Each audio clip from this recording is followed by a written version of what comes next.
The Grand Theft Auto series has evolved a lot over the years, shifting styles and tones with every era. It all began in the 2D universe, where GTA was a top-down sandbox that quietly started making waves around the world. But it was the 3D universe where the franchise truly exploded, becoming a household name and cementing its legacy in gaming history. Fueled by controversy and ambition, GTA 3's era delivered unforgettable gameplay and skyrocketing popularity. Yet, even that golden age would soon give way to something new. Rockstar Games would enter the HD universe, an era defined by grounded realism and deeply human stories. Here, the series matured, trading cartoonish chaos for gritty emotion, bringing players an experience they never expected from Grand Theft Auto. Welcome to episode 16 of the Rockstar Takeover. Today, we enter the HD era with Grand Theft Auto 4.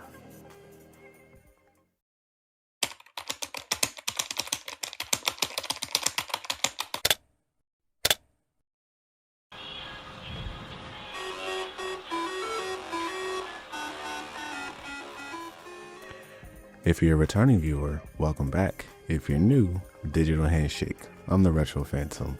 Right now, we're smack dab in the middle of the Rockstar Takeover, and the lineup ahead is stacked. Midnight Club LA, both GTA 4 episodes, Red Dead Redemption, LA Noire, Max Payne 3, and we're topping off the year with GTA 5. Next week, we'll be closing out the Saints Row Takeover with Gat Out of Hell. If you love long-form retrospectives like this one, or just want to see what's next, feel free to subscribe to the channel. We're on the road to 10k subs, and right now we are less than 3k away from that goal. Dropping a like helps more than you might think. It pushes back against the algorithm that's been rough on smaller creators lately. And if you're feeling generous, you can always buy me a cup of coffee. Special shout out to Morpheusol for the support. With that said, let's dive into this.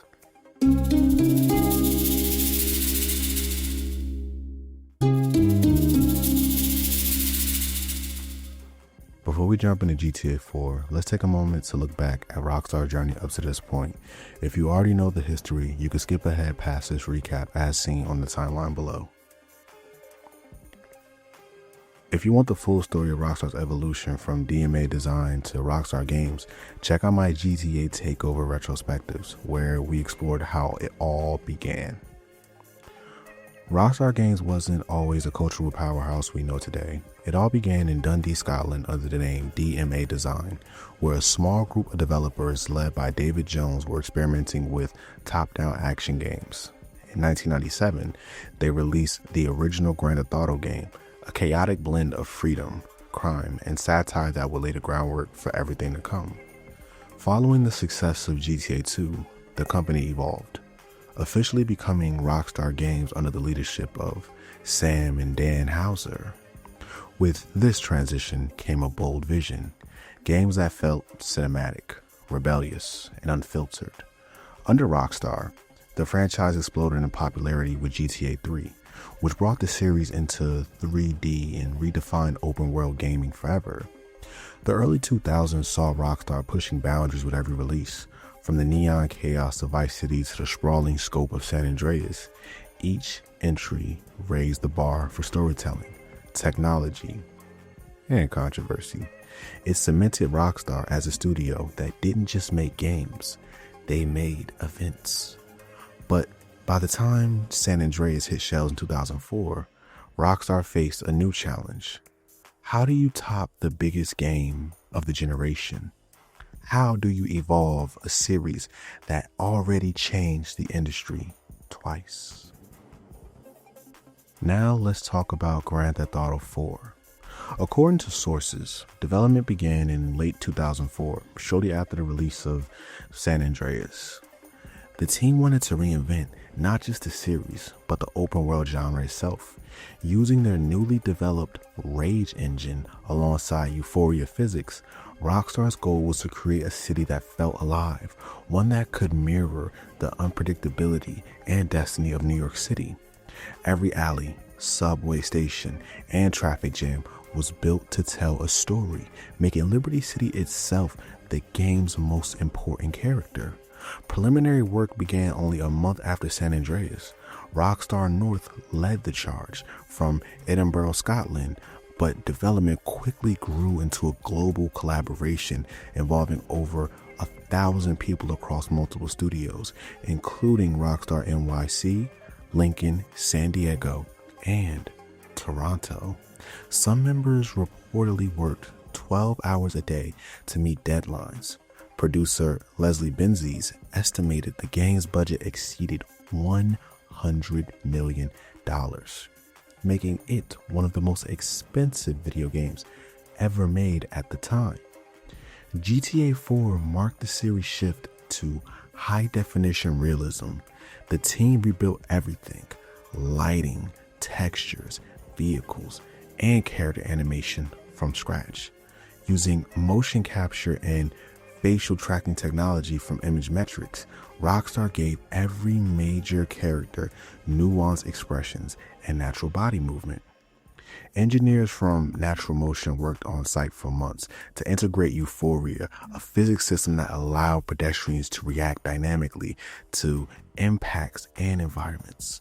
The result was a game world that felt alive, from a show on the sidewalk to the way bodies stumbled across the car door.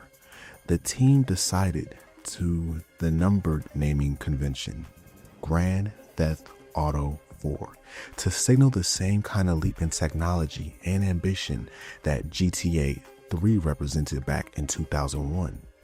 The development process was defined by restraint and realism. Dan Houser and the writing team drew inspiration from post 9/11 America, a time of cynicism, economic uncertainty, and shifting cultural identity. The exaggerated satire of Vice City and San Andreas gave a way to grounded storytelling where consequences matter and violence carried emotional weight. The team also scrapped many over-the-top mechanics from previous titles, opting instead for believable physics, natural motion, and cinematic camera work that made every shootout feel personal rather than chaotic. Rockstar spent years refining Liberty City's ecosystem, ensuring every NPC, vehicle, and police response system worked in harmony. The team described the game as the most ambitious character study they've ever attempted, treating Niko's story as a tragic reflection of the immigrant experience.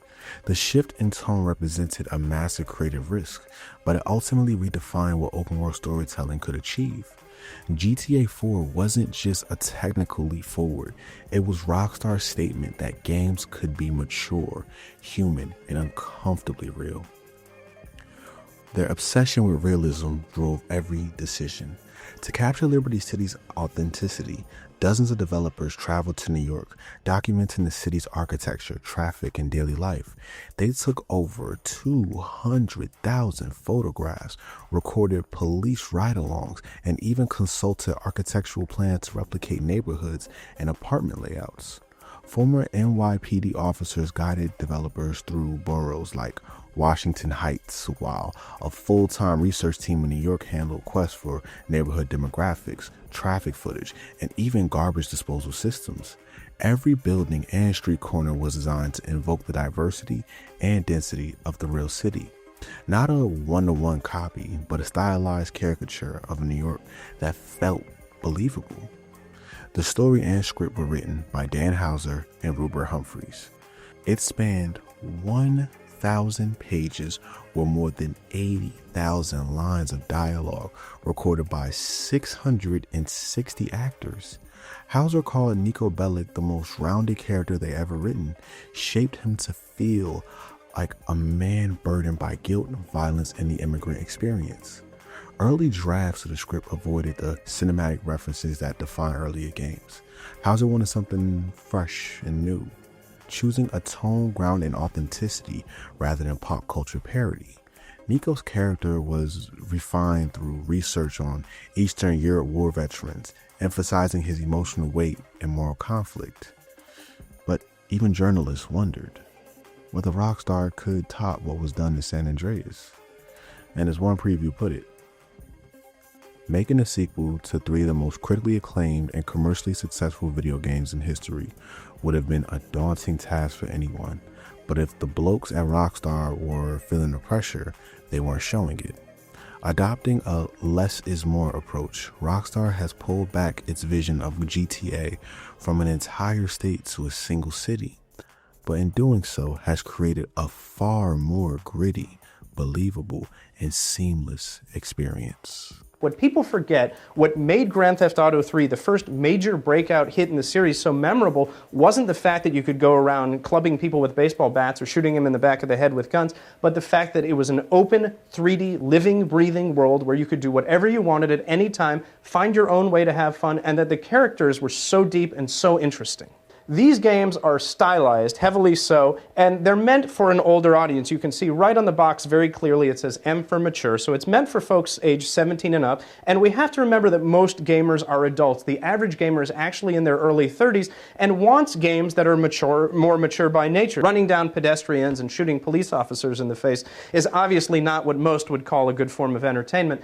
The truth is a lot of the people who detract from these games and are their most outspoken critics don't actually play them, and certainly aren't the target market. They don't seem to play up the fact or understand that it's humorous, that this is a fictionalized take on reality, that's the same sort of thing that you would see in a movie like Scarface or Carlito's Way, classic mobster films like Heat, or even The Godfather. You don't hear people talking about how terrible The Godfather is, and it's no different in terms of the bloodshed and level of violence. There was a Harvard study done in 2007 that was funded by the Department of Justice that you can read about in a new book called Grand Theft Childhood that shows of 1,200 kids surveyed, they were no more likely than any other kids to become violent criminals, and in many cases maybe less likely to commit offenses just by virtue of the fact that they actually have an outlet like Grand Theft Auto for their anger.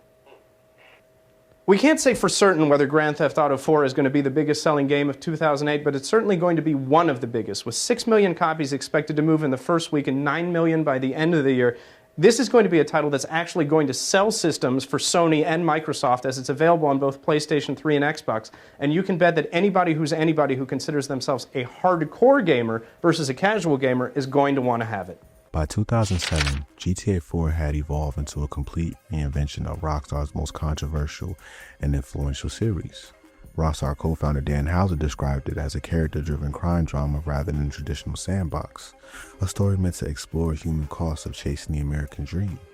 Houser made it clear that GTA 4 wasn't about the excess of parody anymore, it was about restraint. Every bullet fired, every car crash, every police siren was meant to feel grounded in the world's reality.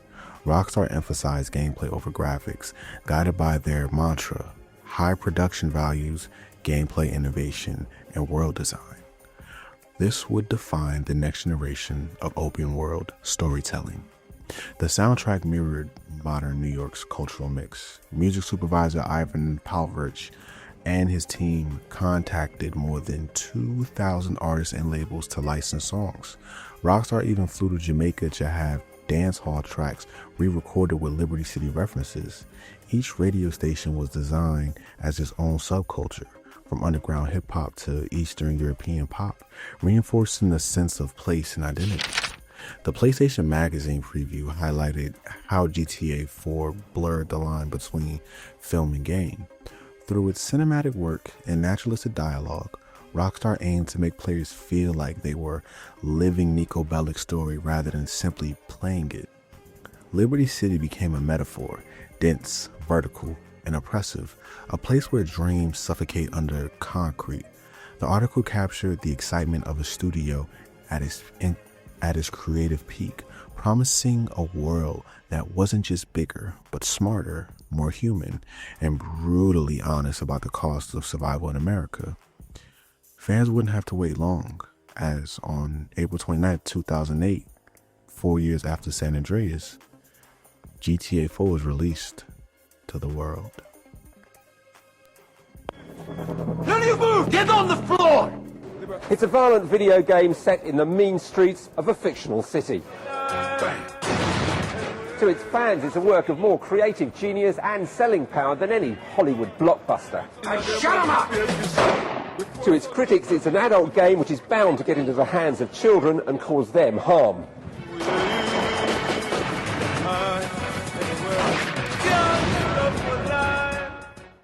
But to many retailers, Grand Theft Auto 4 is simply the event of the year, with millions of copies pre-ordered and some shops opening at midnight to serve eager game fans. Last month, a government review said the video game's rating system must be toughened up, but Grand Theft Auto already has an 18 certificate, and shops say they'll be careful. You have different certifications from 12, 15, 18. In this case, obviously, it's an adult game with a very sort of strong adult script as well, so we have to be careful that we sell it to people who are 18 or above. Philip Ride is one of those adult gamers and sees no reason why there's more fuss over a game than a violent film.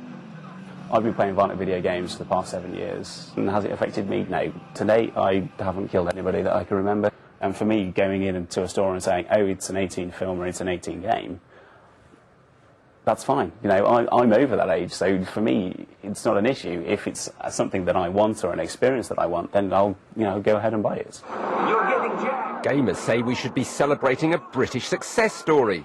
When I visited the team working on the first version in Dundee 12 years ago, this was a cottage industry. Now, all the people in here are working on what DMA hopes will be its new blockbuster. It's a game called Grand Theft Auto. It's got to be finished by the end of June, so they're involved in some pretty hard work in here. It's all about a car chase through the streets of a fictional, probably American city. Here are some of the maps they've been working on. And Dave here is one of the software designers who's been trying to put it together. Dave, just explain the point of the game. Well, it's a mission-based driving game where you're basically driving around the city, stealing cars, running over pedestrians. And pretty tame stuff then. Well, yeah, staying away from emergency services, police, and that sort of thing. Driving in traffic. You've just got out of the car. Indeed. Well, we can go and we can take any car we want. Right, you've just stolen a car, fine. What's your job then? What are you doing here? Well, I've been doing the basic car movement and also the dummy pedestrians and the object reactions. And basically it's just getting the cars to look good and run fast, and having the people wandering about and making them look like a real crowd in the city streets. You're coming up against a deadline now. What's the working pattern here like? Well, when we need to, we work late. Very late sometimes. We've had a couple of all-nighters to hit the other deadlines that we've had during the game. Well, we'll let you get on with it, and we'll go on and see what else they're doing elsewhere in the plant.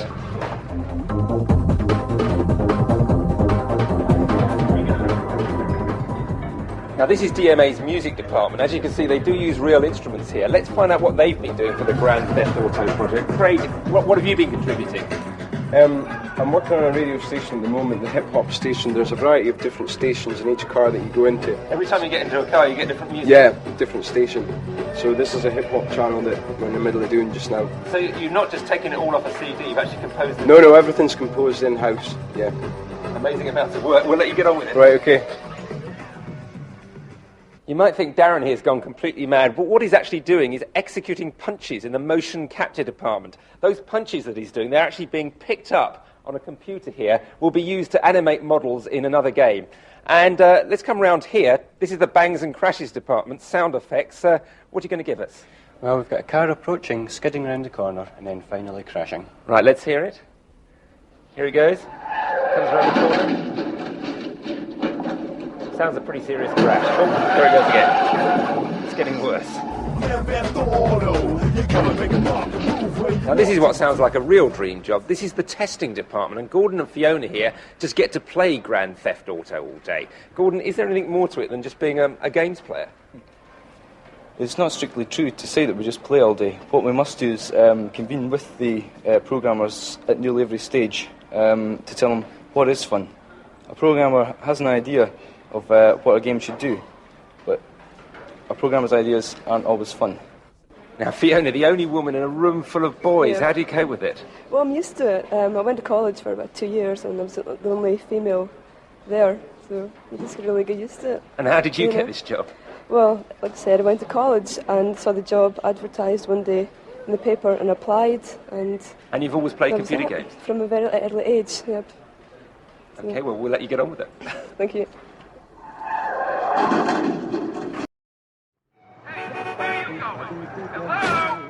Now, the British authors of Grand Theft Auto are part of a global business which rivals Hollywood, but continues to attract plenty of controversy. Rory Catherine-Jones, BBC News.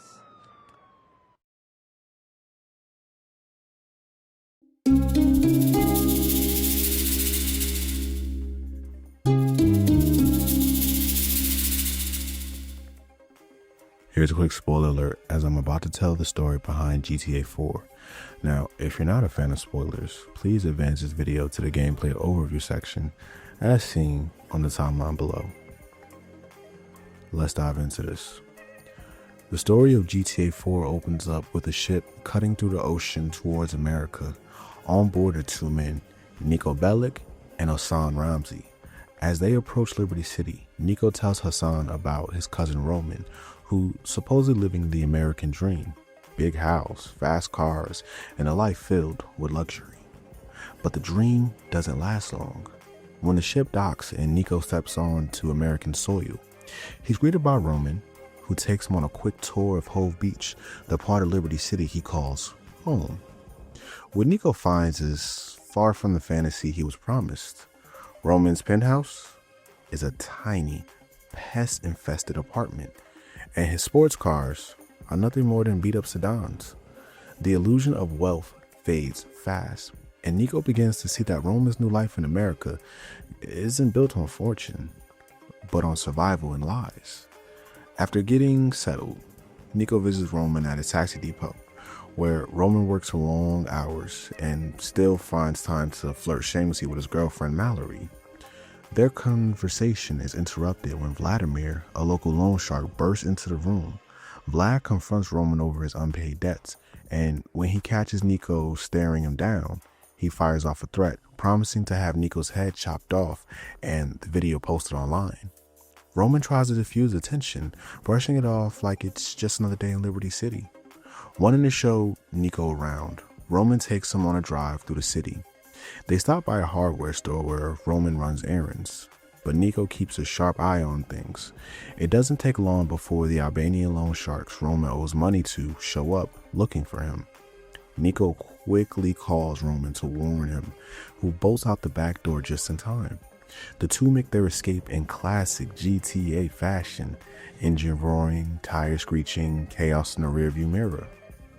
Later that night, Niko receives a text from Roman asking for help back at the depot. Without hesitation, Niko races over, and this is where things truly begin to spiral. Where's your Russian friend now, huh? He's not my friend, he's my loan shark! Stop this! What of that? Who are you? Get out of here. What? Yes. My arm! What about you? Help me! Help me! Come on, Supak! Landor! Help me! Get out of here now! And if you come back, I'll kill you! You understand? You forgot this? You Albanian pricks! Stranya! Shit, Niko. What did you do? He was going to stab me! Now he's going to kill you! Fuck him! Look at this mess. Screwed! Again! You want to know why I'm not living in a nice condo, banging for women? It's because of shit like this! Assholes threatening me! Shut up! Oh, great. Mallory. Hey, beautiful! Yeah, great! Listen, I'm having a bit of a problem at the office. I can do it. Niko can do it. Huh? What? Well, why would you want me then? Well, screw you then. Great girl.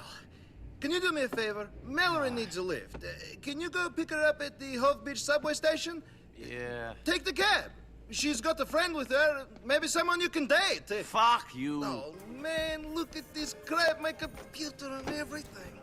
After the chaos with the loan sharks, Niko decides to help Roman out by taking his car to pick up Mallory and her friend Michelle.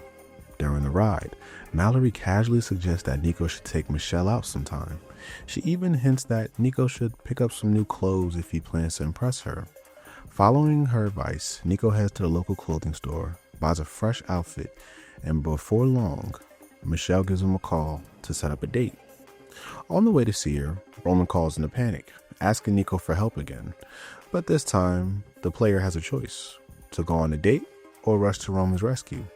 If Niko decides to keep his plans, he heads to Michelle's apartment, and the two take off in her car for a night of bowling at Funland. During the drive, Michelle tries to get to know Niko, asking about his past and what brought him to Liberty City. But every time she tries to dig deeper, Niko shuts her down, dodging questions and keeping his history a mystery. It's one of the first glimpses into how guarded and broken he really is. After the date, Niko's phone rings. It's Roman, angry that Niko ignored his call. Turns out he was attacked by the same loan sharks Niko ran off earlier. Feeling guilty, Niko heads to the hospital to pick up Roman. On the drive back, Niko scolds him for borrowing money he can't pay back, but Roman brushes it off with his usual optimism. It doesn't take long before things spiral again. Roman calls Niko once more, shouting that he's under attack. Niko races to the scene and finds Roman being beaten down by the Albanians at a nearby basketball court. Niko drives in to help, throwing punches until the last loan shark hits the pavement. As they recover, another shark named Darden tries to flee the scene. Niko and Roman give chase, following him through the streets until they reach an abandoned sugar factory. Inside, Niko and Darden throw hands in a brutal fight, ending with Darden's death. With the threat handled, Niko drives Roman back to the taxi depot so he can catch his breath. But peace never lasts long in Liberty City. When Niko returns later, he walks into another confrontation, this time with Vlad. The tension between them grows with every interaction, and it's clear that the uneasy alliance between Roman's debt and Vlad's ego is heading towards something explosive. Oh, hey, Niko. Where's Roman? Good question. Hey, Yoko, your damn cousin isn't here. Go get me a coffee. What? Get me a fucking coffee! Come on, I'll get you one. What? You keep staring at me. I'll burst one of your eyeballs.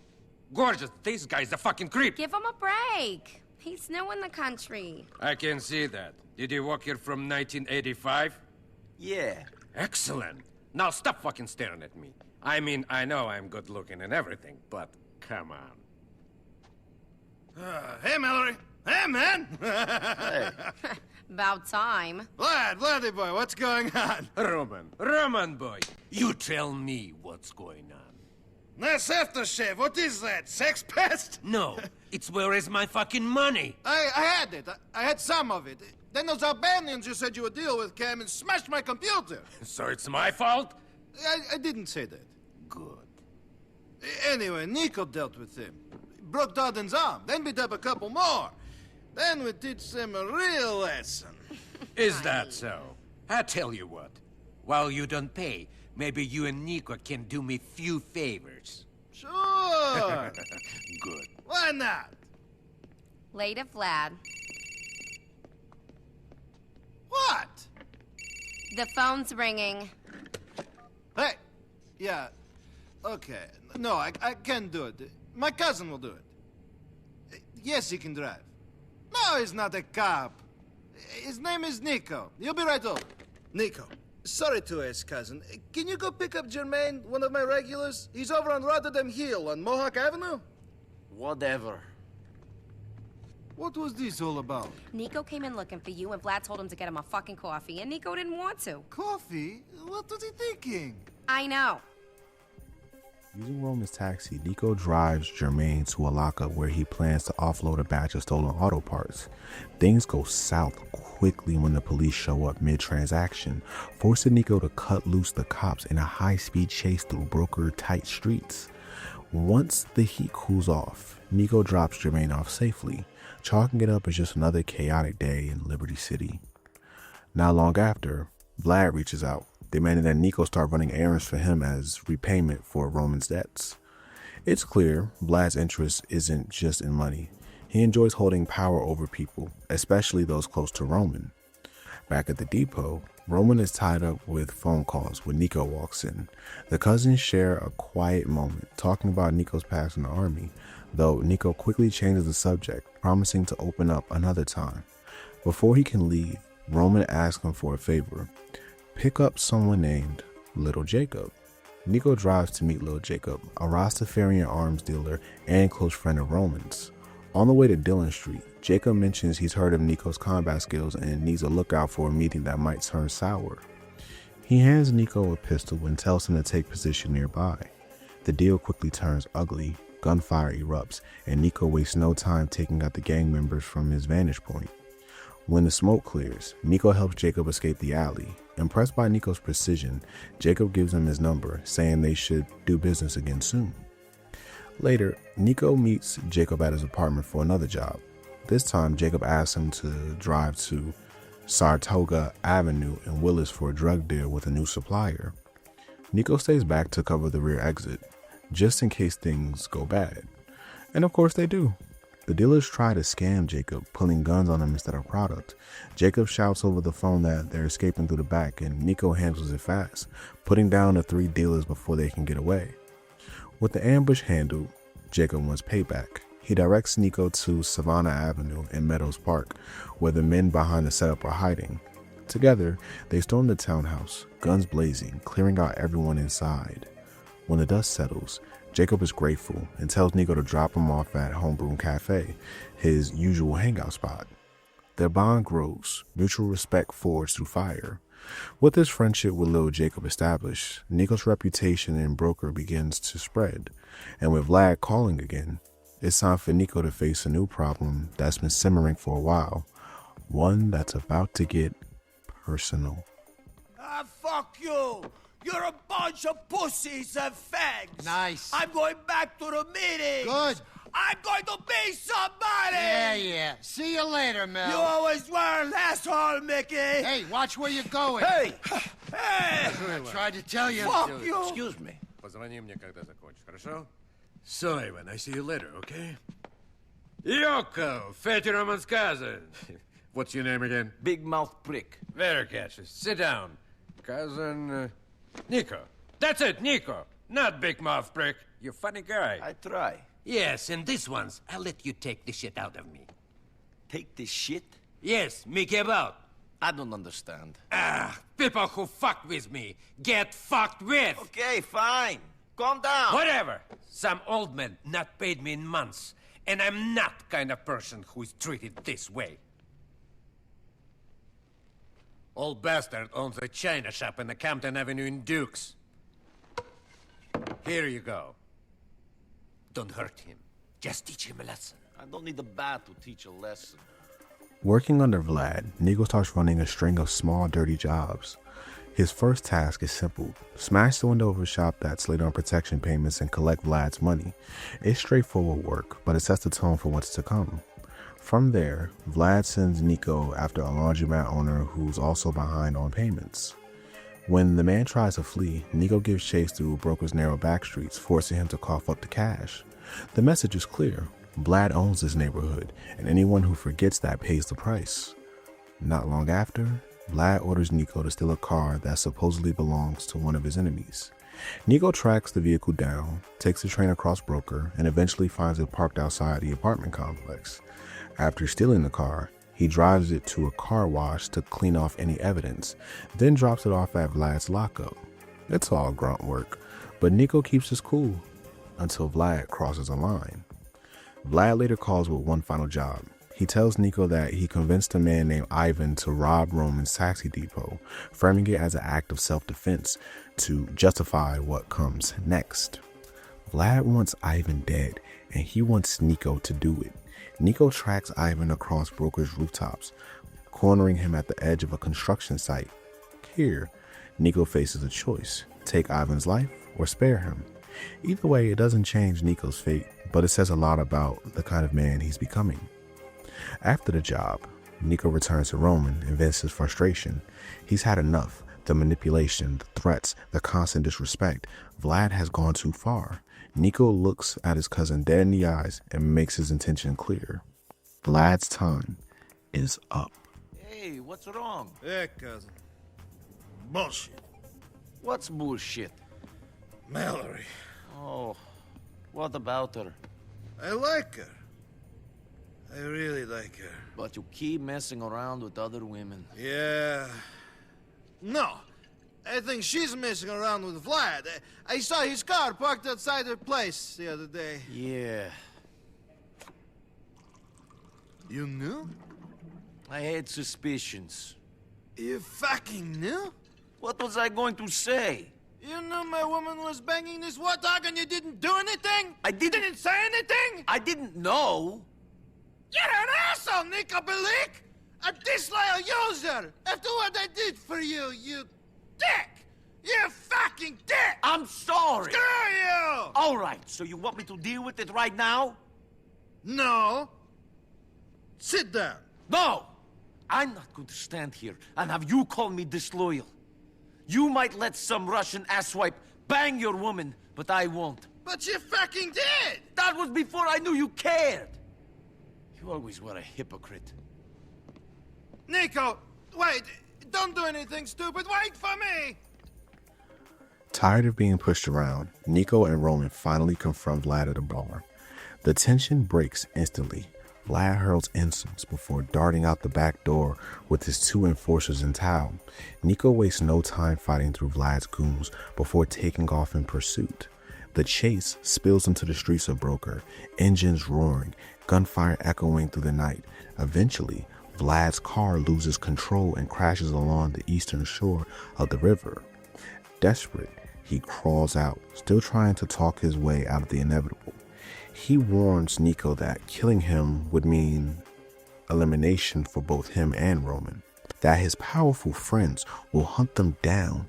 He even throws a final insult, taunting Niko over that piece of Puerto Rican woman. But Niko's done listening. Without hesitation, he pulls the trigger, putting an end to Vlad once and for all. Roman catches up moments later, completely panicked. He knows what this means.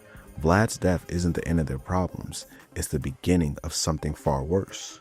Roman rants about the danger they're in now, but Niko stays calm, telling him it'll be fine. They've dealt with worse, or so he thinks. After disposing of the body, Niko gets a call from Roman, his voice low and trembling.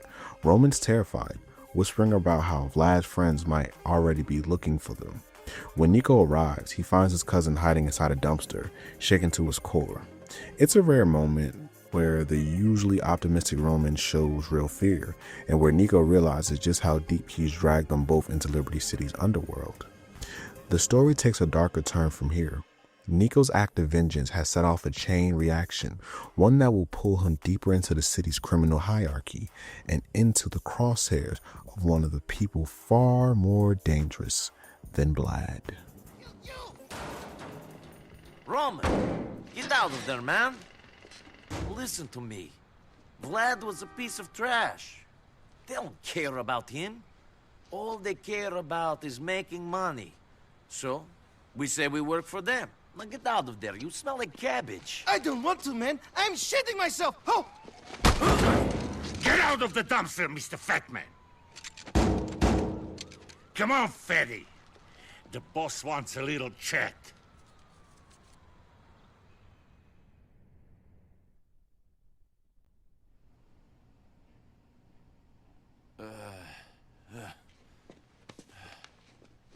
Wake up!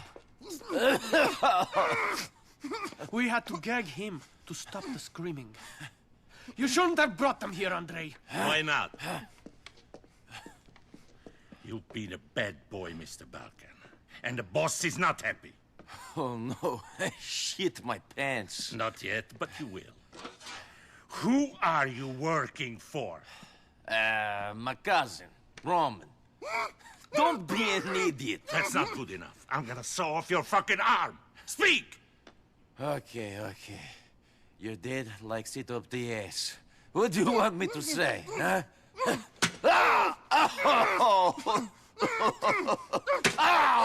Very funny. Do you think you're so smart? No! I'm tied up in the basement a long way from home, while some ape threatens me with a hacksaw. So no, I'm not that smart. Shut the fuck up! My fucking wife is watching television. Good Lord. What are you doing? Nothing. I mean, I was finding out who he is. And? Who is he? He is his cousin. You were about to cut up some guy in my house, making all that noise to find out he's his cousin. Where did you find this idiot? He was a friend of your sergeant when we were in Vladivostok. He's an imbecile. So, Niko Bellic, you think it's okay to kill my employees? If he is an asshole, yes. Good! I agree. Asshole, look at me like I'm a piece of shit. Боже мой. Now listen, Niko Bellic. You are very lucky Vlad was an idiot. The only reason I keep him around is because I fucked his sister. Look at me. You owe me. I got some digheads in my neighborhood trying to run a shipment, yeah? And we found a buyer for the TVs. Yes, a buyer. But you got to get them for us so we can make the sale. Can you untie Roman? Хорошо. Shut up, Roman. Roman, shut up. Shut him up! Shut up, Roman. Roman, shut up! Fuck!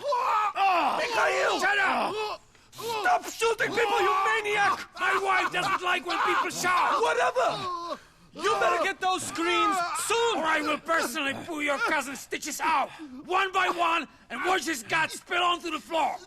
Clean this shit up! Listen, we'll take care of your cousin, but you better get a police car. And then you call me. Roman! Roman! Go! I'll take care of him. Fuck!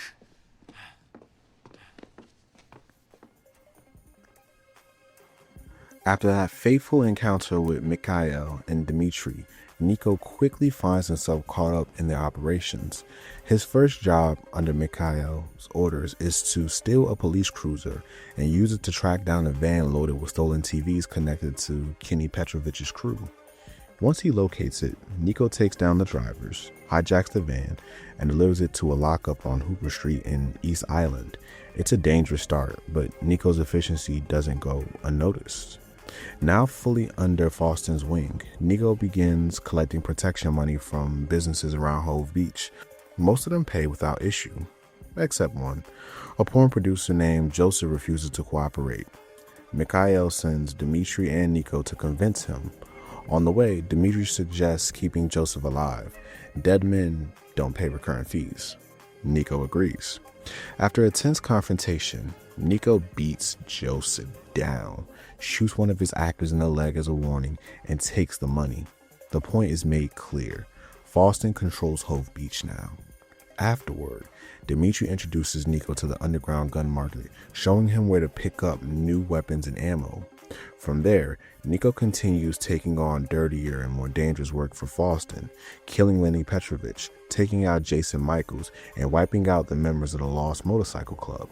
But the tension between Niko and Mikhail starts to boil over. In his final job for the unstable mob boss, Niko was ordered to pick up a truck full of explosives and deliver it to Kenny Petrovich's garage, where it's meant to go off and destroy the entire place. Niko reluctantly follows through, but the act leaves a bitter taste in his mouth. After the job, Niko calls Faustin and tells him he's done. He won't be a part of this senseless destruction anymore. Faustin mocks him, saying he's weaker than Dmitri, calling Niko soft for showing restraint, and that's the final straw. Niko cuts ties, refusing to do any more work for the Faustin organization.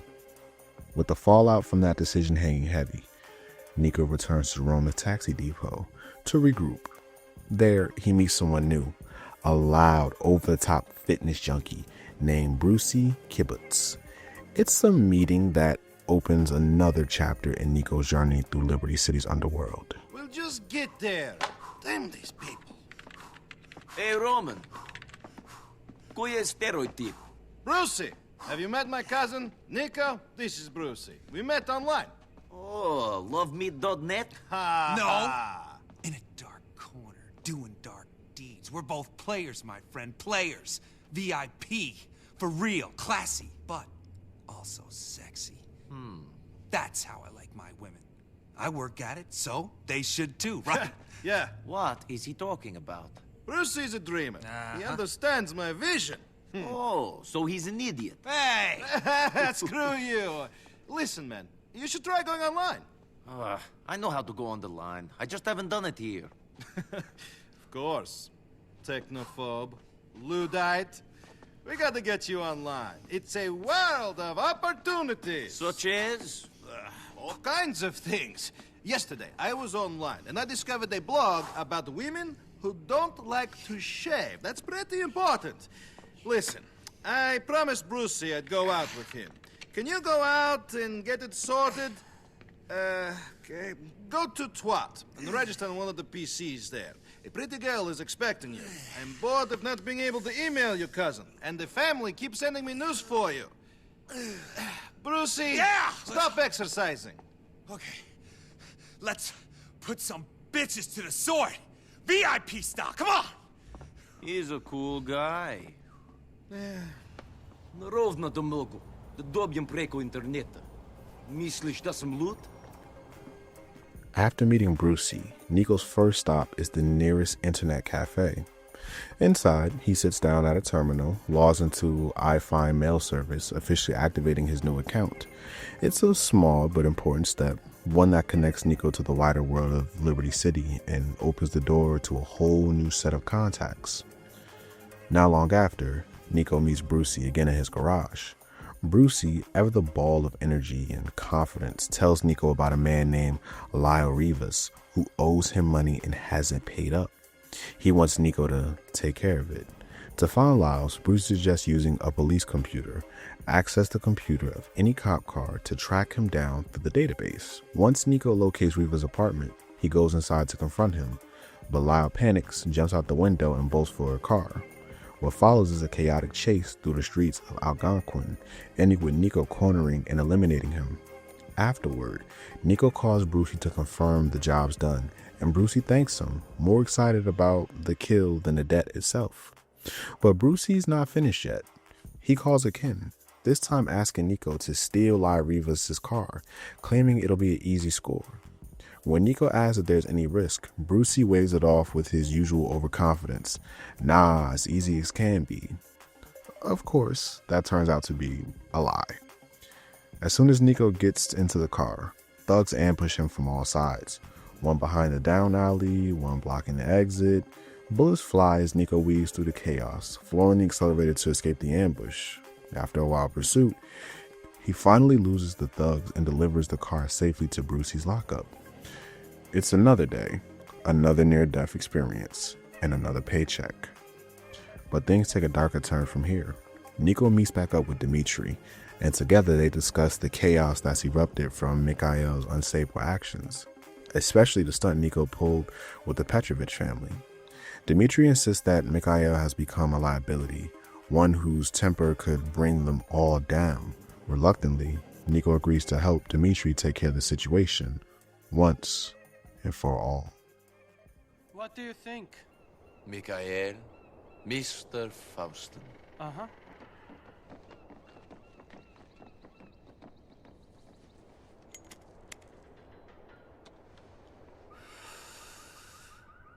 You're given a choice. Kill your best friend or die. What do you do? And there is no way out? Not now. Not after you killed Petrovich's son. You don't have any family. You could run. Wherever you go, people will find you if they want to badly enough. And for this they want blood. But you and Mikhail, you have so much history. Sure.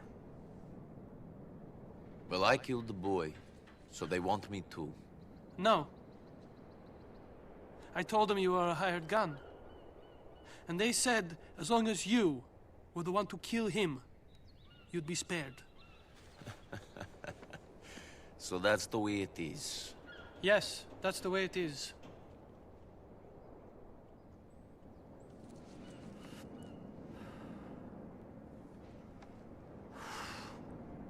He'll be leaving his house in a little while and heading for the club.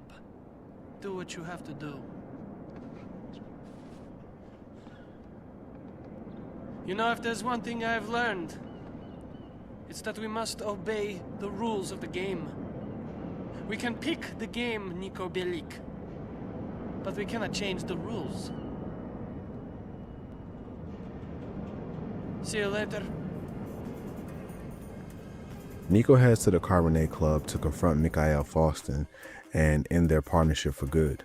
The moment he walks in, the club erupts into chaos. Faustin, furious and cornered, sends his men after Niko while making his own escape. Gunfire fills the room as Niko fights his way through the club's corridors, taking down every one of Faustin's enforcers. Faustin flees out the back, and Niko follows, pushing through a narrow alley filled with more armed guards. Climbing the staircase at the end of the path, Niko reaches the rooftop of the Cabernet Club, where Faustin is waiting, desperate but defiant. Up on the roof, Faustin tries one last time to talk his way out of it. He warns Niko that Dmitri will betray him, claiming that America has made Dmitri greedy and that Niko is just another pawn in his game. Niko listens but doesn't waver. He's heard enough lies for one lifetime. With one final shot, Niko executes Faustin, sending him plummeting off the rooftop to his death. After the job, Niko calls Dmitri to confirm it's done. Dmitri praises him, saying he did the right thing and promises to smooth things over with Kenny Petrovich as a peace offering. He asks Niko to meet him behind building 128 in East Hook, claiming he'll have the payment waiting. Before heading out, Niko receives a call from little Jacob, who warns him that something feels off about the setup. Jacob offers to watch Niko's back, and the two agree to meet near the deal. Jacob positions himself behind cover by the entrance while Niko steps inside to meet Dmitri. But once Niko walks through the doors, everything changes. His past and his future come crashing together. Hey, Niko. Glad you can make it. Yes. You got the money? Sure. But I just wanted to say how grateful me and my bosses are for what you did. Good. Yes. And I just wanted to check something with you. Okay.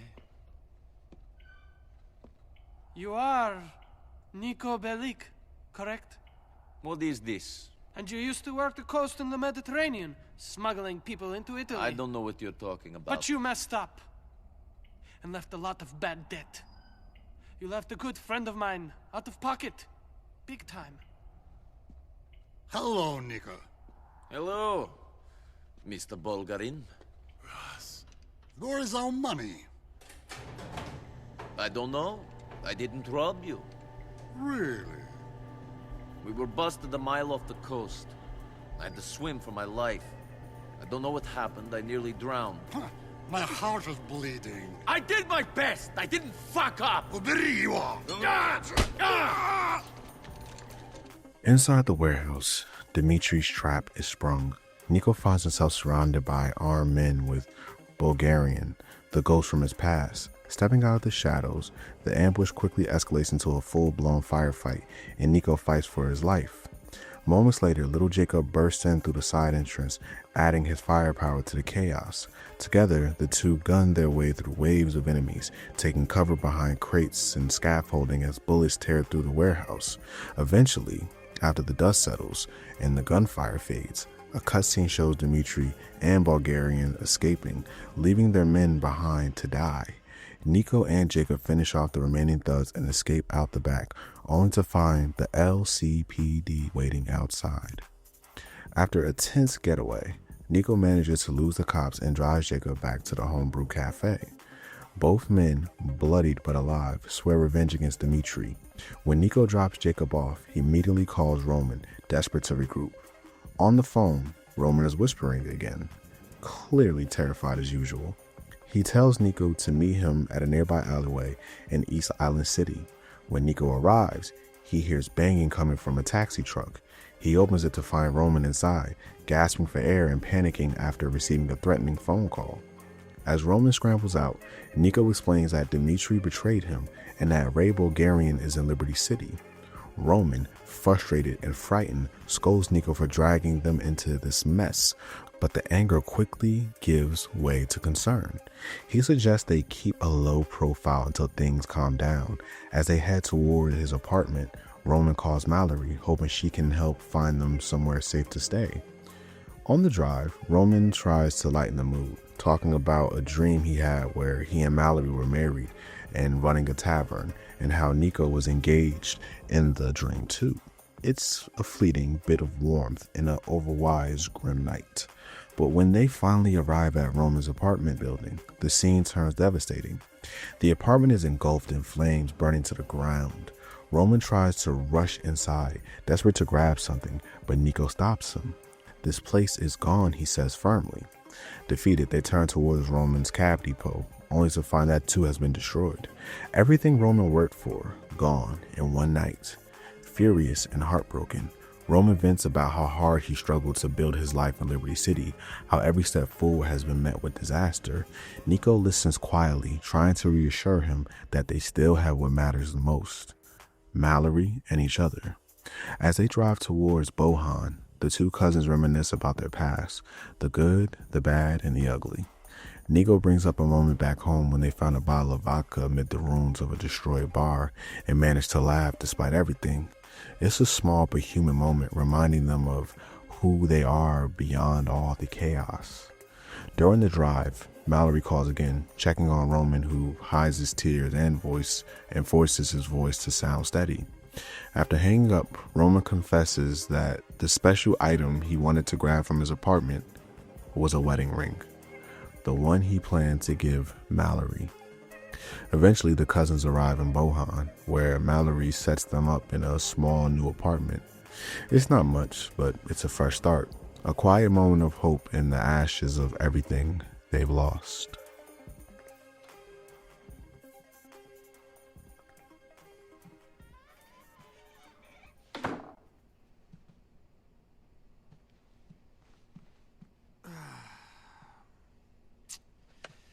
Not so bad. I mean, I don't think we'll be impressing women with our wonderful hot tub, but this looks okay. Yes, great. Come on, what's wrong? What's wrong? What's wrong? Where should I start? All right, I'll start with you. What's wrong with you? 15 minutes ago, you were cowering in fear because you didn't know what was going to happen. Now, you know everything is shit, and we're going to be killed, and you're all cheerful. I don't get it. I guess I'm an optimist. An idiot, not an optimist. I was bored of Broker anyway. I'm glad you turned up and made some Russian killers burn down my home and business. Oh, yeah, thanks, Niko. Thanks a bunch. Is that better? Much! Thank God you're okay. Mwah, mwah. Both of you. We're fucked. We're broke and on the run. No, I'm from up here, Niko. I know a bunch of people who might be able to help out. Why don't you come and meet me at the community center later on? I gotta go to work. Bye, Papi. Mwah, mwah. And have a shower. You smell a little, mature.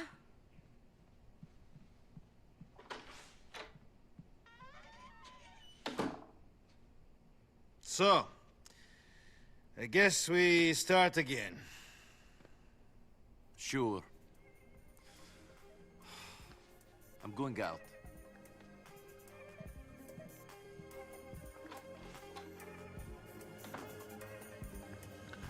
Life in Bohan starts off quiet, or at least as quiet as it can get in Liberty City. Niko and Roman lay low, trying to rebuild after losing everything. But trouble always has a way of finding Niko. One day, Niko walks into a community center where Manny Escuela, a loud, self-proclaimed street reformer, is filming a documentary about himself. The room is filled with dancers moving to a reggaeton music, and Manny is putting on a show for the cameras. Mallory, who's helping out with the shoot, rushes over to greet Niko and introduces him to Manny. Manny immediately starts talking big, using his favorite phrase, cleaning up the streets. On camera, he tries to recruit Niko to help him make a difference, though everyone else in the room already knows what he really means: taking out local drug dealers. As Manny preaches to the lens, Niko grows increasingly annoyed. He turns his head away from the camera, visibly irritated, until finally he's had enough. He tells Manny's cameraman, Jay Hamilton, to shut it off. When Jay hesitates, Niko grabs the camera and smashes it to the ground. The room goes silent. Manny, embarrassed and furious, sends everyone home before scolding Niko for ruining his shoot. But once the tension cools, he makes an offer. If Niko helps him clean up the neighborhood, he'll pay for it. Reluctantly, Niko agrees. Later, Manny records a new scene with Francis McCreary, a crooked police officer who's backing his little cleanup campaign. To make good on his word, Manny sends Niko to eliminate a crew of drug dealers hiding out in a garage on Windmill Street. Niko clears out the operation with his usual efficiency, proving once again that when he takes a job, he finishes it. Afterward, Mallory calls Niko, thanking him for helping Manny, but also suggesting someone else he should meet, a local drug supplier named Elizabeta Torres. Elizabeta is a powerful, respected, and dangerous, a woman who can get things done in Bohan. Through her, Niko's world expands once again, pulling him even deeper into Liberty City's criminal underworld. It's also here that Niko crosses paths with a new ally, Patrick McCreary, a sharp-tongued Irish gangster who will become one of Niko's most loyal friends in the city, and with their partnership begins one of the most dangerous and defining chapters of Niko Bellic's journey. So I said, if that's the way you want it, amigo, then that's what you're gonna get, and that shut him up. Fucking punk. Oh, hey, ¿cómo Hey, estás? how's it going? Hey, wait, espera. Jorge, he's with me. Liz, this is Niko, Roman's cousin. And Niko, this is Elizabeta. Hey. She's an old friend. She'll get you some work. Okay, thank you, Mom. So, tough guy, you know about this business? I know about protection. What do you need? I need someone no one knows to oversee a deal I'm not sure about. Easy. I think it'll be a bit more taxing than hanging with Manny on the streets. Not so. For one, I won't have to listen to him talk. True! Hey, Niko, this is Patrick. Packy McCreary. All right. Hey. So, Packy is shopping. But I've never trusted the people he's buying off, and I can't, in good consciousness, help him unless he's got some extra insurance. You. And that's why you're the best, darling? Ah, maybe. All right, tough guy, let's do this. Sure. See you later, Niko. Goodbye. And will you call Michelle again? She really likes you. Yeah. Buena suerte. So, he seems okay. Oh, he's totally cool. Yeah, he's like... After helping Packy during a drug deal that goes bad, Niko calls Elizabeta Torres to let her know that Packy made it out alive. She's relieved and tells Niko to swing by her place later. She's throwing a party and has new business on the horizon. When Niko arrives, the place is packed. Elizabeta is in full control, drinking, laughing, and making moves behind the scenes. She introduces Niko to a man named Johnny Klebitz, a biker who's sitting on a big pile of heroin that he's looking to sell. Elizabeta says she's found a buyer but doesn't trust the deal to go smoothly, so she wants Niko to oversee it and make sure everything stays clean.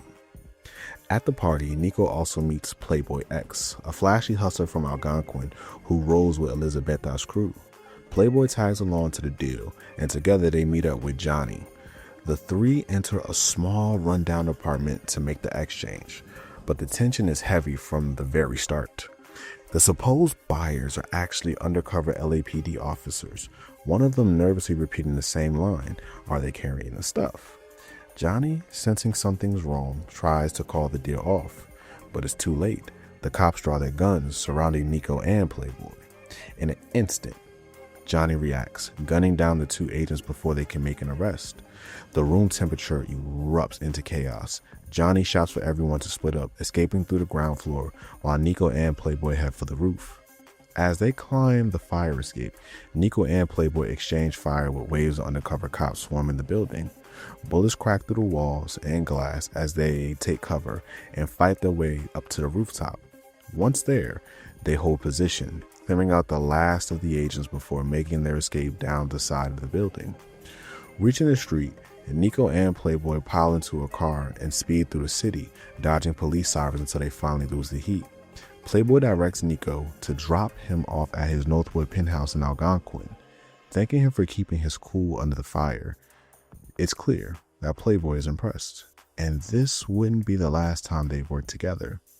After the chaos dies down, Niko receives an anonymous text message, "Meet me at the end of the pier at Castle Gardens."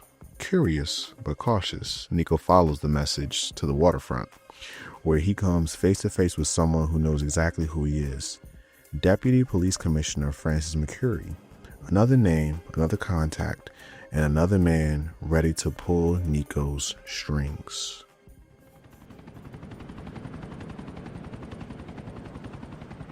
Were you followed? Hey, strange seeing you here, Officer McCreary. I told you to come here, fucking maggot. You did? Why? I know about you. Know what? I know enough, boy. Oh, what do you know, boy? I know you killed Mikhail Faustin. I know a group of Russians want you dead. I know you ain't no saint, boy. I don't know what you're talking about, Chief. You think this is a town that can keep a secret? I really don't know what you're talking about. Yeah, you do. You know that a man's gotta do what a man's gotta do. That people ain't perfect, that life is a mess. Sure, everybody knows that. So, you look out for me, and I don't look out for you. Know what I mean? I think so. So there's a guy trying to blackmail me. Who? I don't know. Thinks he's getting paid, though. The guy's smart. He arranged to do the exchange by the Humboldt River off Silicon Street. Said to call him from the viewpoint there. Okay. Listen, I did what I did. I made a mistake. That don't make me the devil. Now, obviously, I can't go, because then he gets a picture of me giving him money, and I'm admitting guilt. I ain't guilty of nothing, other than being a man. To be honest, I don't really care one way or another. Well, I'm a good man. No doubt. Now, call me when you get to the spot. Francis McCreary wastes no time pulling Niko into his mess. The deputy commissioner explains that someone is blackmailing him with incriminating photos and demands Niko's help to make the problem disappear. Niko tracks the blackmailer to a small park overlooking the Humboldt River just off of Union Drive East. Once there, Francis texts Niko the blackmailer's number, instructing him to call and identify the target by listening to the phone ring. Niko plays it cool, scanning the park until he spots the man answering his call. Without hesitation, he moves in and takes him out. Grabbing the storage device, the blackmailer drops as he hits the ground. As Niko flees the scene, the LCPD immediately swarm the area, forcing him to shake off a 2-star wanted level before returning the photos to Francis. With the job done, Niko adds yet another morally gray ally to a growing list of contacts. Soon after, Niko finds himself back in Manny Escuela's orbit. Manny is still obsessed with his clean up the streets image, claims some of his old crew members have been talking all kinds of crap and they need to be silenced. He orders Niko to take them out discreetly. Manny informs them that the two men will be riding the L train from Algonquin to Dukes. Niko tails the train, waiting until the men step off before making his move. One by one, he eliminates them. Another day, another favor for a man trying too hard to play the hero. After handling Manny's problem, Niko gets another call from Elizabeta, who's spiraling under pressure from the police on her own paranoia. When Niko arrives at her apartment, he finds her in a heated argument with little Jacob.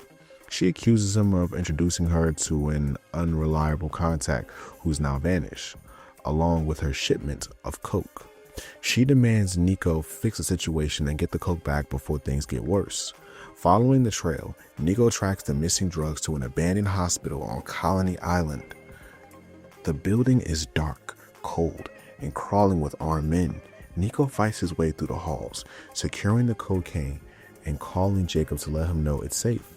But before he can deliver it, the LCPD raid the hospital, forcing Niko to fight his way out of yet another fight. After a long escape, Niko loses the cops and calls Jacob to regroup, but Jacob's tone is off, calm but uneasy. He admits he's gotten tangled up with someone new and tells Niko to meet him at Chase Point in Bohan.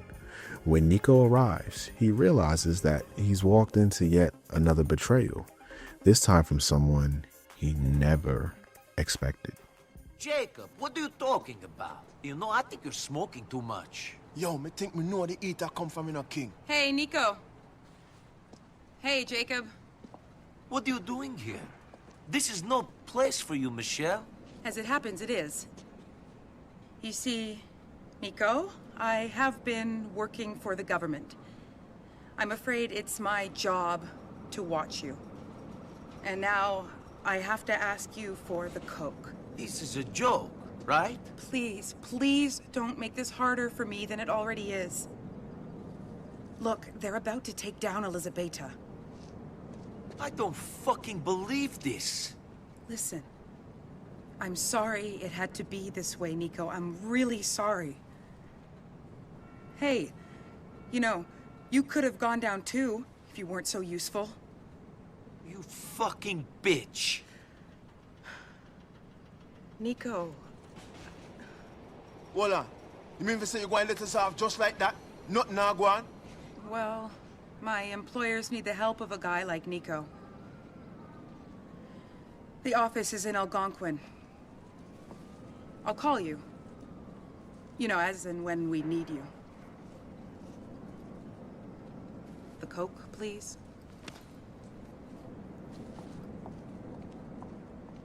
Shocking, me have to tell Elizabeth that she now get her cocaine, you know. With everything falling apart, Niko decides to check in on Elizabeta Torres. When he arrives, it's clear she's at the end of her rope, pacing the room, sweating and rambling about the cops closing in. The once powerful queen pin of Bohan now looks broken, paranoid, and desperate. Suddenly, there's a loud banging on the door. Elizabeta whips out her pistol, yelling, "Who is it?" From outside, a voice answers, "It's the streets, man. It's Manny Escuela," with his cameraman Jay Hamilton filming everything. Elizabeta's nerves are shot. Niko quietly offers to open the door for her, trying to keep the situation calm. She takes a moment to snort a line, groaning in pain as she pinches her nose. Niko opens the door and Manny storms in with the camera rolling, swaggering upright to Elizabeta. He points his finger in her face, shouting that she better stop slinging that stuff on the streets. She then turns towards Niko, accusingly asking what's he even doing there. But before anyone can respond, Elizabeta snaps. She raises her gun, and without hesitation, she shoots Manny and Jay in the head, eliminating them both instantly. The room falls silent, the camera still rolling as smoke fills the air. She's not in the mood for this right now, glaring down at their bodies. There's no remorse, just frustration. She then tells Niko to load the bodies into her car and take them to a shady doctor and broker who buys human organs for cash. It's a grisly task, but Niko complies. One last job to tie off the loose ends of a partnership that was doomed from the very beginning. Later, Mallory calls Niko, her voice heavy. She tells him that Elizabeta has finally been arrested and is facing serious prison time. Mallory says she's sorry for getting Niko mixed up in Elizabeta's world, and although she suspects the truth about what happened to Manny, she doesn't press. Niko reassures her it's fine. In Liberty City, things like this are just another day. With Elizabeta gone and Bohan's criminal underworld in shambles, Niko turns back to one of the few people still calling him for work. Francis McCreary, the corrupt police commissioner whose influence stretches far beyond the law. Hey, Jimmy, how you doing? Come on, Jimmy, let's go to my office. Okay, that's it, sir. You're undercover. Upsy daisy. Hey, Chief.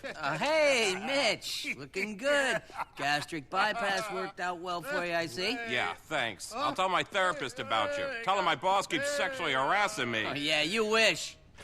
I could use a drink. You? No. Oh, the motherfucker thinks he can drag me down. What's wrong now? Oh, man. Sure. Listen, where to begin? I don't know. Let me put it like this. If a guy makes a mistake, should that ruin his life?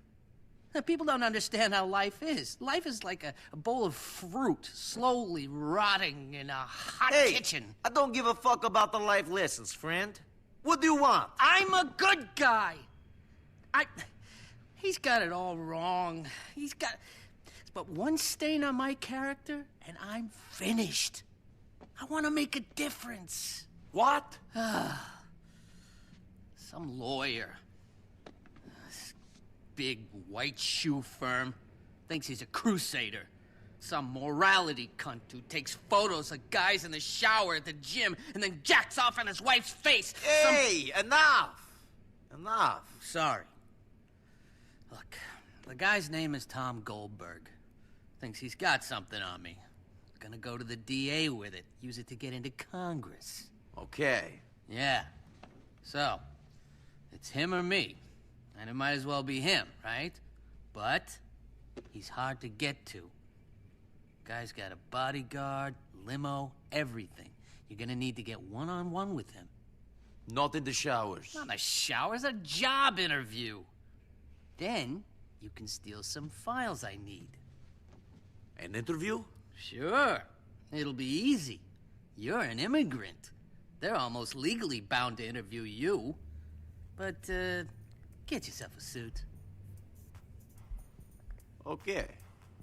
I will email you the details. You're a good man, Niko Bellic. A good man. Coming from you, that means a lot. Niko's next job for Francis McCreary takes him deep into the heart of the city's corruption. Following McCreary's orders, Niko heads to the internet cafe and logs onto one of the terminals. Using his new online identity, he visits the Goldberg, the Linger and Shyster law firm's website and uploads a fake resume to their careers page. Shortly after, Niko receives a call back from the firm, inviting him for an interview. To blend in, he picks up a suit, smart shoes, dressing for the part of what's about to be a very different kind of job interview. When he arrives at the firm, Niko is greeted by Tom Goldberg, a lawyer with a spotless reputation, at least on the surface. As the interview begins, Niko listens just long enough to confirm Goldberg's corruption before drawing his gun and executing him in cold blood. The office erupts in chaos. Niko escapes the building with police sirens blaring behind him, disappearing into the crowd once again. Not long after, Francis reaches out with another job. This time he wants Niko to eliminate Clarence Little, a notorious drug dealer and pimp running operations out of East Holland. At first, Niko refuses. He's tired of being McCreary's hitman. But after some negotiation, Francis offers $5,000 for the job. Niko accepts, making it clear this will be the last time he works for the crooked cop. Niko storms Clarence's turf, fighting his way through a maze of project hallways until finally cornering him on a rooftop. Here, Niko faces a familiar dilemma. He can spare Clarence's life or pull the trigger. The choice is up to him. But either way, Niko has to escape with the cops swarming the area. Later, Niko meets Francis by the fountain in Castle Gardens Park, where the detective angrily reveals that Clarence Lieutenant is threatening to expose his corruption. Francis once again tries to blackmail Niko, threatening to turn him over to the FIB. Niko, unfazed, demands payment before doing anything further. Once the money hits, Niko accepts the hit. From a rooftop overlooking the park, Niko lines up his sniper rifle and takes out Clarence's lieutenant mid-conversation, putting a silent end to Francis's final problem. It's one last job alongside the moral compromises, but for Niko, it's just another day surviving in Liberty City. With his business with Francis finally settled, Niko receives a call from Patrick McCreary, who invites him over for work. Niko makes his way over to his home in Dukes, where he's introduced to the rest of the McCreary family, and most notably, Packy's sister, Kate. Fuck you, Katie. Language. Sorry, Ma. Oh, there he is, Mr. Fucking Crazy Man. You want a beer? No. Good, because I ain't fucking got none. Very funny. Maybe if being a drunkard doesn't work out, you can be a comedian. Fuck off. And you, Kate, fuck off out of here. But aren't you going to introduce us? Sure. This is Niko, some drug-dealing fucking-generate from some armpit in Eastern Europe. That's my ma. Nice to meet you. Hi. And this is my sister. Lovely lass, scared to bits of life. And fucking off out of here right now before I throw a fucking bottle at her. Patrick. Nice to meet you. Likewise. See you around. Bye. What a girl. I think she likes you. Word to the wise, though, she don't put out. Which is convenient, because if she did, I'd have to kill you. Understood. Good lad. You got any drugs on you, boy? No. Shit. Well, probably a good thing. We got some business to take care of. Come on. Niko's first major job with Packy starts simple. The two set out to steal a truck from the Triads and deliver it to Ray Pacino's lockup. The job goes off cleanly, and Packy's impressed. Niko proves himself as someone who can handle pressure without losing his control. Not long after, Packy calls again, inviting Niko back to his house. This time, Niko meets Gordon Sargent and Michael Caine, two longtime associates of the McCreary crime family. The group is planning a robbery against the Ancelotti family, targeting one of the warehouses. At first, Niko hesitates, but after some convincing and a bit of pressure from Gordon, he agrees to join the crew. The job itself, quick but tense. The crew storms the warehouse, gunfire erupting as they fight through the Ancelotti guards. When the smoke clears, they grab the cash and make their getaway by boat. Speeding across the water, sirens echo behind them. The job is a success, and Niko earns the McCreary's respect. Afterward, Packy calls to thank Niko, and not just for the job. He tells him he should take his sister Kate on a date sometime. It's a rare bit of normalcy amid the chaos, and when Niko eventually does, it's one of the few times he feels like something more than a hired gun. Later, Niko receives a text from Packy about something bigger, a job that could change everything. He's told to wear a suit, tie, and good shoes and meet at the McCreary residence. When Niko arrives, Packy, Michael, and Derek McCreary are waiting. Together, they finalize the plan, a full-scale bank heist at the Bank of Liberty in Chinatown, Algonquin. They arrive at the bank dressed in suits, faces covered with masks. Michael takes control of the lobby, keeping hostages calm while Niko, Packy, and Derek move towards the vaults. The sound of drills, shouting, and alarms fill the building. When the vault door finally opens, they bag up over $1 million in cash. But as always in Liberty City, nothing goes smoothly. Michael is suddenly gunned down by Eugene Reaper, a security guard who refuses to go quietly. Packy and Derek immediately return fire, killing Reaper, but it's too late. Michael is dead. The heist just became a survival mission. The three remaining crew members fight their way through the front doors surrounded by News True and LCPD officers. Bullets rain down from every angle as Niko leads them through the streets, down into the Emerald subway station, and through the underground tunnels. After a grueling shootout in the dark, they emerge back onto the surface near Easton Station, hijack a nearby car, and flee across the city until the police lose their trail. When they finally reach the McCreary residence, the mood is heavy. Packy mourns Michael's death, calling him a brother, but still manages to thank the team for pulling it off. Despite the cost, the heist is a success. They walk away with $250,000 in cash each. For Niko, it's not just a payday. It's the start of his deeper involvement with the McCreary family and the beginning of his alliance with one of their most cunning brothers, Gerald McCreary. No one's here. Just you and me. Come in, come in. Beer? No, thank you. Oh, I agree. Let's have whiskey instead. Packy swears by you. Absolutely swears by you. Yeah? You handled yourself well on the bank job. It was fun. Fun? Too much fun. That's always been this family's problem. Fun. Good causes, a good laugh, some stupid dream or some stupid distraction. But never any fucking focus. Never. Focus. All we've ever been is bitches, working for guineas, working for niggers. Any asshole with a buck, a whole lot spent in a proper manner. Oh yeah, wine and women as quick as possible, and remain a slave forever. Very poetical. Yeah, I know. National tragedy. But I got a plan. You down, friend? Maybe. What is it? Well, first up, we gotta create a little problem between the Ancelottis and their Albanian muscle for Jimmy P. You're gonna plant a bomb in Tony Black's car. Be rigged to a phone. Thing will go off when you dial a number. I want it to blow when they get back from their meeting. So the Ancelottis think the Albanians did it. Exactly. Bomb's in an alley off of Inchin Avenue. Get it? Give me a call. You know, Packy was right for once. I'm glad you're on board. Niko's first major job for Jerry McCreary begins right outside the family's home in Dukes. Jerry gives Niko a call and tells him to check a nearby alleyway where a remote bomb has been stashed. The plan is to ignite more tension between the Ancelotti crime family and the Albanian partners. Niko drives to Little Italy, where the Ancelottis are scheduled to meet the Albanians. He finds Tony Black's car parked quietly behind a restaurant. Working quickly, Niko attaches the bomb to the back of the car, then slips into his own vehicle to tail Tony from a distance. After the meeting wraps, Tony and one of his men hop into the car and drive off, unaware that they're being followed. Niko keeps his distance, careful not to draw attention as they make their way up to North Holland.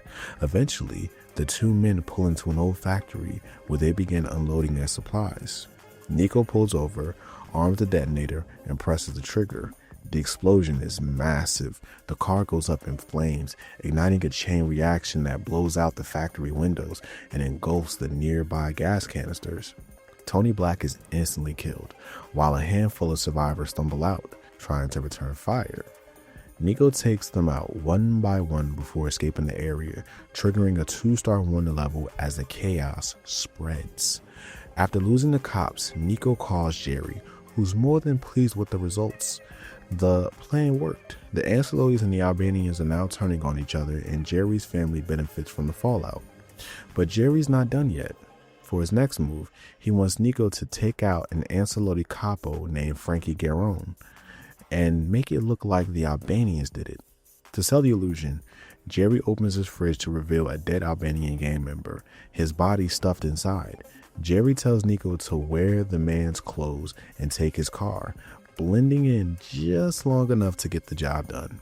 Niko reluctantly agrees, putting on the disguise and heading to where Frankie Garone is meeting with what's left of his Albanian contacts. When Niko arrives, Garone has already beaten one of them bloody. Spotting Niko, Frankie immediately grows suspicious and bolts off for his motorcycle. A high-speed chase erupts across the streets of Broker and Algonquin, with Garone weaving through traffic trying to lose Niko, but there's no escaping him. After an intense pursuit, Niko catches up and takes Garone out, ending Jerry's job and sealing another rift in Liberty City's criminal web. With his work for Gary complete, Niko receives word from Derek McCreary, who's been lying low and dealing with his own demons. He reaches out with a personal request, one that will soon force Niko to confront a piece of his own past. Looks like you'll need more than that. Yeah, cool. Oh. Hey! Wake up, you fucking junkie! I'm awake. I was just wishing you'd leave. Hey, sit down. That's pretty good gear. I'm pretty high. Good for you. Okay. Don't get sanctimonious on me. Okay. Why do you do this to yourself? Because it feels nice. Because it feels better to be high than not. Does it stop you thinking? It stops you caring, which is even better. So, what do you care about? I care about getting people back who claimed I was a grass. People who used that to steal shit off me. Maybe that's what your brother was talking about. When they said you needed help taking care of all the business. Sure. I mean, I ain't a saint. I ain't a man of principle. I messed up. But I tried. I made a mistake. But I admitted it. We all make mistakes. Exactly! And this guy is still threatening to kill me and my family! What's his name? Bucky Sligo. Bucky Sligo. I heard he was living in Alderney. Can you get access to police computer? Sure. Find the fuck. Shut him and his pals up. Okay. Derek McCreary's first job for Niko is a personal one. a loose end from his past that needs to be tied up before it comes back to haunt him. Derek tells Niko about Bucky Sligo, an old associate who's been running his mouth about the McCrearys and who Derek fears might talk to the cops. Using a police computer, Niko tracks Bucky down to a burger shop in West Dyke, up in northern Alderney. On the way, Niko calls Derek to confirm the plan. Slurring his words, Derek tells him to stay in the police car and spook Bucky into running. Once Bucky flees, Niko is to follow him back home. That way, he can take out not just Bucky, but his whole crew. Make sure his boys are there, Derek insists. He wants them all to pay. When Niko pulls up to the burger shop, he flips the siren, triggering a short cutscene. Inside, Bucky immediately panics at the sight of a cop car, jumping into his truck and speeding off. Niko gives chase through the quiet streets of West Dyke, tailing Bucky all the way to his house on Caribou Avenue. As soon as Bucky parks and rushes inside, Niko follows. The house is crawling with armed men, 5 in total, ready to defend their boss. One by one, Niko clears the rooms, eliminating everyone inside, until finally, Bucky Sligo's reign ends right there in his own living room. After the job is done, Niko calls Derek to let him know it's over, but Derek's too far gone to care. His voice is slurred and hollow, weighed down by guilt and years of addiction. When Niko tells him Bucky and his crew are dead, Derek just mutters, alive or dead, it's all the same though, isn't it? Niko, realizing how broken Derek's become, tells him to call back when he's sober, though deep down he knows that time may never come. With Derek spiraling and the McCreary family more fractured than ever, Niko turns his attention to a new contact, a slick, smooth-talking mobster with connections so deep inside the Albany's underworld. Ray Pacino. Oh, table for one? We got a beautiful bacala salad. I'm here for someone. I'm here for Ray. Oh, Ray, why did you say so? Ray's a beautiful man, you know what I mean? He's in the back. Thanks.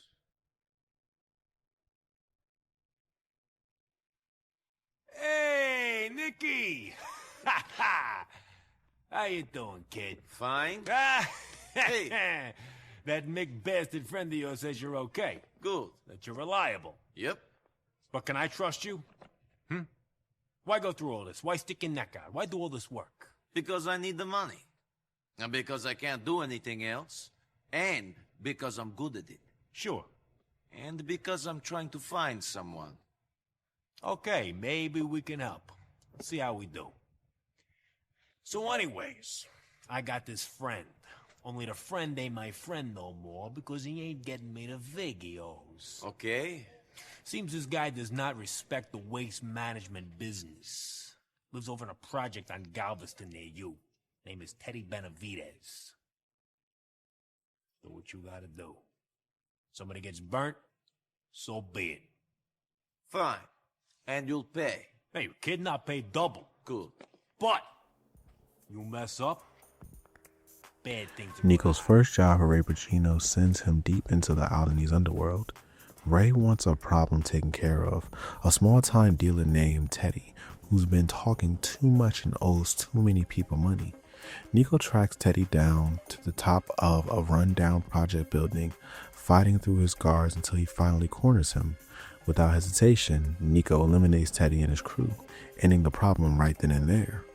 Once it's done, Niko steps back outside and calls Ray to report the hit, but Ray is as slippery as ever, denies knowing anything about it, a move that sets the tone for their entire working relationship. Soon after, Ray reaches out again, offering Niko steadier work. They meet at Drusula's restaurant, Ray's go-to spot, where he lays out the next job.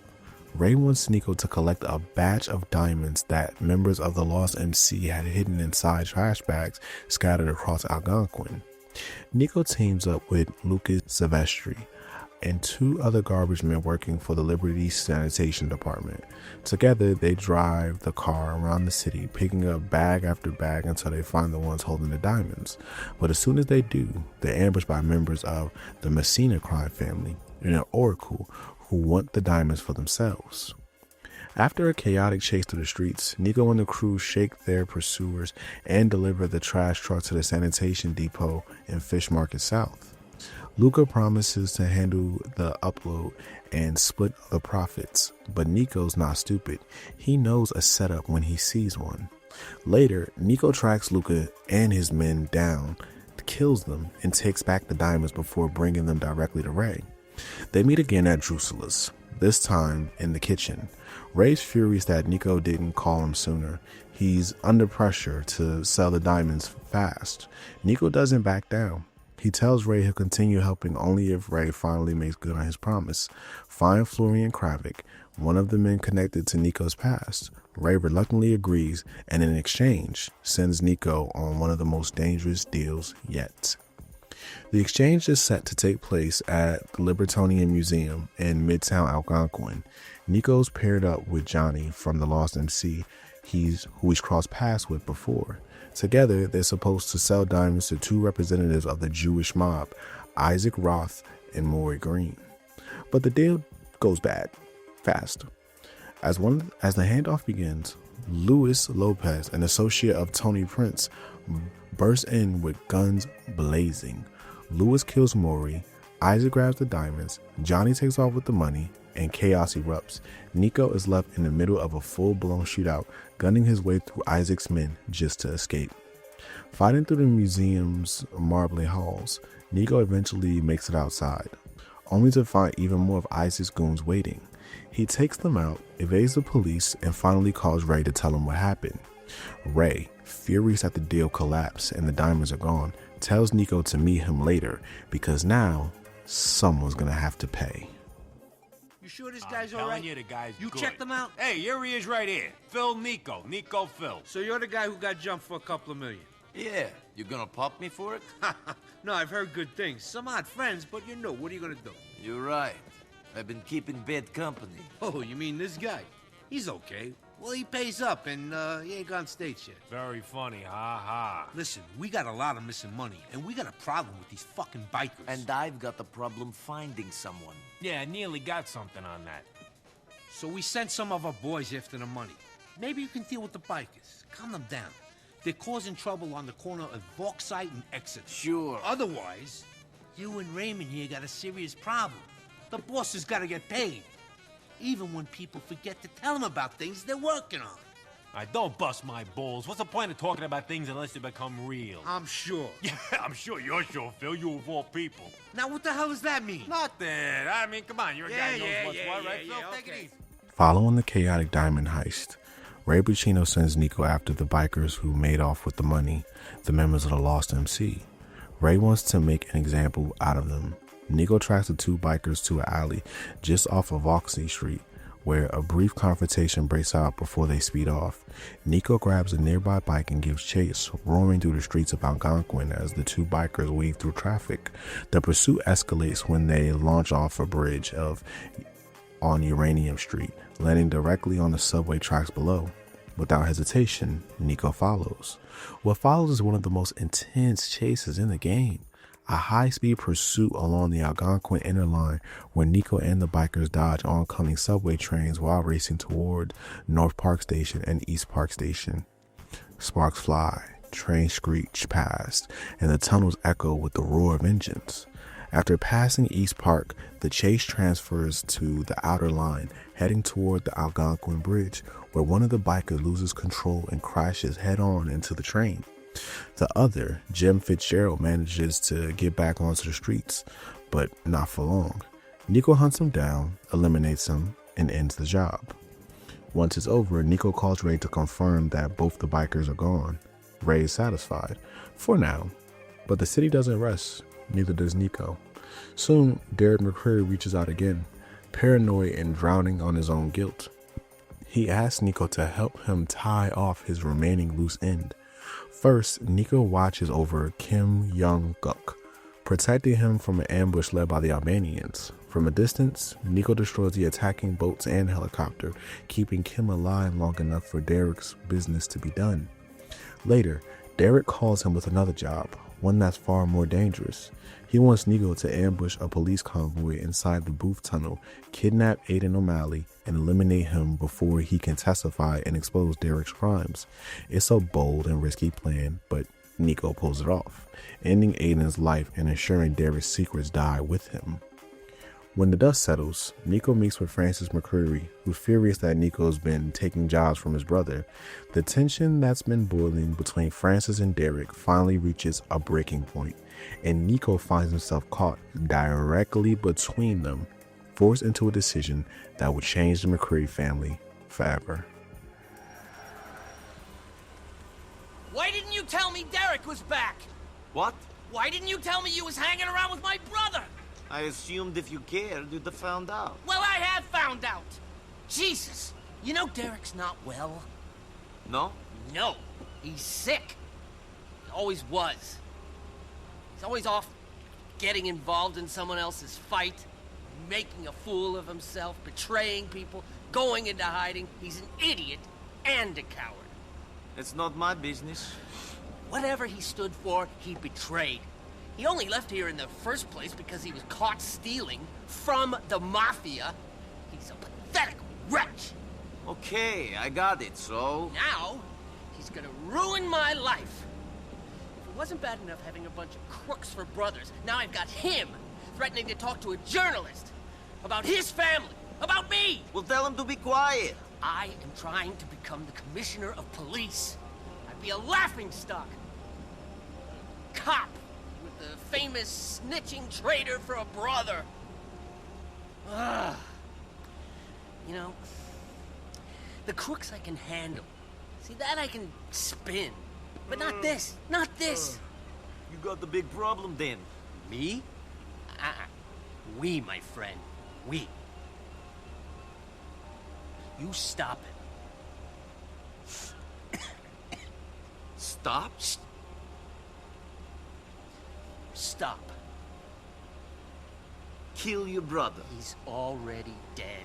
Just put him out of his misery. Fuck you. No, fuck you, pal.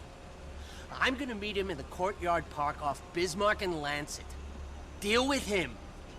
Make him a tragedy, not a disaster. Do it, or I will put you away. Oh, don't push me. Days between the McCreary brothers finally reached their breaking point.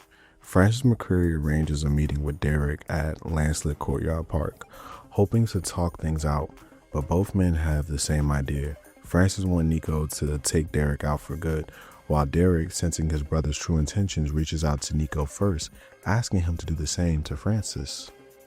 Niko heads to the park, takes position across the street, and Niko looks through his sniper scope, both brothers in view, both unaware they're being watched. It's one of those moments where GTA forces the player to live with their decisions. There's no right or wrong answer here, just consequences. If Niko kills Derek, he walks away with a clean payoff and access to Francis's connections, a favor system that can clear his wanted level whenever he calls. But if he kills Francis, Niko earns the trust of Packy McCreary, who values his loyalty far more than politics. Either way, a McCreary dies that day, and the weight of that choice lingers long after the trigger is pulled. In the aftermath, Packy calls Niko, his voice heavy. He tells Niko to put on a suit. Jerry's been arrested, and the family is preparing for the funeral. A few minutes later, Kate phones Niko herself, asking if he'll attend, whether out of guilt or respect. Niko agrees. He suits up and drives to Suffolk Church, where the McCrearys gather one last time as a family. It's a quiet, somber service, but as the coffin is lowered and the ceremony ends, Liberty City reminds Niko that peace never lasts long. I'm sorry for your loss. I'm not. I'm sorry for Ma. I gave up on my brothers a long time ago. The most I ever expected from them was to put flowers on their coffins. You've got a strange family. Who doesn't? I don't know.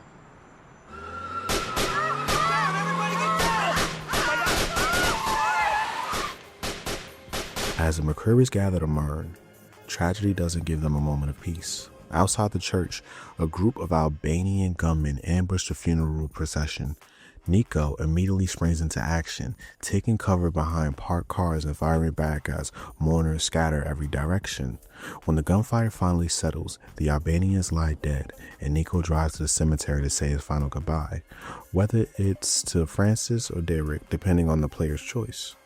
At the graveyard, Kate thanks Niko for being there for her family during such a painful time, unaware of the role he has played in the tragedy. Her sincerity cuts through the chaos, showing one of the few moments of quiet humanity in Liberty City. Not long after, Niko's phone rings. It's Jerry McCrary, now calling from the state correction facility. He asks Niko to pay him a visit. Inside the prison, Jerry speaks from behind the glass with his usual mix of charm and menace, giving Niko his next job, and this one's personal. Jerry wants Niko to call Packy once he leaves, and Packy fills in the details. They're going to kidnap Gracie Ancelotti, the daughter of Giovanni Ancelotti, the Don of the Ancelotti crime family. To pull it off, Niko responds to a car for sale ad that Gracie posted online. Posing as an interested buyer, the next day, he meets her outside the ordinary home. She's loud, confident, and more than a little flirtatious as she lets Niko take her pink Feltzer for a test drive. Midway through the drive, Niko turns the car around and calmly tells her she's being kidnapped. Gracie screams, grabs the wheel, and tries to throw the car off the road. Niko wrestles with control back, snatches her phone when she tries to call for help, and hurls it out the window. Her panic only grows until Niko finally knocks her unconscious, silencing her for the rest of the ride. Niko delivers her to the safe house in Albany, where Gordon Sargent helps tie her up in an upstairs room. Her car is driven off to be dumped somewhere while Niko calls Packy to confirm Gracie is secured. Soon after, Niko receives another call, this time from Ray Pacino, who's at his breaking point. He's lost his money, his diamonds, and now his patience.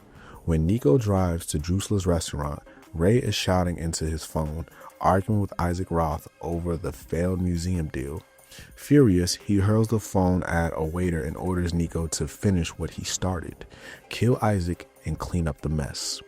Niko makes his way to the Majestic Hotel where Isaac and his men are holed up. Inside, Niko fights through a floor of armed guards, finally reaching the suite where Isaac hides. Whether Niko spares one of Isaac's associates or not, the message is the same. Ray's debts are paid in blood. After escaping the hotel, Niko calls Ray one last time, telling him he's done taking orders from him. Their partnership ends here. From there, Niko turns to Phil Bell, a more level-headed figure in Albany's criminal scene. Phil hires Niko to steal a heroin shipment from the Liberty City Triads and deliver it to Frankie Gallo's garage. It's a messy job, but Niko handles it like a pro. Impressed, Phil gives Niko his next contact, Jimmy Pedrino, a man sitting at the top of the Albany's food chain. Yeah? I'm here to see Mr. Pegorino. Well, I didn't think you were here to sell me insurance. So, you here to work for him, shoot him, or arrest him? Or maybe all three. It's okay, Mrs. P. I'll deal with this. Yeah, I'm in a life-threatening situation and I'm having a conversation here. He could have killed me. You're useless. Organized crime, my ass. With guys like you, no wonder this organization is doing so wonderfully. You, Nick? Come on. Peg. What? Someone for you. Oh, yeah. So, were you followed? I don't think so. Ah. I mean, who knows? Exactly. I mean, we can pretty much guarantee you were followed. The question is, did you know about it? And right now, I don't know the answer to that question. But to be honest, I don't really care neither. I know enough about you, your cousin, your friends. I know a lot of people around you end up in jail. Some maybe. But that's the same all over town. This is a dying game. I don't understand. I mean, I'm gonna ask you to deal with a problem. And you're gonna deal with it. Or you're not gonna deal with it and you're gonna be a problem that somebody else has to deal with. But me, I ain't doing nothing. Yes, okay. So what's the problem? We'll get to that. Anthony! Yo! Did Phil call? Not yet, boss. Ray called. Of course he did. I wonder, is it better to have a talented snake or a stoical lion who's gonna be cut down in his prime? I don't know. What do you think? I don't understand what you're talking about. You do. But I ain't gonna push. Anthony, get in here! Boss? Where's Big Pete and Marco? On their way. Listen to me. Here's what the plan is. Me and two of my guys gonna meet with a couple of boys from the Pavano family. I need these guys if we're ever gonna be taken serious. You know, get on the commission. Now the thing is, these guys ain't, shall we say, shown us the appropriate respect in the past. I want you to run security. Keep an eye on things, because they won't be looking out for you. Ah, here they are. It's either them or the cops. It's them. They're outside. Looks like Ray's here, too. I know it's them. God, give me strength. I'll be out in a minute. Look after Ray till I get back. Hey, Tone. Hey, Ray. I need to speak with Pegorino. What are you doing? He's busy. Hey, Niko. Boss, salve. Get up. I'm sorry, boss. This guy's everywhere like a freaking cockroach or something, huh? In a good way. Ray, you and me is gonna talk. The boss has got business. Yeah. Boss, I got you this because I care. You boys have fun. On the way to the meeting at the abandoned Dew Chemicals plant at the Actor Industrial Park, Jimmy Pegorino finally opens up to Niko. He admits that the Pegorino family's reputation is fading fast. They've been locked out by the commission and treated like outsiders. Jimmy believes this deal will change everything. The plan is simple. Bribe the Bufano family with a cash offering to buy respect and secure the Pegorinos' permanent seat at the table. But like most simple plans in Liberty City, it goes horribly wrong. Niko sets up with a sniper rifle to overlook the meet, ready to step in if things get messy. And sure enough, they do. The Pavanos turn on Pegorino, ambushing the entire meeting. Gunfire erupts across the factory lot. Niko covers Pegorino from above, taking out the Pavano soldiers one by one. But by the time Niko reaches the ground, Big P and Marco are dead, and Jimmy's been shot and bleeding out. The Pavanos try to flee with the tribute money, but Niko hunts them down, wiping out before they can get far. He then hauls the wounded Pegorino back to West Dyke, along with the stolen cash. The botched deal humiliates Jimmy. The Pavanos betrayed him, the commission still ignores him, and the Pegorino name is weaker than ever. Furious and desperate to save face, Jimmy orders Niko to hit the Pavanos where it hurts. Word on the street is that they're making a cash pickup in Albany, and Pegorino wants it stopped. Niko arrives at the drop, unleashing a brutal counterattack that wipes out the Pavano crew and secures the money for Pegorino's organization. But it's clear now, Jimmy's pride is spiraling into obsession, and everyone around him can feel it. Later, Niko meets Phil Bell at a strip club in Fort Tudor. Phil's been keeping an eye on the Russians who started smuggling drugs into Liberty City from Vice City. The shipment's still sitting on the docks at Charles Island, and Phil wants to intercept it before the Russians can unload. Niko and Phil hop into a truck parked at Alderney Storage and drive straight to the docks. 2 Russian guards are waiting when they arrive, and it doesn't take long for words to turn into bullets. A full-blown shootout breaks out across the waterfront, with Niko and Phil trading fire with the smugglers. Once the smoke clears, they commandeer the speedboats loaded with drugs and make their getaway across the water, delivering the stolen cargo safely back to North Holland. Afterward, Niko is summoned to Pegorino's mansion in West Dyke, where the boss's paranoia is on full display. Jimmy paces the room, ranting about betrayal, loyalty, and respect, convinced that everyone from the Russians to his own men is plotting against him. The higher Niko climbs the Alderney's criminal ladder, the more unstable the people above him become. Not you as well. Tell me it ain't you as well, Hey, you hey, Slavic hey! fuck! What are you talking about? Speak, you Balkan piece of shit! I'm done with you. Done with everyone. I'll go, but I ain't going quietly! Mr. Pegorino, I don't know what you're talking about. I came as quickly as I could. Fucking Anthony! What about Anthony? He was wearing a fucking wire! That is a problem. My personal bodyguard wearing a wire! I raised that kid like he was my own! I beat him like he was my own son! When my son killed himself, Anthony became my son! Now this? The world is a cunt! Where is Anthony? I heard he's wearing a wire, so I freak out. I call him up. He's such a moron, he leaves his cell phone on, so we speak. After he's gone states, of course. I mean, Jesus. What a chump! He freaks out on the phone, and I put the fear of God in him. I think maybe I've talked him out of it. Then, he has a goddamn heart attack on the phone. I'm thinking problem solved. He's dying right in front of my ears. But the asshole lived, and now he's in the Leftwood Hospital under heavy guard. Okay. Of course, he's got you on the fucking tape, too. Of course. So you'll do this for me. So you want me to talk to him? I want you to whack him. And after that, I want you to kill all the other rats I surround myself with. Okay, don't worry. After Pedrino's failed deals and growing paranoia, Niko's next job is to clean up another potential threat. Anthony Corrado, a Pedrino associate turned informant who's been hospitalized under FIB protection. Niko heads to the West Dyke Memorial Hospital in Alderney to silence him before he can testify. He walks casually through the lobby and slips into a locker room, where a set of unused hospital scrubs waits in an open cubby. Blending in with the staff, Niko makes his way to Corrado's ward. A police officer stands guard outside, and an FIB agent keeps watch at Corrado's bedside. Calm and composed, Niko persuades both men to step away for a moment. Once the room is clear, he quietly disconnects Corrado's life support, leaving the men to flatline without a sound.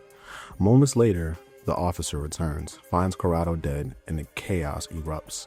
Niko is immediately suspected and surrounded by law enforcement as he reaches the lobby. The hospital transforms into a war zone, alarms blaring, cops closing in as Niko fights his way out the building and escapes into the streets of Alderney. He phones Pedrino, confirming the job is done. Jimmy, still rattled by how close things are closing in, mutters that hopefully no one else will try to testify against him. But the paranoia doesn't stop there. Soon after, Phil Bell reaches out to Niko with another problem. The Ancelotti underboss, Charles Chubby Charlie Mateo, is about to betray them. Charlie is hiding in an abandoned sprunk factory in Alderney and plans to flee the city by helicopter to inform the commission that the Pedrinos were behind the Vice City drug heist. Niko drives to the factory where Phil gives him 2 ways in, through the front door or through the underground service tunnel. Either way, the mission ends in blood. Inside, Niko tears through waves of Italian and Russian mobsters, clearing the building room by room. As he reaches the roof, he spots Charlie attempting to escape by helicopter. In one of the game's most cinematic sequences, Niko can either shoot him off the landing skid or destroy the chopper entirely. Whichever route he takes, the result is the same. The Maverick explodes midair, crashing through the factory roof in a fiery wreck that kills everyone aboard, including Chubby Charlie himself. With yet another loose end tied, Niko finds himself pulled back into yet another job from Phil. This time they're retrieving a heroin stash that Phil's nephew Frankie has been guarding at an old West Dyke mansion. The plan should have been simple: move the product to a safer spot. But just as they prepare to leave, FIB agents surround the house, ready to pounce. Phil instantly realizes what happened. Frankie got sloppy and led the FIB straight to them. The shootout that follows is relentless. Niko, Phil, and Frankie fight their way out of the mansion, escaping through the garage and jumping into 2 black cars loaded with heroin. The chase stares through Alderney's back streets with sirens blaring and agents in pursuit. They eventually ditch the cars and switch to a getaway van Phil had stashed behind the hospital. Once the chaos dies down, Niko drives Phil and Frankie to Pizza This on West Dyke. They part ways there, battered but alive, each man taking his cut and pretending, at least for a moment, that everything is under control. But deep down, Niko knows the truth. The walls are closing in, the FIB is circling, Jimmy's losing his grip, and Alderney's underworld is about to implode. Just when things seem like they couldn't get any worse, Niko's phone rings, and it's Mallory. Her voice is panicked. She tells Niko that Roman has been kidnapped, and that she's certain Dimitri's men are behind it. The kidnappers are holding him hostage at Zero's gas warehouse and industrial.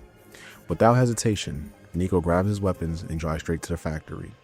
The second he steps inside, he takes cover behind concrete pillars as gunfire erupts all around him. Dimitri's men are heavily armed, guarding the building like a fortress.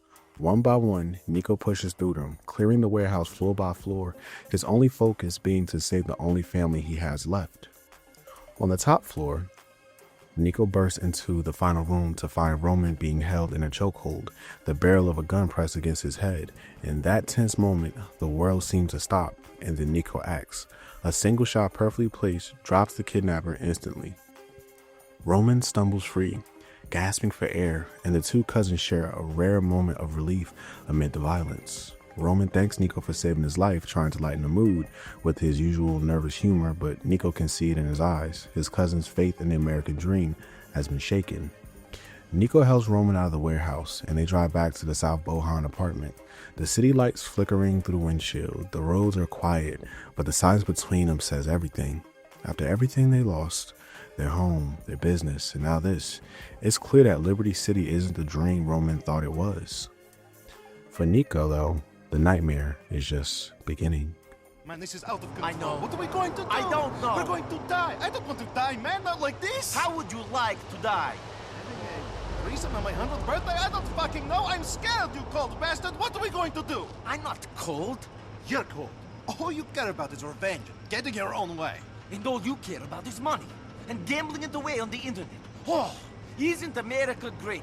I get to sit in front of a computer and play Mr. Rich Man and get into debt with crooks. Okay, I messed up. I know I did. I thought things would be different. I don't understand this place so good.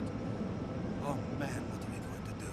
Stop sitting in front of the computer gambling our money. Stop getting into illegal card games. Stop spending all our money. Yes. Thank you. And stop thinking about the Russians. Man, we just need to disappear as far as I'm concerned. Disappear! Okay. But I want Florian and Darko. I need to know what happened. Give me that. Fine, but leave the Russians alone. I was not the one gambling in their private club. I didn't know! Give a guy a break! Okay.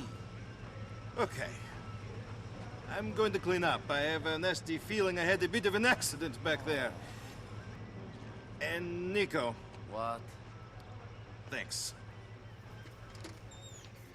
Back working alongside Patrick McCurry, Niko's life continues to intervene with the city's criminal underworld. After the kidnapping of Gracie Ancelotti, her father, the powerful Don of the Ancelotti crime family, refuses to believe she's actually been taken, convinced instead that she's run off with a lover. He threatens to retaliate unless he sees proof. To prevent an all-out mob war, Packy asks Niko to head to the apartment where Gracie's being held, take a photo of her as evidence. It's a quick but tense job, one that reminds Niko just how far he's gotten tangled into other people's business.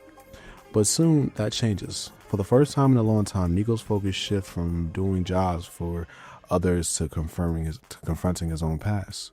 With the help from Ray Pacino's acquaintance, Tablet Daniels, and Roman Bellic, Niko's family tracks down one of the two men responsible for betraying an old army unit back in the Bosnian Wars, a man named Florian Kravik. Niko and Roman storm into Florian's apartment, weapons drawn, ready for confrontation that's haunted Niko for years, but what he finds isn't what he expected.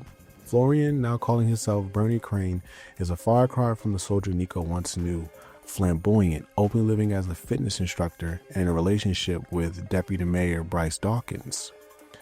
What was meant to be an execution turns into a revelation. Niko lowers his weapon, realizing that Florian wasn't the traitor he'd been hunting all this time. The truth, painful as it is, hits hard. The real betrayer still walks free. Darko Breivik. Roman tries to calm Niko, reminding him at least part of the past is behind them now. But as they walk out of Florian's apartment, the weight of the unanswered question lingers. How many lives will Niko have to destroy before he finds peace? Niko, be calm! Be calm! Fuck! Calm! Florian! Odda sam zbog tebe, Drgađior! Otvori!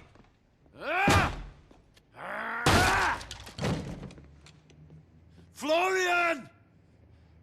I've come for you, Florian! Oh! Go away!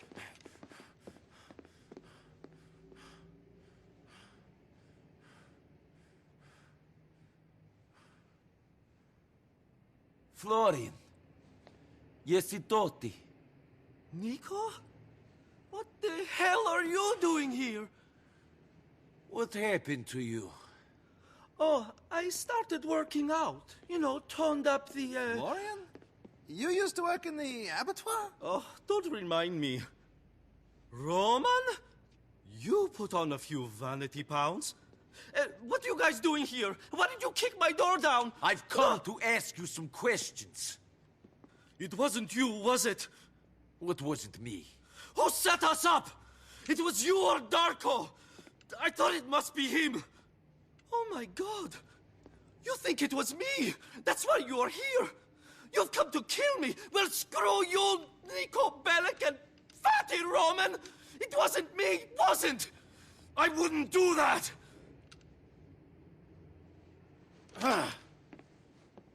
Can we stop with the fat jokes, Florian? It's Bernie now. After I came here, I wanted a complete change, so I became Bernie Crane. I'm sorry about the fat thing. You're still kind of cute. Gee, thanks. What are you doing here? Well, I'm a lifestyle coach, and I teach an aerobics class, and I'm in love. He's married. It's so doomed. And he's in politics. He's the deputy mayor. Bryce Dawkins? But he's so into family values. Oh, that's just politics. Where is Darko? Dead, I hope. I'm not sure. I heard he was still in Europe or Switzerland or somewhere. But then I heard that you had joined the circus, so information can be unreliable. We have to find him. We have to find him. I think he's a bit freaked out. I guess he thought seeing you would answer some questions. So I see. Well, it's great to see you guys. We must do brunch. Sure. See you later, Florian. Bernie!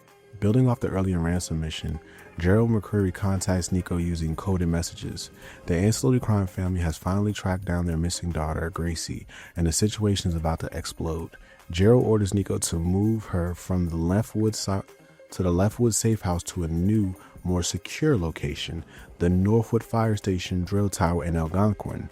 Niko makes the transfer carefully, navigating through the city's traffic and tension, every red light feeling like it could be an ambush. Once they arrive safely, Packy McCreary steps over to watch duty, explaining that Katie's home caring for her mother. They're devastated by the loss of her son. Even as the criminal world keeps spinning, grief remains constant in the McCreary household. Later, Niko reunites with Packy and Gracie at another safe house in Frankfurt Avenue.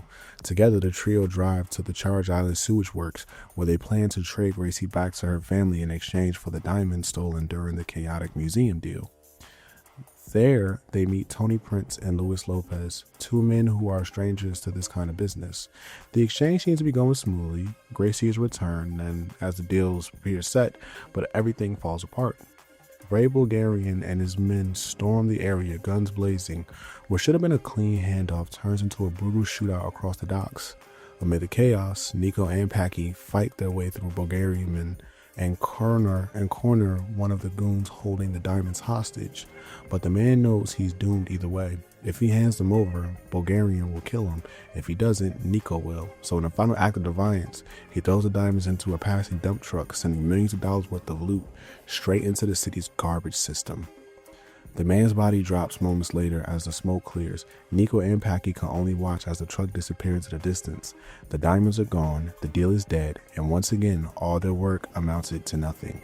They head back to McCreary's house, defeated, realizing that in Liberty City, even a win feels like a loss. Later that night, Niko phone's buzzes. It's a message from Ray Pacino, who tells him that Jimmy Pedrino wants to talk, something about pest control. Problem with this guy is I can't even think straight. So He's think always everything- there he is. Welcome to the War Council, my boy. Gentlemen, what's going on? Nothing. Discussing pest control. Well, I've given you my advice, Peg. You do what you think is best. I agree. Finally! I mean, I don't agree with what he says. I agree that you know best. Excuse me? Relax. I didn't mean nothing by it. Look, either we make the right call or we all end up in prison anyway. Well, your crap ain't gonna do me no favors. Be careful. I'll see you later. Boss, gentlemen. You're only an associate, Phil. Remember that. Yeah, okay, tough Boss, guy. I gotta tell you this. He's not straight. Right before I came in here, I saw him talking to Angie again. You better leave. I need to speak to Niko. Sure, boss. But, think about what I said. I will. You know? Trust me on that. We got real problems. Police are all over us. Maybe you heard, I got served papers today. Phil yesterday. We got a couple of boys in jail. I think they might squeal. Somebody's talking. Wants us out of the picture. Maybe John Gravelli. Or them Ancelottis. Somebody got to my people! So, what you going to do about it? I don't know! I gotta shut someone up and show people I mean business! I've known Phil a long time. He's straight, more or less. I know him and Angie are friends, but that don't worry me too much. Maybe he's too straight. Then there's Ray. I don't know.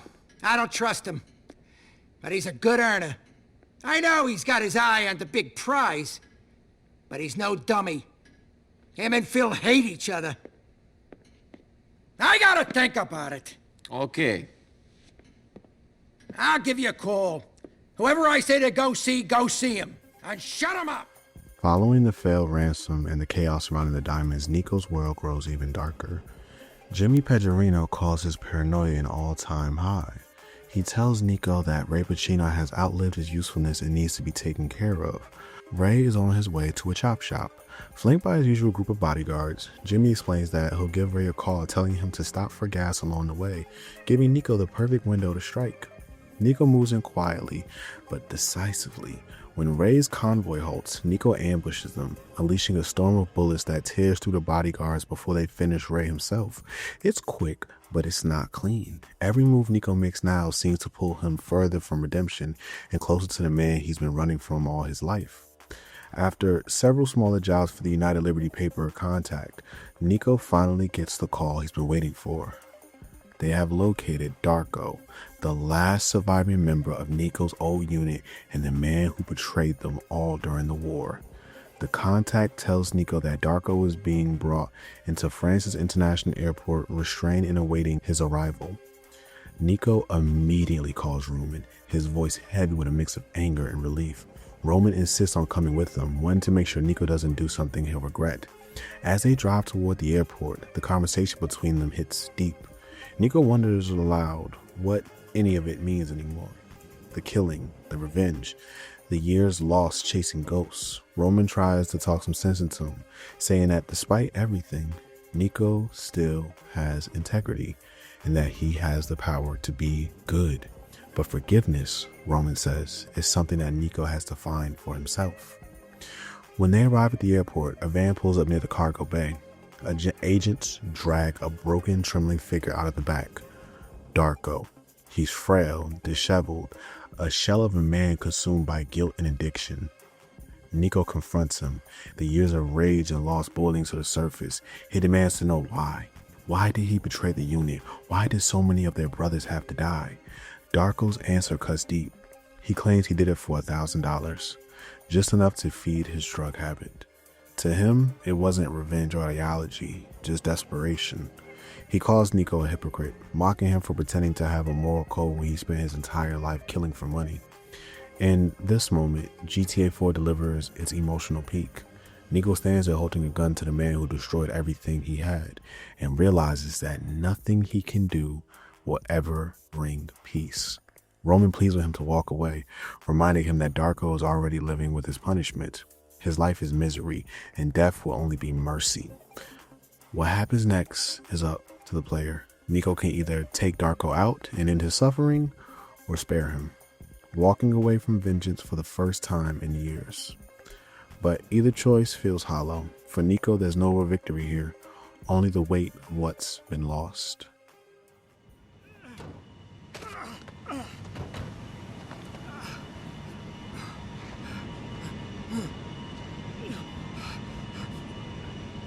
You remember me? Pusteme, ne poznajem te. I don't know you. Yes, you do. I'm the one who survived.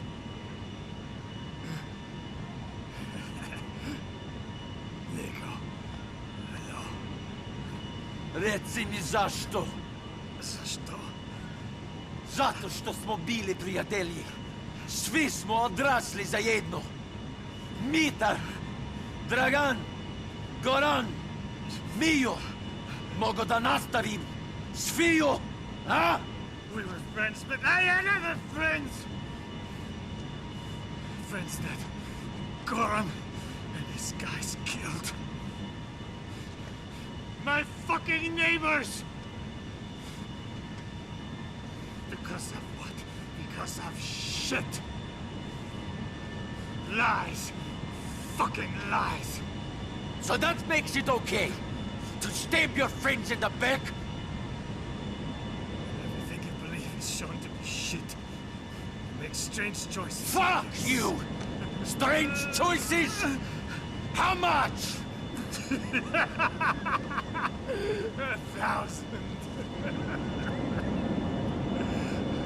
You killed my friends for $1,000. How much do you charge to kill someone? You ruined me, you fuck! I needed the money. I had problems. You're a fucking junkie! Kill me then! You fucking hypocrite. Trust me. You'll be doing me a favor. Ah! Niko, come on. Let's go. Let him suffer. He knows what he did. It doesn't look like he enjoys life too much. Come on.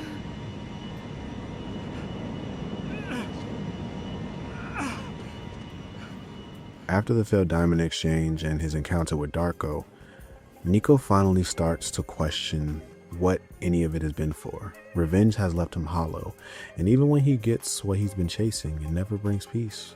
But before he can make sense of it all, Liberty City drags him back into the darkness. Jimmy Pedrino reaches out, demanding a meeting at a strip club in Tudor, Alderney. Niko arrives, grabs a drink at the bar, and listens as Pedrino lays it all out. The Pedrino crime family is desperate for legitimacy, and Jimmy thinks one big score will finally earn him the respect among the city's major families. He orders Niko to take part in a heroin deal with none other than Dimitri, the same man who betrayed Niko, kidnapped Roman, and left a trail of blood in his wake. Niko is furious. The idea of working with Dimitri again disgusts him, but Pedrino makes it clear. If Niko refuses, Dimitri's men will come after him. Reluctantly, Niko agrees to meet Phil Bell and to handle the job, though every instinct tells him this can only end badly. Leaving the club, Niko calls Roman, hoping to make sense of what's happening. Roman, ever the opportunist, tells Niko to take the deal. He believes this could be the ticket out of enough money for his honeymoon with Mallory, maybe even enough to buy a private jet and start a new life in Vice City. To him, this deal isn't another crime. It's a way out of the chaos. But Niko isn't so sure. He calls Kate, the one person in his life who still sees something human in him. Kate pleads with him to stay true to his principles, warning him not to trade what's left of his soul for a pile of dirty money. She tells Niko that working with Dimitri again will only drag him deeper into the same cycle he's been trying to escape. Niko faces the hardest choices of his life: to make a deal and risk betrayal once again, or take revenge and end Dimitri once and for all. Either path leads to blood. So Niko makes his decision, and I'm only going to talk about the canonical ending here. The non-canonical ending I'll be talking about in my analysis section.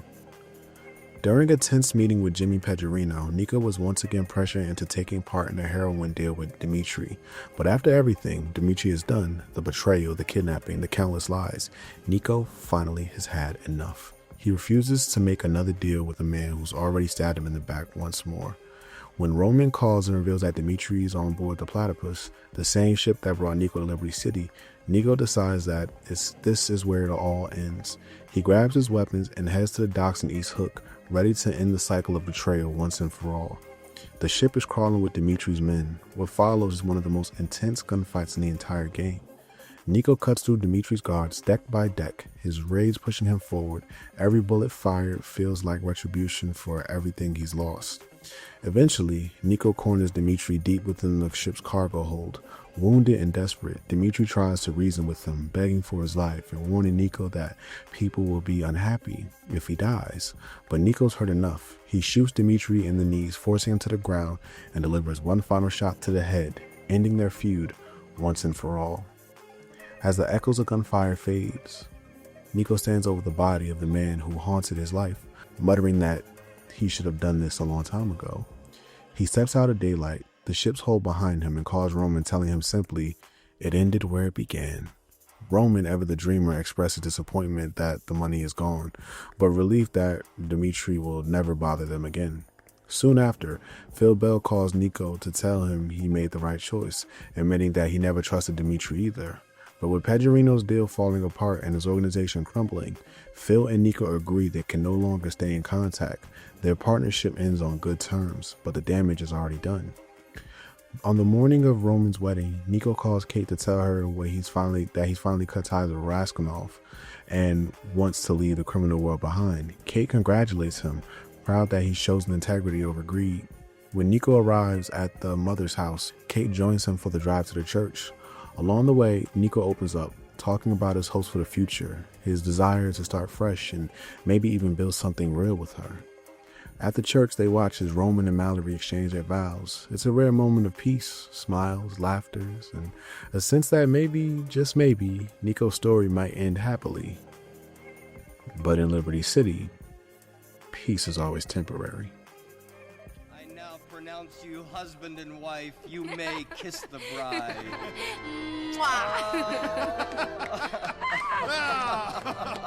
Yes! Okay. Yes, I did it! Hey! Yes! Congratulations, cousin! Thanks for coming. Okay. All right, yes, okay. There we go. Okay, yes, we are married. Okay. Come here.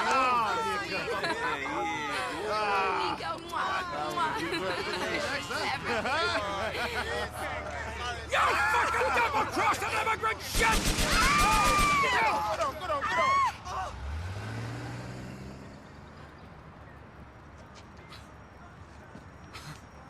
Oh, come on out of this blood clot. Niko, come on. Oh. Somebody call an ambulance. Call a fucking ambulance! She's dead! What? Oh, shit. Told me to leave it. I thought I had. I thought it was over. It's never over, Aya. Niko, you can't blame yourself. Of course I can. She's dead. Easy. Are you better, man? Easy. Calm down, man. Calm down. Niko, you have to get out of here. Yes, go on, man. Go on, man. We have to leave, man. Just leave. Get out of here. Don't worry, we take care of this, man. Okay. The following day, Niko gets a call from little Jacob and Roman. They track down some of Jimmy Pedrerino's men. The trail finally leads to an abandoned casino in Albany, and Niko knows where it is. Meeting with his friends, Niko joins the chase, pursuing Pedrerino's men through the back streets of Albany. The tension is electric, the sound of engines, gunfire, and sirens echo in the distance. When they arrive at the casino, Niko tells Jacob to get Roman to safety, knowing this is his fight alone. He storms the building, cutting through Pedrerino's guards one by one. The walls are falling apart, debris flying, bullets ricocheting. Every moment feels like the closing act of a long, bloody play. Niko finally bursts outside just in time to see Pedrerino fleeing into a speedboat, disappearing across the gray waters of Liberty City. Without hesitation, Niko jumps into a nearby dirt bike and gives chase along the shoreline. Engines roaring in sync with his rage, just as Pedrerino thinks he's escaped, an Annihilator helicopter swoops in, piloted by Jacob and Roman. Niko rides towards the docks and launches himself off a ramp, grabbing onto the helicopter's landing rail mid-air. What follows is a desperate chase across the bay. Niko fires from the helicopter, tearing through Pedrerino's boat with a barrage of bullets. One of Pedrerino's men fires back with an RPG, striking the helicopter's engine and forcing it to crash land on Happiness Island, the symbolic end of Niko's long road. Bleeding, furious, and broken, Niko tracks Pedrerino through the island ruins. After one final exchange of gunfire, Niko puts him down, ending the man responsible for Kate's death. Jacob and Roman rush to Niko's side as he stand over Pedrino's body. Roman tries to look at the bright side. It's over. The nightmare's finally done, but Niko can barely respond. For him, there's no victory, no release, just emptiness. The three men walk away from the island in silence, leaving behind the wreckage of every choice that led them here. Days later, Packy Mercury calls, his voice heavy with grief. He tells Niko that Kate didn't deserve to die, that the Mercury men were the true sinners. There's no comfort in his words, only guilt, the same kind that's haunted Niko since the war. Soon after, Roman calls with different news. Mallory is pregnant, and if the baby's a girl, they plan to name her after Kate. For a brief moment, Niko's comforted, not because he's happy, but because there's still something left to live for. After everything, Liberty City hasn't given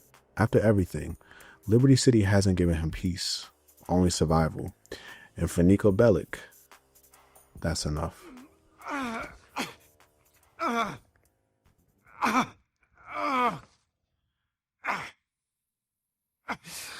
I told you to leave me alone. I give the orders here. Me! You're not looking so good there, Jimmy. Screw you. What the fuck did she ever do to you? I wanted you, you immigrant dipshit. Big talk. You want to know something funny? Not really.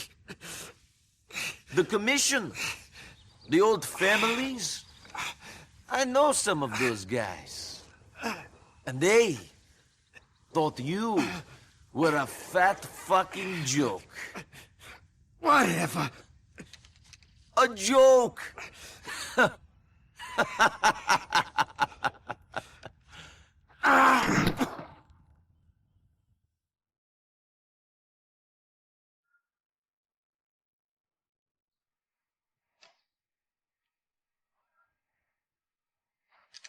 Cousin! Yeah. You did it. Really? I don't know. What did I do? But we're done. And we can start making money. Freely. I suppose so. We won, man. We won!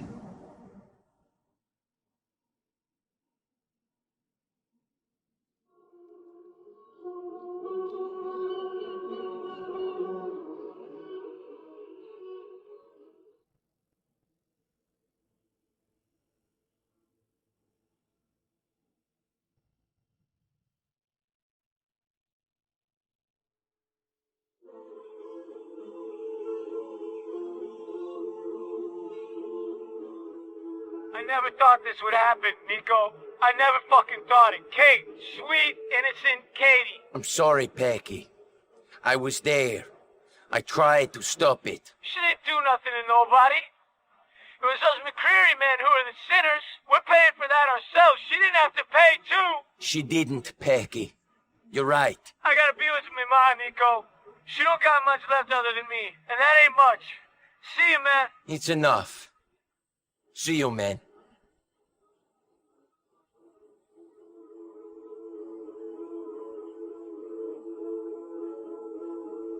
Hey, Niko, are you okay? Yeah, I'm fine. How's married life? It's okay. Hard to be happy when your wedding goes the way ours did. Kate's death was very unfortunate.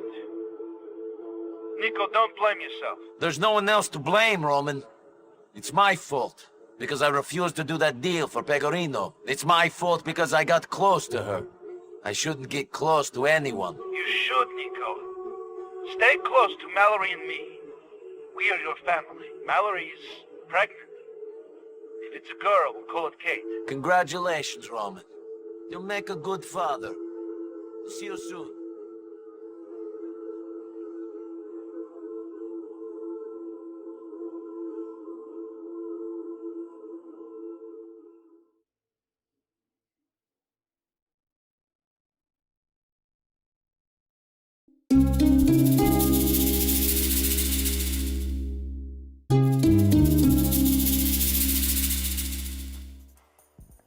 let's analyze what this story really represents. GTA 4 marked a fundamental shift in how Rockstar approached storytelling, not just with the series, but gaming as a whole. Traditionally, the GTA formula focused on gangs, revenge, and the criminal underbelly of the American dream, themes that define Vice City, San Andreas, and even 3. But here, Rockstar takes that same framework and pushes it deeper, more personal, and infinitely more human. At its core, GTA 4 is a story about Niko Bellic, a man shaped and ultimately broken by war. War is portrayed as a corrosive force, one that doesn't just destroy nations, but erodes the very soul of the people caught in it. Niko's youth was spent in the chaos of Eastern Europe's late 20th century conflicts, watching his home crumble around him. By the time peace returned, there was nothing left to return to. All he knew was survival, and survival in a world that values money over morality. Even the world itself reflects that weight. Liberty City doesn't play like the power fantasy of old GTA games. It feels lived in, worn down, and real. The heavy physics, sluggish driving, and constant buzz of Niko's cell phone makes every moment feel burdensome, not liberating. Every mission is less about conquest and more about survival, a reflection of a city that refuses to let him breathe. That's what makes Niko such a tragic figure. War taught him to bury humanity, to treat morality as a weakness, and by the time he arrives in Liberty City, he's already emotionally fractured. His only compass is revenge, and his only hope is the dream that America might give him a second chance. But like every dream in this world, that illusion fades fast. GTA reframes the American dream not as a path to freedom or fortune, but as a cycle of disillusionment, where even those who escape their past find that America's streets are built on the same corruption they left behind. For Niko, Liberty City doesn't represent opportunity. It's just another battlefield, one where the rules are written in greed and betrayal. Liberty City isn't just a setting, it's a character. Every siren, billboard, and the late-night talk shows sells the illusion of freedom, while its concrete towers box Niko in, keeping him trapped in a system that feeds on desperation. It's a living, breathing paradox, beautiful to look at, but cold to the touch. Come in, come in! Make yourself at home. What's mine is yours. Got him! Little bastard. If he paid some rent, I wouldn't care. Oh, shit. Oh, that's not nice. Ah, cousin. It's so good to see you.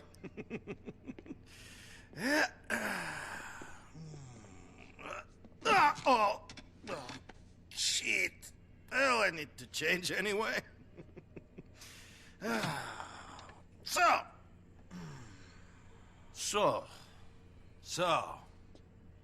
So, you full of crap or what?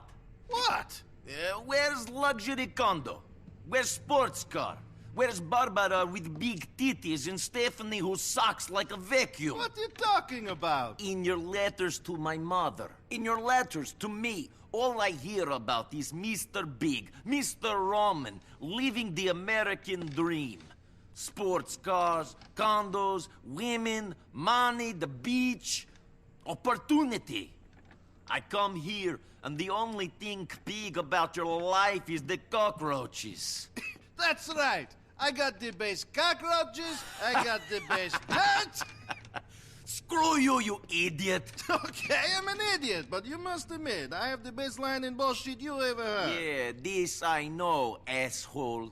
But here, all I needed was one good guy. One good guy I could do well. Not take over the world, but do okay. Now maybe I have this. But what about you? What about you, cousin? What? What about me? Well, why you leave home after all this time? First I hear you running with the wrong kind. Then I hear you join the merchant navy. Now you're here. You never tell me anything. No. What do you mean, no? No, I never tell you anything. Another time. Ooh, mystery man. Strange and exotic sailor. What happened? Did your captain make you pregnant? Screw you! No, it's nothing like that. The ships were fine. It was before that. Two things. You remember, during the war, we did some bad things. And bad things happened to us. War is where the young and stupid are tricked by the old and bitter into killing each other. I was very young and very angry. Maybe that is no excuse. Roman?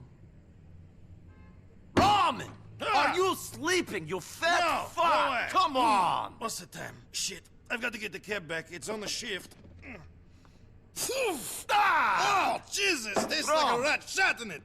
Niko, I've got to run. Come meet me at the cab office. It's easy. Out the door, turn left, then the first left at the diner, go down one block and turn right on Iroquois. Then walk all the way down and we're right there on the left on the corner of Cisco Street. It's really flash. We got lots of TDs and some incredible molders. Niko, give me a hug. Good to have you here, cousin. I've got something for you. Oh, damn. Damn. Yes, Vlad. Sorry. Forgive me, okay? No, please don't cut my cock off. Okay, Vlad. Yes. Okay. Rockstar has always been known for parodying American culture through the eyes of its own citizens. Tommy Vercetti, Carl Johnson, Claude, each one a product of their environment navigating the chaos of America from within. But in GTA 4, it does something completely different. It lets us see America through the eyes of an outsider, someone who believed in the dream, only to watch it crumble the moment he arrived.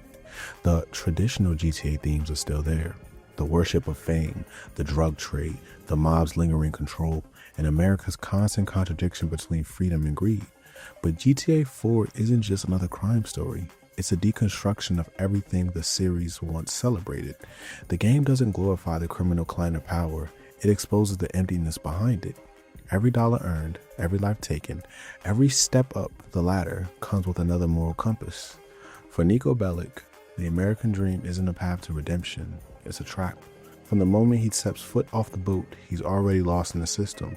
As an illegal immigrant, his only opposition is to work for his cousin Roman, a man drowning in debt and delusion. Roman's optimism and reckless gambling tie Niko directly to the Russian mob, forcing him into the same cycle of corruption he tried to escape back in Europe. And that's the game's quiet tragedy. Niko doesn't arrive in America to become a gangster. He becomes one because there's no other way to survive. His descent mirrors the immigrant experience turned upside down.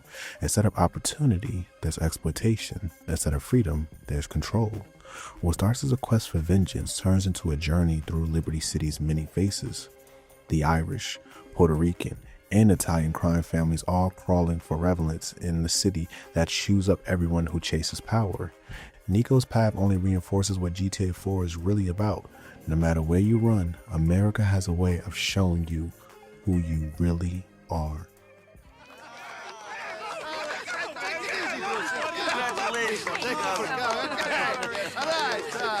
Thank you for coming. Okay. Yes. You're married. Yes, okay. Niko Bellic? Yes? Okay, thank you. The gift from Dmitry Raskolov. Oh my God!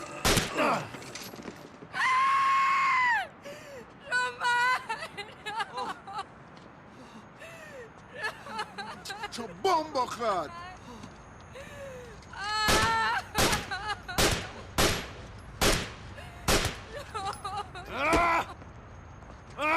Yo, Niko! Calm down, man. Easy. He told me to leave it. I left it. Niko, get up, man. Get up. Oh, Gotta get you out of here, man. Police them soon come. Don't worry, man. Me find them each and me call you. Leave. Okay. GTA 4 stands as the most grounded and realistic portrayal of the criminal life Rockstar has ever created. And more importantly, it shows exactly where that path leads. There's no glamour, no empire to build, just the consequences of living a life driven by greed, revenge, and survival. Rockstar's depiction of a fading Italian mob feels like a symbolic curtain call, a way of closing out the spirit of the sixth generation of Grand Theft Auto games. The McCreary family storyline alone captures this perfectly. This was also the moment Rockstar evolved as storytellers. Gone were the cartoonist excesses of the PS2 era, the rocket launchers, jetpacks, and over-the-top chaos. In their place came cinematic realism, moral weight, and quiet introspection. GTA 4 was the studio's first real character study, paving the way for future titles like Red Dead and LA Noire, where tragedy and humanity took the center stage.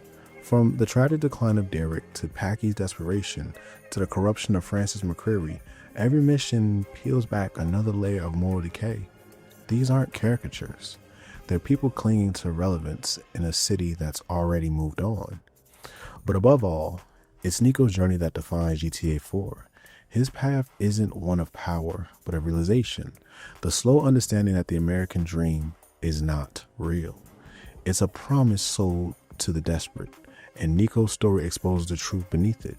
Loneliness, loss, and unending pain. There's no white picket fence waiting for him, no second chance, and certainly no peace, only survival. By the end, when Niko utters those haunting words, So this is what the dream feels like. This is the victory we longed for. it's not just a reflection. It's a recognition that everything he fought for came at the cost of his soul. That's what makes it all the more tragic, is that in the non-canonical ending when Roman dies instead of Kate, we see the full extent of that loss. Roman was Niko's last real connection to hope, the only person who ever believed they could start over. When that's taken away, Niko isn't just broken, he's empty. America didn't save him, it hollowed him out. In the end, GTA 4 isn't about crime, it's about consequence. The price of chasing a dream that was never meant to come true. GTA 4 isn't about the crimes Niko commits, it's about what those crimes cost him. It's about every immigrant, every dreamer who looks for salvation and finds only survival. That's why this story still resonates today. Not because it's about America, but because it's about us.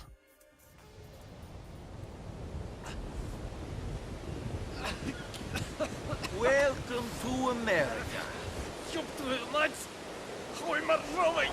Speak English.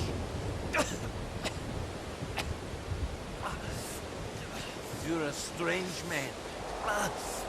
You killed your best friend.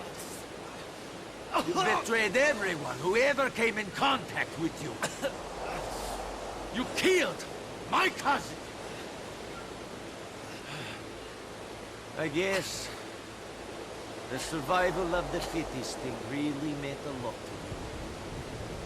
Come on, Niko, man. Get out of here. Let's go. Come on. Go on. Come on, let's go. Roman never hurt anyone. No. Let's go, man. It's over. You know what? Now let's talk about the characters, starting with the protagonist himself, Niko. Niko Bellic's story is one of tragedy long before he ever sets foot in Liberty City.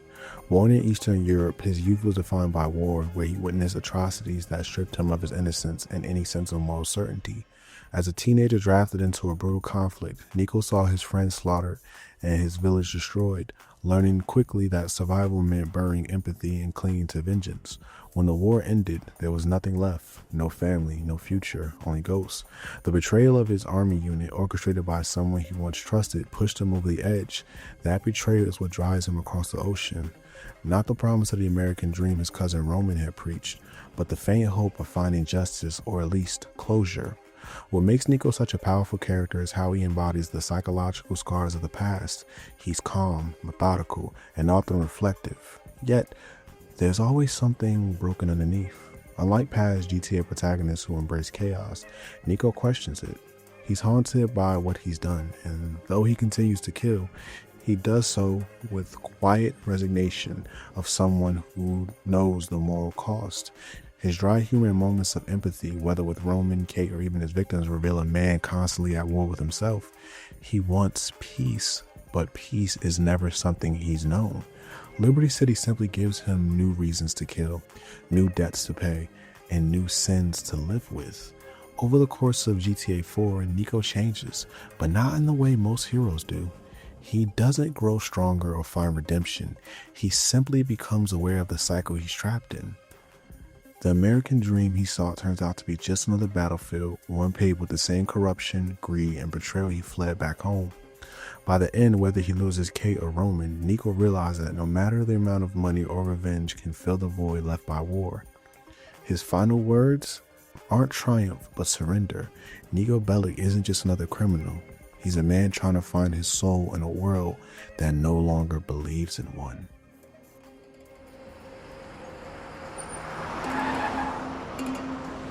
Niko, my cousin! I can't believe it, you're here! Welcome to America!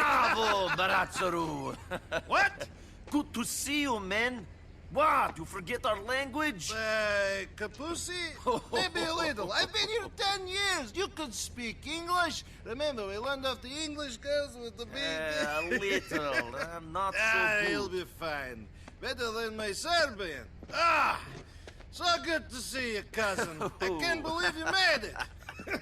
Shit, I have to tell you. I had quite a night last night. 2 women. The land of opportunity. I've made it.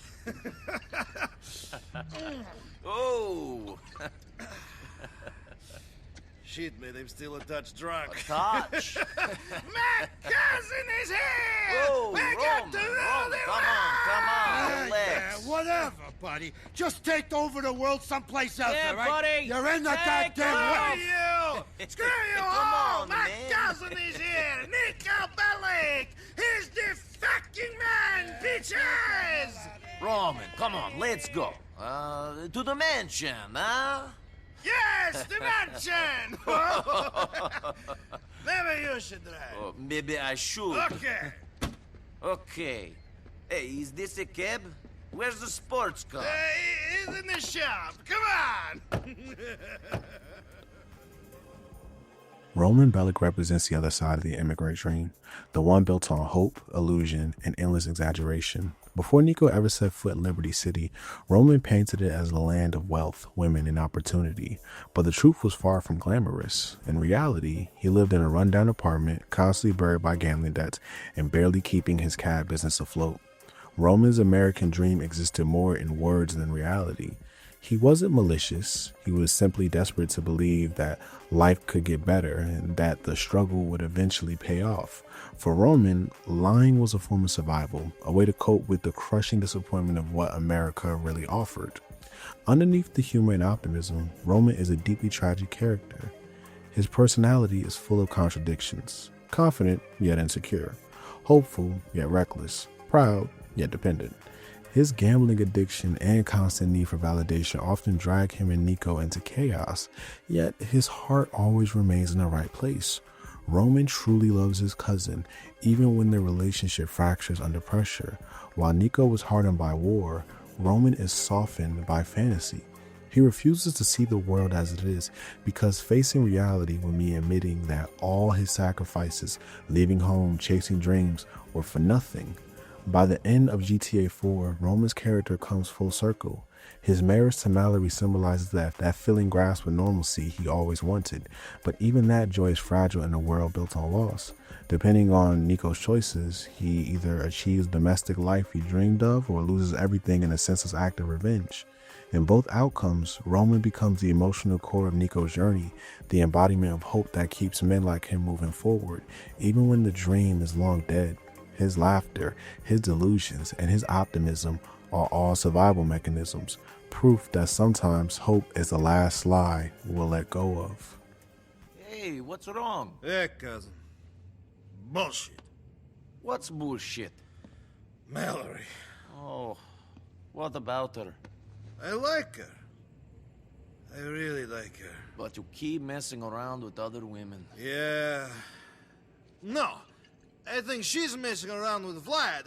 I saw his car parked outside her place the other day. Yeah. You knew? I had suspicions. You fucking knew? What was I going to say?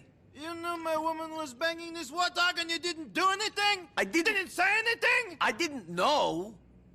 You're an asshole, Niko Bellic! A disloyal user! After what I did for you, you dick!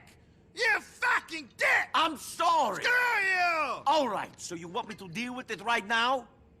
No. Sit down. No! I'm not going to stand here and have you call me disloyal.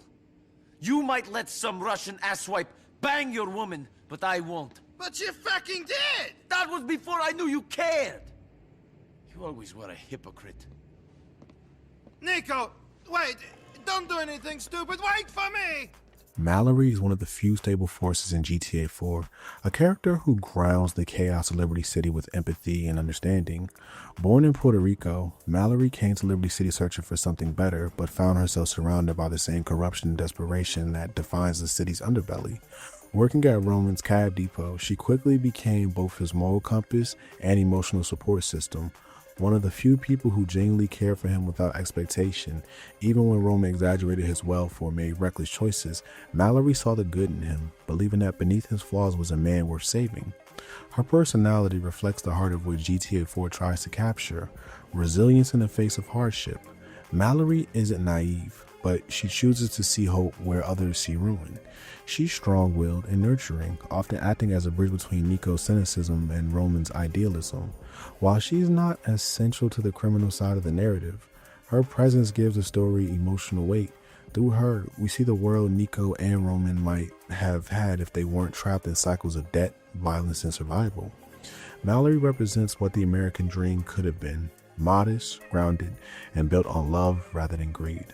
By the end of the game, Mallory's life becomes a reflection of both tragedy and endurance. Whether she loses Roman or starts a family with him, she carries the emotional legacy of everything the Bellic cousins endured. Her pregnancy, revealed in the game's final moments, symbolizes the fate possibility of rebirth, a glimmer of hope amid loss. Mallory doesn't escape Liberty City's darkness, but she survives it. In a story about broken men chasing impossible dreams, she reminds us that sometimes the real strength lies in simply holding on to what's left. Come on, big guy, either do some work or get out of here. We don't need jokers. Screw you! Baby, when I look into your eyes, it means something. I see little Romans, I see little Mallorys, I see stars, I see angels. In my homeland, we have a saying. Yeah, we got one too. You're a fag. Jesus, Roman, you fucking idiota. How can I take you seriously? Very difficult, I think. Hello, Roman. Hello, miss. Mallory, this is my cousin I tell you about, Niko. Niko, this is Mallory, the beautiful girl I tell you about. See? Not everything I tell you is bullshit. I bet most of it was. Hey. I hope you're less full of shit than your cousin over here. Thank you. This is the woman that I'm going to marry. Whatever you say. Michelle, or as Niko later discovers, Karen Daniels, begins as one of the most unassuming figures in 4. When Niko first meets her through Mallory, she appears to be a normal woman seeking companionship in a city that thrives on loneliness. Her apartment, neatly kept yet strangely sterile, hints that something isn't right beneath the surface. Through her dates with Niko, she plays the part of curious outsider, asking about his past and encouraging him to open up about his life, but always just a little too directly, as though her interests were professional rather than personal. Over time, the truth unfolds. Michelle isn't the sweet romantic partner Niko thought she was.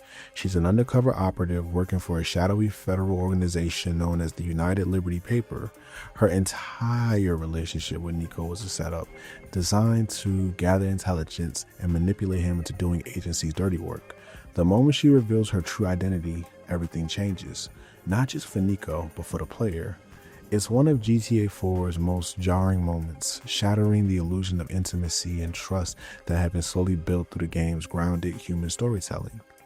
What makes Michelle's betrayal so impactful is how it mirrors the larger theme of deception that defines GTA 4. Everyone in Liberty City hides behind a mask, and Michelle's mask just happens to be the most convincing. Her actions push Niko further down the path of cynicism, reinforcing his belief that no one in this world can be trusted. Yet, in a strange way, Michelle also serves as a reflection of Niko himself. Both are living double lives, both trapped by forces bigger than themselves, and both searching for purpose in a city that feeds on lies. Her betrayal isn't just personal, it's symbolic of the false promise of freedom that Liberty City sells to everyone who walks its streets. Hey, Jacob. What are you doing here? This is no place for you, Michelle. As it happens, it is. You see, Niko, I have been working for the government. I'm afraid it's my job to watch you. And now I have to ask you for the coke. This is a joke, right? Please, please don't make this harder for me than it already is. Look, they're about to take down Elizabeta. I don't fucking believe this. Listen, I'm sorry it had to be this way, Niko. I'm really sorry. Hey, you know, you could have gone down too if you weren't so useful. You fucking bitch. Niko. Hold on. You mean to say you're going to let us off just like that? Nothing now go on? Well, my employers need the help of a guy like Niko. The office is in Algonquin. I'll call you. You know, as and when we need you. The coke, please. Little Jacob is one of the few people in GTA 4 who embodies loyalty in its purest form. A Jamaican arms dealer and close friend of Roman, Jacob quickly becomes Niko's most trusted ally in Liberty City. From their first meeting, there's an unspoken sense of mutual respect. Two men from different worlds, both shaped by hardship, both guided by a moral code that sets them apart from the chaos around them. While everyone else in Niko's life uses him for their own gain, Jacob stands by him, offering guidance, protection, and at times even wisdom. His thick patois and calm demeanor hide his sharp intelligence and deep understanding of the streets. Jacob's character represents the voice of reason in a world consumed by betrayal and greed. He operates on the fringes of Liberty City's criminal underworld, but still holds on to a sense of humanity that most others have lost. His friendship with Niko is one of equals, not transactional, but built on shared experiences of struggle and survival. Whether backing Niko up in a gunfight or giving him a couch to crash on, Jacob's loyalty feels genuine. He's a man who lives by respect, not power, and that makes him stand out in a game defined by moral decay. By the end of the story, Lil Jacob becomes more than a supporting character. He's Niko's conscience. He's the one who warns Niko about Dimitri's betrayal, stands by him through the worst, and helps him confront Pedrino in the game's final act. In a world where everyone is chasing money, status, or revenge, Jacob represents something far more valuable: integrity. He is living proof that even in a place as cruel as unforgiving as Liberty City, loyalty and brotherhood can still survive. And in the end, that's what gives Niko's journey meaning. Not the dream, not the money, but the people who never turned their backs when the world did. I didn't want your blood clot, I forgot to set me on a pussy hole. Yeah, fuck you, fucking reggae idiot bitch! You want blood clot, cause I didn't even bumper clot rate you know. Stop speaking that gibberish! You fat bumper clot pussy hole girl, you know this? Shot in a bumper clot. Hey, yo, don't touch what's me. wrong? What's wrong? Jacob here. You know Jacob? Yes. Jacob tells me it wasn't him, but some people he introduced me to have ripped me off big time and put the heat on me. I know they did. All right. I know my fault to the Rasta. I know my blood clot. not your Hey, fault. don't come in on my face. All right. You better hope Niko can make this right for you then. Oh, what? Oh, we got a big fucking problem, Rasta. Niko, go do this first job for him. Yeah, I got it. Watch me now. See you later. Brucey is Liberty City's walking embodiment of insecurity disguised as confidence. On the surface, he's all bravado, a flashy self-proclaimed alpha male obsessed with car status and self-improvement. He owns a high-end garage and talks a big game about genetic superiority, but underneath the motivational quotes and protein shakes lies a deeply fragile man desperate to be seen as more than he is. His introduction to Niko begins through Roman, and right away, Brucey's energy feels like the opposite of Niko, a loud, overcompensating personality bouncing off Niko's quiet trauma. Brucey's role in the story often serves as comic relief, but he's more than just Liberty City's eccentric fitness guru. His exaggerated masculinity and obsession with control are reflections of the same desperation that drives most of the city's inhabitants, the need to project success even when you're falling apart inside. Behind his muscle cars and constant adrenaline rushes, Brucey lives with paranoia, low self-esteem, and the dependence on steroids that amplify his erratic behavior. Through his missions, Niko sees firsthand how Brucey uses noise and excess to drown out his own fears, a man trying to rewrite his past by portraying a fantasy version of himself. As Niko grows more aware of Liberty City's moral decay, Brucey becomes an oddly tragic figure. He wants to be powerful and respected, but unlike the true criminals running the city, he lacks the ruthlessness to ever fully belong. His friendship with Niko, though laced with ego and misunderstanding, gives him brief moments of authenticity, where the mask slips and the man underneath feels almost human. Brucey may be ridiculous, but he's also real, a symbol of how far people will go to convince the world and themselves that they're winning. In the end, he's proof that Liberty City's loudest voices are often its most broken souls. We'll just get there. Damn these people. Hey, Roman. Tu je stereotyp. Brucey, have you met my cousin, Niko? This is Brucey. We met online. Oh, lovemeet.net? No. In a dark corner, doing dark deeds. We're both players, my friend. Players. VIP. For real. Classy, but also sexy. That's how I like my women. I work at it, so they should too, right? Yeah. What is he talking about? Brucey's a dreamer. He understands my vision. Oh, so he's an idiot. Hey! Screw you. Listen, man, you should try going online. I know how to go on the line. I just haven't done it here. Of course. Technophobe, Luddite. We gotta get you online. It's a world of opportunity. Such as? All kinds of things. Yesterday, I was online, and I discovered a blog about women who don't like to shave. That's pretty important. Listen, I promised Brucey I'd go out with him. Can you go out and get it sorted? Okay. Go to Twat and register on one of the PCs there. A pretty girl is expecting you. I'm bored of not being able to email your cousin, and the family keeps sending me news for you. Brucey, stop exercising. Okay. Let's put some bitches to the sword. VIP style, come on! He's a cool guy. Ровно до много. Добьем преку интернета. Myslиш da sam lud? Patrick McCrary is one of the few people in Liberty City who truly understands Niko, not because of shared experiences, but because of shared pain. Born into the crumbling McCrary crime family, Packy grew up surrounded by corruption, religion, and regret. He's the middle child trying to hold together a family that's been rotting from inside out, torn apart by greed and guilt. When Niko meets him, Packy is already deep in the life he hates, running jobs for mobsters, juggling loyalty and morality, and drowning it all in sarcasm and alcohol. Beneath his humor, there's a sadness, the weight of someone who knows he's capable of more but trapped by circumstance. Packy's friendship with Niko feels effortless, but built on honesty and understanding. He doesn't see Niko as just another hired gun. He sees him as a kindred spirit, a man trying to survive in a world that's long since stopped caring about good people. Through their time together, from robbing banks to dealing with family tragedy, Packy becomes Niko's emotional anchor. He represents the idea that even in a city as morally bankrupt as Liberty City, real connections can still exist. But Packy's cynicism keeps him forever believing in redemption. He jokes his way through heartbreak, masks his trauma with laughter, and quietly mourns what his family and his faith used to mean. By the end of GTA 4, Packy stands as one of the story's most tragic survivors. He loses his brothers, his sister Kate, and the last remnants of all hope he ever had for a better life. Yet, unlike others who break under the weight of loss, Packy endures, not out of strength, but because there's nothing else left to do.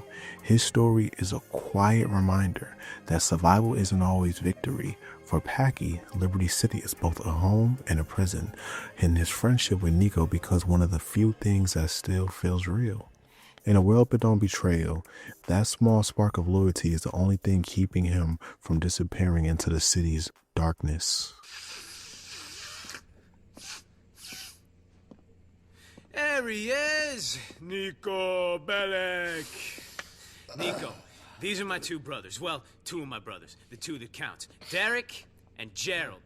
Hi. Derek has just returned to the family fold after a good few years in the old country, involved in the struggle. Sort of like you, I'd imagine. And Jerry, Jerry's the man.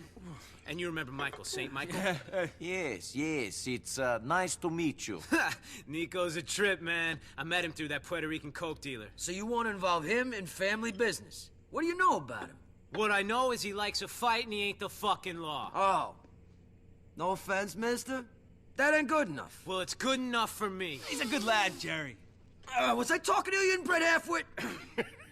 I make a point of not talking to the unfortunate victims of brother-sister marriage. Don't you speak about my parents like that. Oh, you're like fucking Cleopatra. 15 generations of brother-sisters fucking, and you're so thick you take orders off my idiot brother Packy.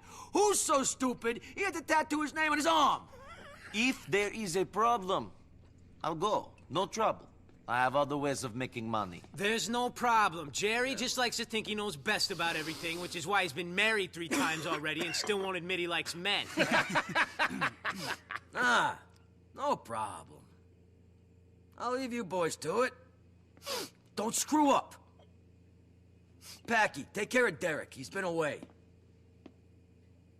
And you? Nothing personal, but don't fuck with my family, or I will fuck with yours. Kate McCreary represents one of the few glimmers of innocence in Liberty City, a moral counterweight to the corruption that defines both her family and the city itself. The only daughter of the McCreary clan, Kate distances herself from her brother's criminal lifestyles, seeking normalcy and dignity in a world built on sin. Her relationship with Niko grows slowly but meaningfully as she becomes one of the few people who sees past his violent exterior. To Kate, Niko isn't just another criminal. He's a broken man trying to find something pure in a place that doesn't allow purity to exist. Through Kate, we see a side of Niko that rarely surfaces. His desire for peace, forgiveness, and connection. She challenges him to think beyond revenge, urging him to abandon the cycle of violence that has consumed his life since the war. While the rest of Liberty City tempts Niko with money and power, Kate offers something different: hope. But that hope is fragile. Her quiet disapproval of Niko's criminal life isn't rooted in judgment, but in empathy.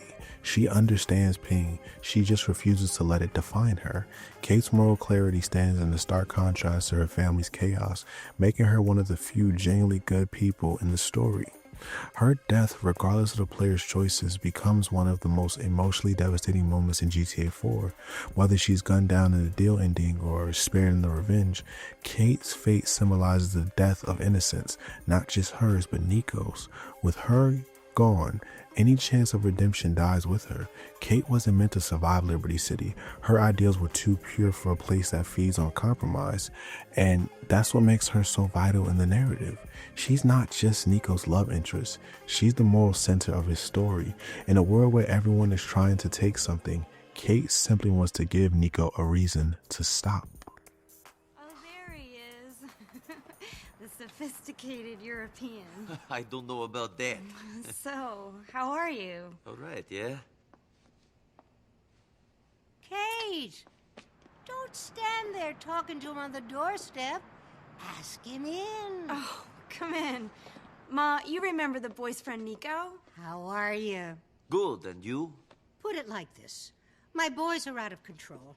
My daughter can't find a man, and my husband is in hell. I'm thinking God moves in mysterious ways. Oh. That's Mother for you. Always a joy. Niko! You made it, huh? Well, I'll leave you to your men's talk. I hope you impress each other. Hey.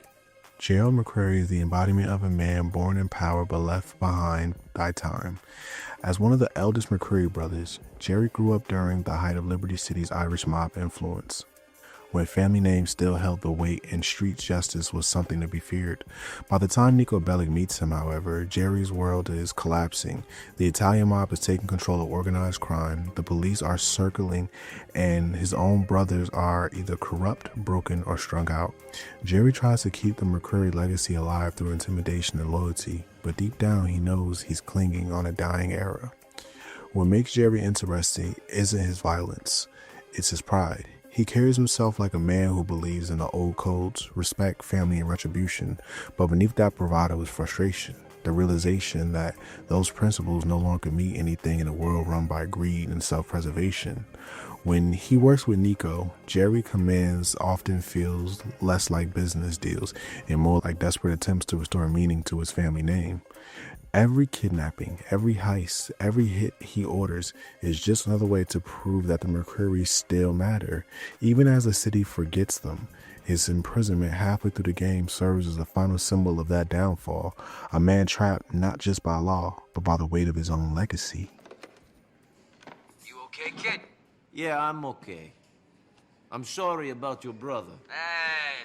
Me and Derek had quite a few problems, but he was my brother, and it hurts. Poor fucking bastard. He believed in something once, which is better than me, I guess. Fuck, I'll miss him. How are you? In here? Fine. Time of my life. Goddamn time of my life. What you up for? A lot of things. Racketeer and armed robbery. A bunch of shit I never did, because I was always a well-behaved family man who occasionally liked to drink, but nothing more. Of course. Like us all. Like us all. But the thing is, I think I should make some changes in my life. Stop with the drink. Put it down. Stop hanging out with the wrong sort. Can you help me do that? It is a final chance at redemption. Look, whatever you want, I will do my best to help. Good. Give Packy a call. He'll explain what, I need guidance with the most. The areas where I have strayed furthest from the path. See ya. Derek McCreary is a man haunted by his past, not just by what he's done, but by what he's become. Once a promising member of Liberty City's Irish underworld, Derek fled to Ireland after a life of crime and betrayal finally caught up to him. By the time Niko meets him, Derek has returned home to a broken shell of his former self, a man addicted, paranoid, and drowning in guilt. His time away didn't bring redemption, only disillusionment. He's seen too much, done too much, and now carries the weight of his sins like a man already halfway through the grave. What makes Derek's story so tragic is how much he reflects the decay of the old criminal code. Where his brother Jerry still believes in honor and loyalty, Derek is a living proof that those ideals only lead to ruin. His drug addiction and mental decline symbolize the slow rot of morality in Liberty City, the way every criminal eventually loses themselves in the chaos they create. Through Niko's missions for him, we see flashes of who Derek used to be. Intelligent, strategic, and maybe even kind. But those moments fade quickly, replaced by bitterness and self-hatred. By the time Francis orders Niko to eliminate him, Derek has become both a victim and cautionary tale, a man whose conscience was too heavy for the world he lived in. Derek's downfall gives GTA 4 one of its most emotional moral choices. Whether the player decides to spare or kill him, his death feels inevitable. It's not just about family betrayal, it's about mercy. Derek's story captures the pain of a man who tried to outrun his past but couldn't escape the person that made him. In many ways, he's the heart of the McCreary tragedy, proof that no one in Liberty City, no matter how sincere their regret, gets to leave clean. I told you I'm not gonna go. Brother, I'm supposed to take care of my family. Hey! I'm beyond being taken care of now. Hey! Hey! Hey! Your brother said you needed a hand. Looks like you'll need more than that. Yeah. Yeah. Cool. Oh. Hey! Wake up, you fucking junkie! I'm awake. I was just wishing you'd leave. Hey! Hey! Sit down. That's pretty good gear. I'm pretty high. Good for you. Okay. Don't get sanctimonious on me. Okay. Why do you do this to yourself? Because it feels nice. Because it feels better to be high than not. Does it stop you thinking? It stops you caring, which is even better. So, what do you care about? I care about getting people back who claimed I was a grass. People who used that to steal shit off me. Huh. Maybe that's what your brother was talking about. When they said you needed help taking care of all the business. Sure. I mean, I ain't a saint. I ain't a man of principle. I messed up. But I tried. I made a mistake. But I admitted it. We all make mistakes. Exactly! And this guy is still threatening to kill me and my family! What's his name? Bucky Sligo. Bucky Sligo. I heard he was living in Alderney. Can you get access to police computer? Sure. Find the fuck. Shut him and his pals up. Okay.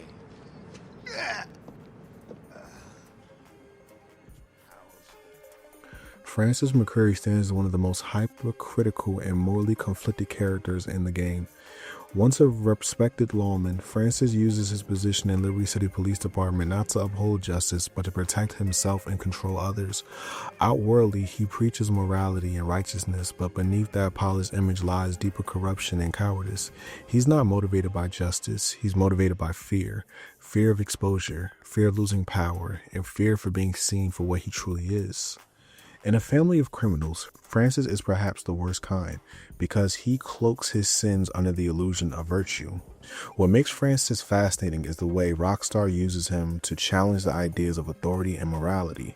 Unlike his brothers who wear their corruption openly, Francis weaponizes his morality as a shield. He positions himself as the good McCreary, but the truth is that he's every bit dirty as the rest, just with better PR.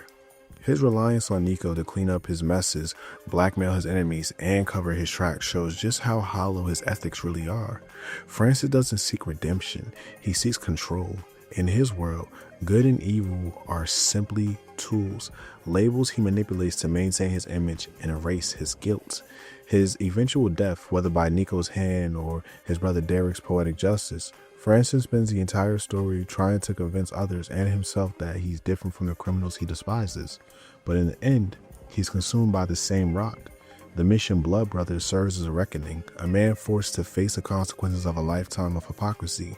Francis represents the corruption of institutional power in Liberty City, prove that the city's rot runs deeper than gangs or the mob. He's not just a crooked cop, he's a mirror of Liberty City's soul, self-righteous, corrupt, and destined to fail. Why didn't you tell me Derek was back? What? Why didn't you tell me you was hanging around with my brother? I assumed if you cared, you'd have found out. Well, I have found out. Jesus. You know Derek's not well? No? No. He's sick. He always was. He's always off getting involved in someone else's fight, making a fool of himself, betraying people, going into hiding. He's an idiot and a coward. It's not my business. Whatever he stood for, he betrayed. He only left here in the first place because he was caught stealing from the Mafia. He's a pathetic wretch. Okay, I got it, so... Now, he's gonna ruin my life. If it wasn't bad enough having a bunch of crooks for brothers, now I've got him threatening to talk to a journalist about his family, about me. Well, tell him to be quiet. I am trying to become the commissioner of police. I'd be a laughingstock. A cop with the famous snitching traitor for a brother. Ugh. You know, the crooks I can handle. See, that I can spin. But not this. Not this. You got the big problem then. Me? We, my friend. We. You stop it. Stop? Stop. Kill your brother. He's already dead. Just put him out of his misery. Fuck you. No, fuck you, pal. I'm gonna meet him in the Courtyard Park off Bismarck and Lancet. Deal with him. Make him a tragedy, not a disaster. Do it, or I will put you away. Oh, don't push me.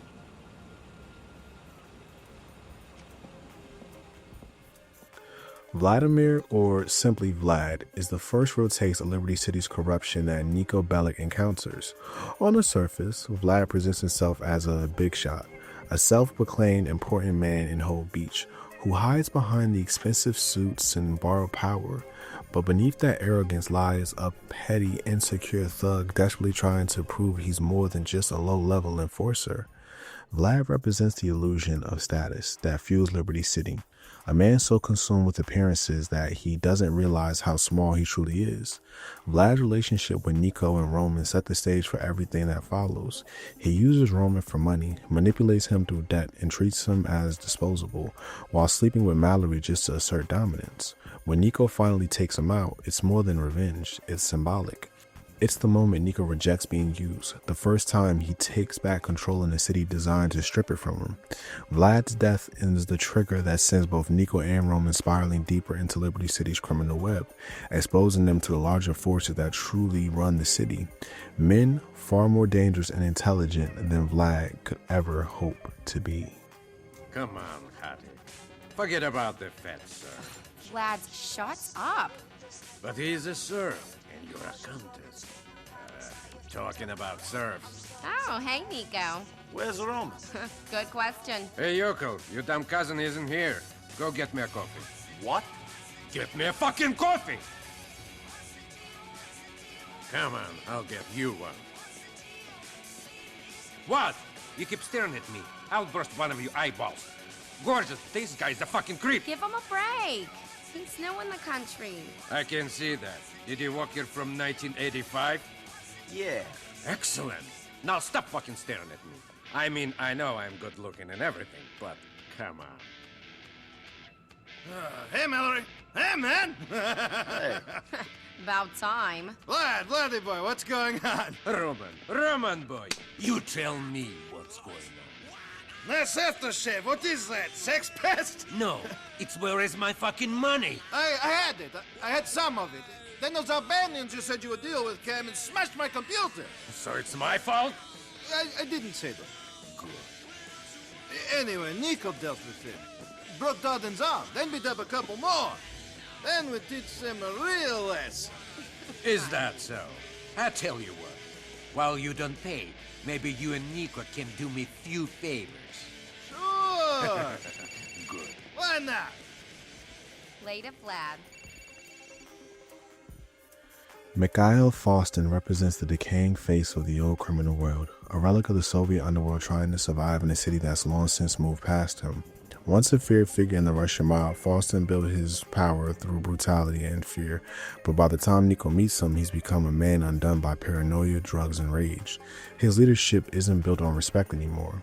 It's sustained by intimidation and chaos. Faustin is what happens when power outlives purpose, a man who's conquered everything around him, yet can't escape the ghost of his own past.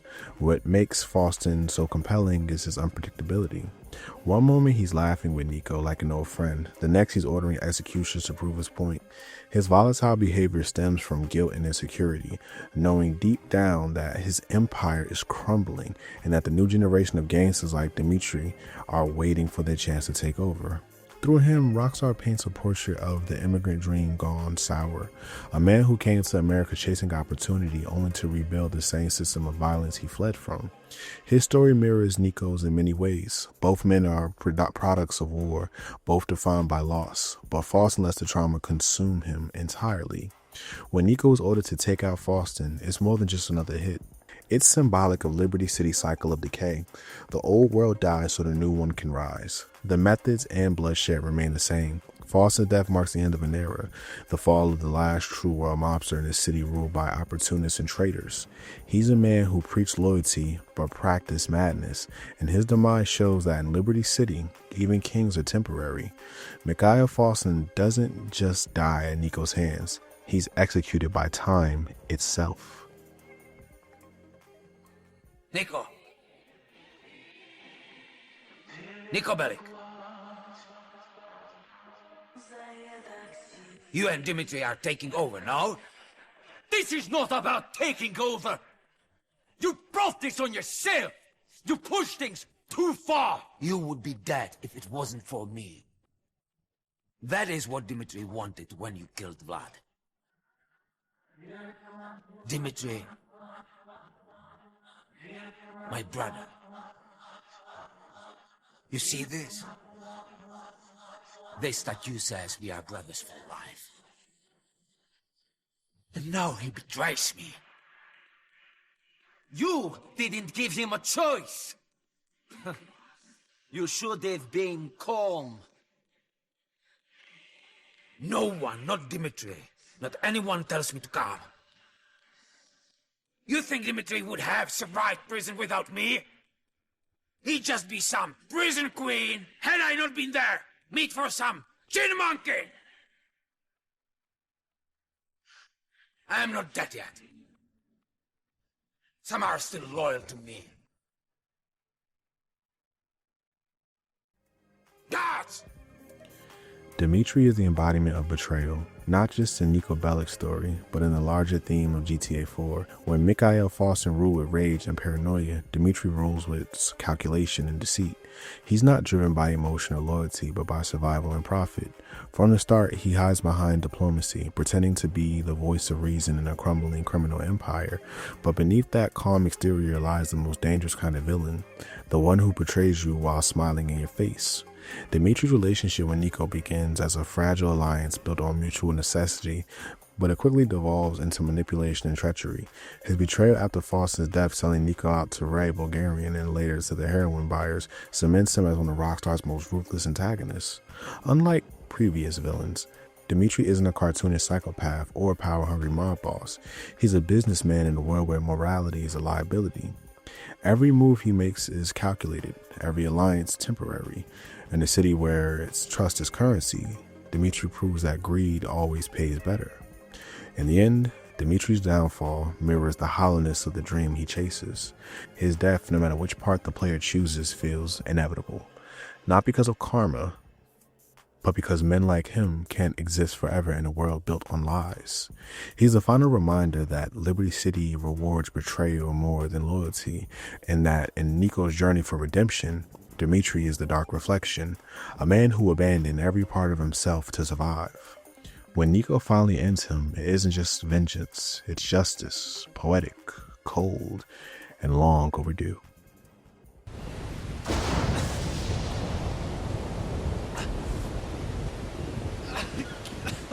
Welcome to America. Speak English.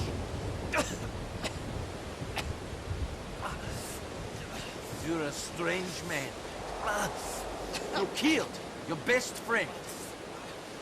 You betrayed everyone who ever came in contact with you. You killed my cousin.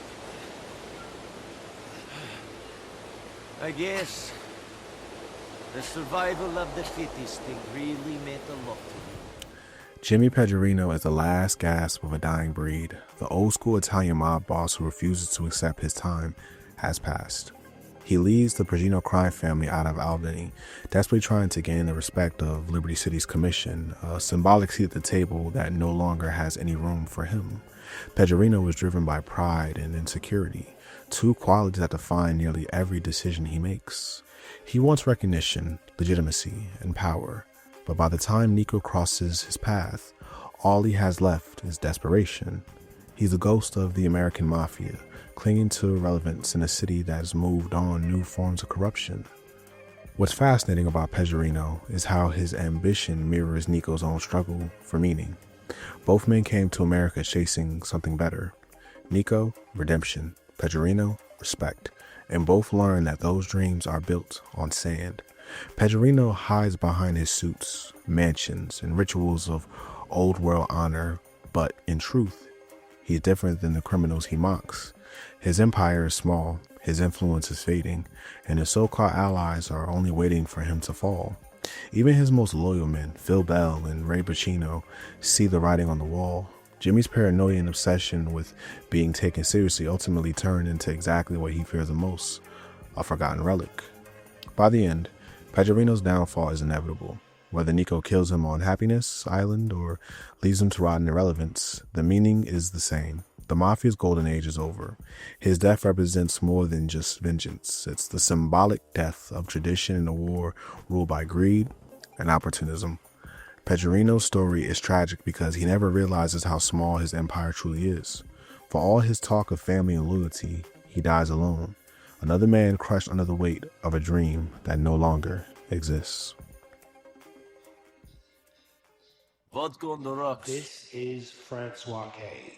on Electroshock, bringing you the sounds that are Niko, rocking dance floors good to see you. all over And Liberty you? City How are you? right now. Fucking terrible. We got legal problems, all kinds of crap. You know how things have gone. I've heard some things. Close to your dream, then something holds you back. No. Well, commission or no commission, I ain't gonna starve. People don't want me around, they don't have to have me. But I know how to earn. I need a favor. Here we go. Fuck you! I looked out for you, and I'll pay good, real good. But I need you to do something. I need you to collect that H. I got some Russians who have a buyer. Russians? Yeah. Dmitri Rascalov. Mo, we've got history. I know. But this is real. I need you. Real? What the fuck is real? Real because it's you? Real because it's my last chance. Then good luck. No. I need you to get that H. I need the money. I looked out for you. You know, people wanted to whack you. I said no. Now I need you. And I'll pay a lot of money. Listen, Mr. Pegorino, I already told you. I got history. No, you listen, you dumb immigrant fuck. I ain't asking you. I'm telling you, do this. Get over your principles. These guys don't hold grudges. Do it or you and me are gonna have a problem. Look, Phil will look after you. You won't even have to deal with the fucking Russians. He's waiting for you down in Tudor.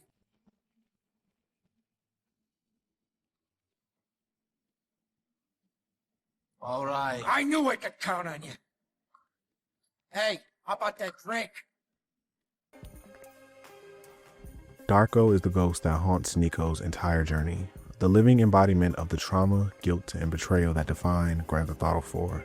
Once Niko's comrade during the wars, Darko sold out their squad for a mere $1,000, leading to the death of 12 of their friends. By the time Niko finds him, Darko is no longer the man who committed that act. He's a broken addict hollowed out by guilt, drugs, and barely recognizable as human. His existence isn't one of living, it's punishment in motion. Through him, Rockstar presents a rare moment of moral reckoning in a series built on revenge and violence. What makes Darko's role so powerful is how it forces both Niko and the player to confront the question that's been simmering all game. What does revenge actually fix? For Niko, killing Darko would mean finally closing a chapter on his past, but sparing him proves that closure doesn't come from blood, it comes from acceptance.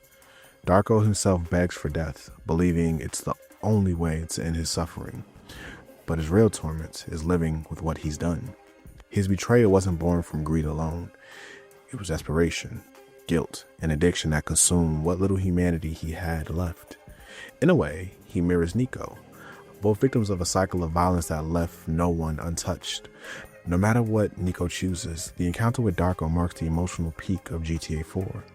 If Niko kills him, it's hollow satisfaction, justice stripped of joy. If he spares him, it's mercy born from exhaustion. Either way, Darko's appearance shattered the illusion that vengeance can heal. He's not a villain in the traditional sense, but a mirror reflecting Niko's worst fears, that all the death, all the running, and all the bloodshed have meant nothing. In the end, Darko isn't just another target. He's the reason Niko finally sees that revenge doesn't fix the past. It only chains you to it.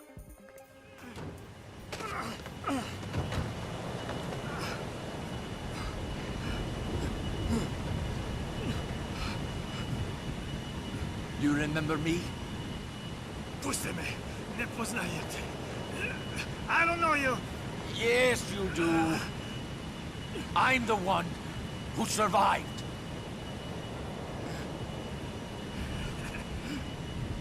Niko. Hello. Reci mi zašto. Zašto? Zato što smo bili prijatelji. Svi smo odrasli zajedno. Mitar, Dragan, Goran, Mio. Mogu da nastavim.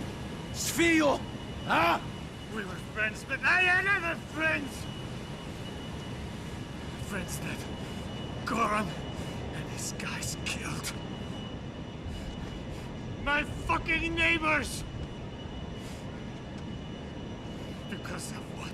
Because of shit. Lies. Fucking lies.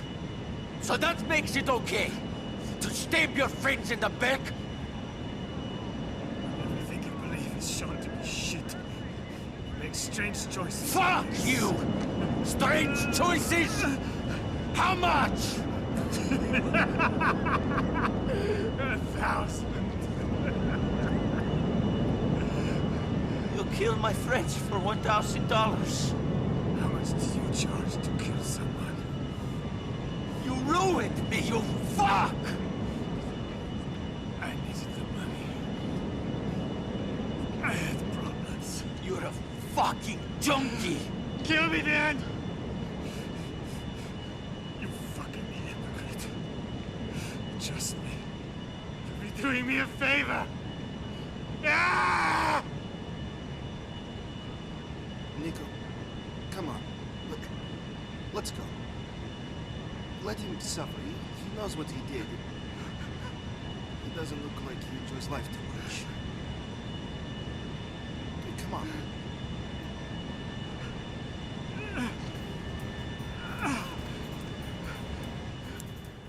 Manny Escuela is the walking embodiment of hypocrisy in GTA 4. A former gang member turned self-proclaimed community activist, Manny tries to reinvent himself as a savior of South Bohan, preaching reform while exploiting others for attention. He's constantly talking about cleaning up the streets, but it's clear his mission is more about ego than change. Manny represents the type of person who believes redemption comes through performance, not sincerity. Every speech, every exaggerated gesture, and every camera-ready moment exposes him as a man trying to rewrite his past without ever confronting it. Manny's interactions with Niko highlight the game's theme of moral contradiction. Both men claim to want better lives, but while Niko struggles internally with guilt, Manny hides it behind his arrogance and self-righteousness. He flaunts his past as a badge of credibility, showing off his street knowledge while looking down on those still living that life. His obsession with reputation and image becomes his downfall, both figuratively and literally. His desire to be seen as a hero blinds him to the fact that he's just another manipulator using the same streets he claimed to protect as a stage of his own vanity. By the time Elizabeth Torres ends Manny's story, it's almost poetic. His death isn't just violent. It's a statement about authenticity in a city built on facades. Manny talks about saving the community, but never truly listens to it. His story reinforces one of GTA's most cynical truths. In Liberty City, people don't change. They're just rebranded. Manny wanted to be remembered as a hero, but in the end, he became a cautionary tale about what happens when self-image replaces self-awareness. Shot of them. It's gonna be beautiful. I mean, you taught them these moves, man. No. But we want to make sure that we see them. Okay. Well, we want to see you. Just too. film it, man. Okay. Well, just keep looking at me, but stand over there. Okay. You mean here? Yes. Yes. Yes. Yes. Very cool. Good. Okay. Yeah. Go. Beautiful. Beautiful. All right. You ready for this? Yes, I am. Turn this way, please. Turn this way. 5, yeah. 6, looking at 7, me. 8, 8. Good. Good. Good. Right over here. Let me see you work. This way. Yes. Good. Good. Perfect. Cool. Cool. Cool. So how do I look, man? You look good. Do I look gay? No. No. No. It's a very manly kind of dance. Okay. So here we go then. Yeah. See, it's the streets, man. But people gotta understand the struggles. For real, you know what I'm saying? They gotta understand the struggles, yeah. Oh, hey, Niko. This is my boyfriend's cousin, the guy I was telling you about, Niko. How's my Roman doing anyway? For a guy who just lost his home and his business, who now has a price on his head, pretty good. I love his optimism. So, Niko, this is Manny. We grew up together. Hey, yeah. What's up, man? Streets, man. All right. This is the guy I told you about who beat up all those thugs in Broca. Yeah, great. Listen, Melody, would you give us a little space, please? All right. Okay, yeah, great. So you know, streets take no prisoners, right? But, you know, kids need hope. You know what I'm saying? Not really. Yeah, well, you know, sometimes you gotta break some omelets to make some eggs, you know what I'm saying? Okay, and... Yeah, well, you know, we gotta clean up some eggs, brother. We're gonna clean them up, you know? Yeah, right here. Turn around, man, right here. Here, Manny Escuela is rapping with a street accomplice about cleaning up the streets of Boaz. Turn that off. These street criminals are trying to reform their neighborhood. Hey, please, Hey, hold what on are you a doing? second. Hey, Manny! Sorry. Okay, everyone, that'll be all for today. That was great. Thank you very much. That'll be all for today. Thanks a lot. What are you doing? What were you saying? We gotta get some of these dealers off the streets, man, you know? And I want them to know it was me, man. Fine, just don't point the camera at me when you're doing it. Well, it's my testimony, man. Look, brother, will you help, please? Look, I got money. I got money. In which case, you've got help. Good. All right. Hey, how's the camera? It's not good. What do you mean it's no good? Can Just you don't tape this? even... Okay. All right, okay, well, listen, look. Here's what we're gonna do. We're gonna get all these dealers off the streets, and we're gonna kick their ass, and they're gonna know it was me. Elizabeth Torre is one of the most powerful yet tragic figures in GTA 4. A longtime drug dealer who carved her empire out of South Bohan, she's both feared and respected by everyone who crosses her path. For years, she managed to thrive in a world dominated by men, commanding authority and loyalty through a mix of intelligence, ruthlessness, and charm. But like so many in Liberty City, Elizabeth's empire is built on a crumbling foundation: paranoia, betrayal, and excess. As law enforcement closes in, her grip on control begins to slip, revealing the fragile humanity buried beneath her hardened exterior. What makes Elizabeth such a compelling character is how she mirrors the game's recurring theme of decay. Just as Niko is haunted by the ghosts of his past, Elizabeth is consumed by her own success. She's not a villain driven by greed alone. She's a survivor who spent too long in a system that rewards violence and distrust. Her cocaine use and growing instability symbolize a life collapsing under its own weight. Even as she talks tough, her actions betray a woman who's losing faith in herself and the criminal world she helped build. By the time she's arrested, she's not taken down by her enemies. She's destroyed by the same paranoia that once kept her alive. Elizabeth's downfall serves as a somber reflection of GTA 4's realism. In a game where everyone is chasing the American dream, she's the cautionary tale of what happens when you catch it. Her power couldn't protect her, her money couldn't buy loyalty, and her bravado couldn't hide her fear. For all her confidence and control, she's just another casualty of Liberty City, a queen dethroned by her own ambition. Hey, man, this is getting out of control. The police are all over me. I can feel them. So? So I'm gonna go to prison for a long time. So my life is over. Oh, all this work for nothing, man. Being tough in a man's world. Guess I wasn't so tough, huh? Jorge turned state. Everyone's a rat. Not me. Whatever. Open up, man. Who is it? It's the streets, man. Okay, hold on. All right, man. This is what Manny's all about, man. Manny. Now, word up, bitch. You better stop slinging that shit on my streets, yo. We don't want it anymore. Hey, yo, Jay, you catching this? Rolling. Manny, for fuck's The sake. streets have spoken. Now leave my people alone. Yo, Niko, what are you doing here?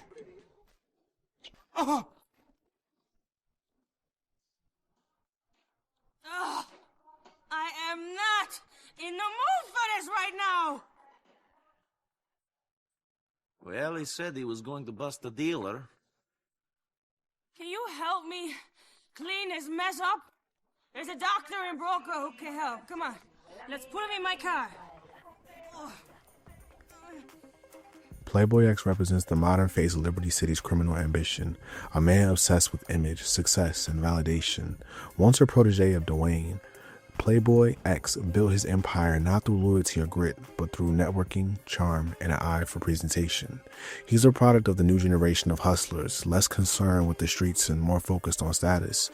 His lavish penthouse, designer clothes, and constant posturing hide a deep insecurity, the fear of becoming irrelevant. To Playboy X, power isn't something earned, it's something performed.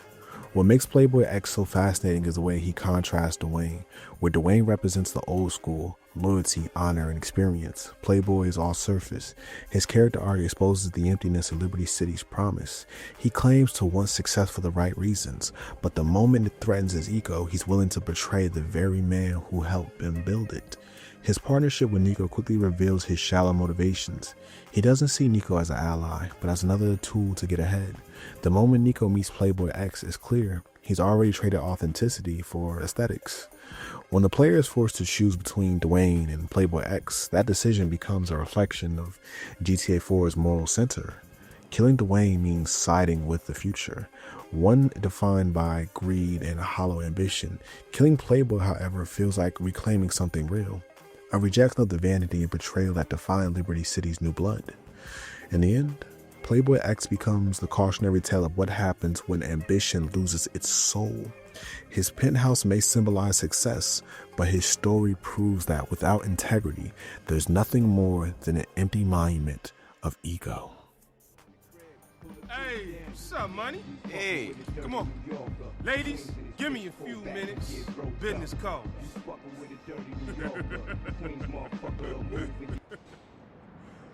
This is my time. Look at it. All them tiny ants down there. Man, shit is crazy. So I guess you do okay.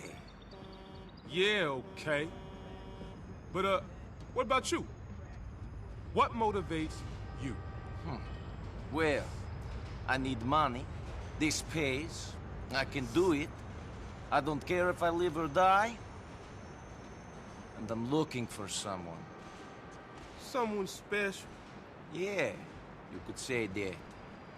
So, why do you need me? Well, I'm always looking for good guys. Build an army. But in my work, the people change. Money changes people, not me. I'm still a hustler from these streets. And I heard good things about you. Okay, but I'm warning you. I'm not low budget. Do I look like I live low budget, dog? Yo, player! Fuck you want? There's someone here for you. Dwayne is a man out of time, a relic of Liberty City's old criminal underworld trying to find purpose in a world that has already moved on without him. Once a respected gang leader, Dwayne emerges from prison broken, bitter, and haunted by the realization that everything he built has been taken away. His old empire, his people, and even his reputation have been absorbed by a new generation led by Playboy X, a protege who represents everything Dwayne isn't.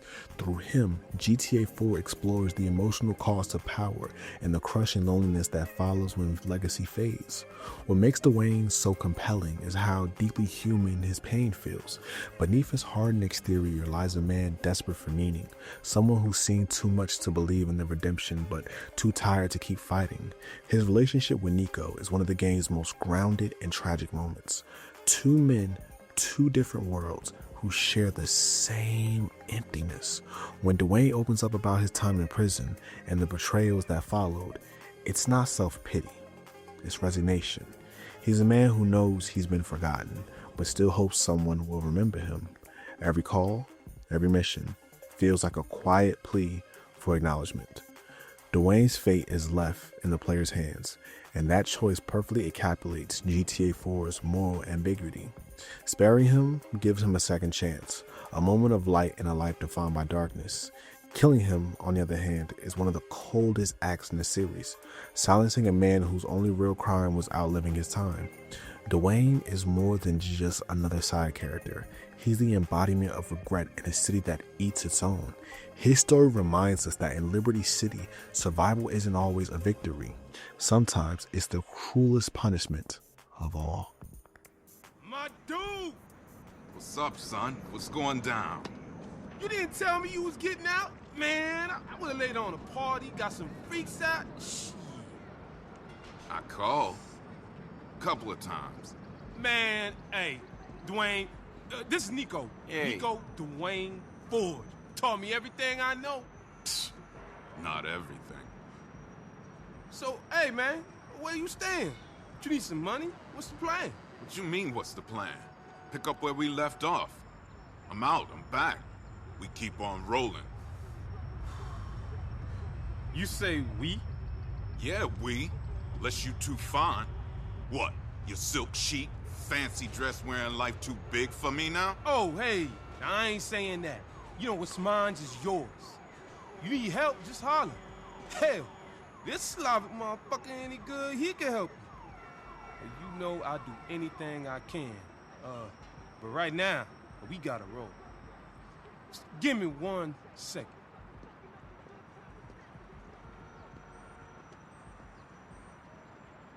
Ain't folk quick to forget.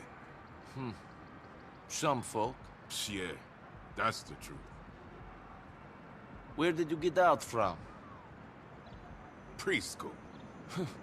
Okay, Dwayne, we gotta roll. Please make yourself at home. Hell, this is your home.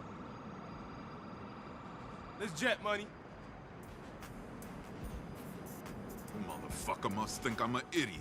Ray Pacino is a perfect example of a man caught between power and paranoia.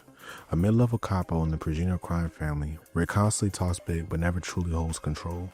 He's slick, manipulative, and opportunistic, the kind of guy who always tries to stay one step ahead but can never quite keep up.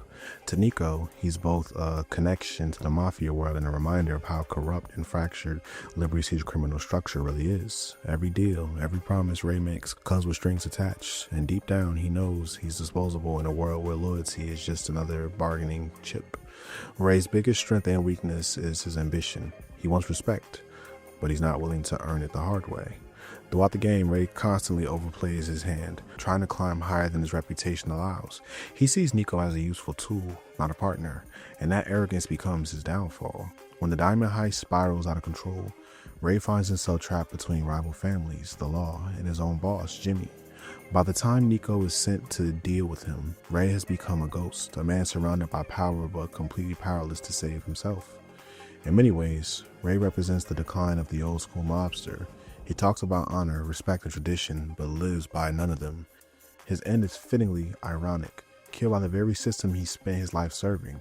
There's no grand send-off, no redemption arc, just another forgotten name in a city full of liars. Ray's story reminds us that in GTA 4, survival isn't about loyalty or legacy, it's about knowing when to get out. And Ray, like so many others in Liberty City, stayed in the game far too long. Oh, table for one? We got a beautiful bacala salad. I'm here for someone.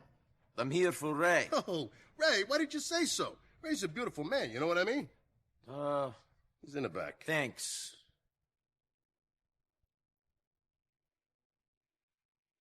Hey, Nicky!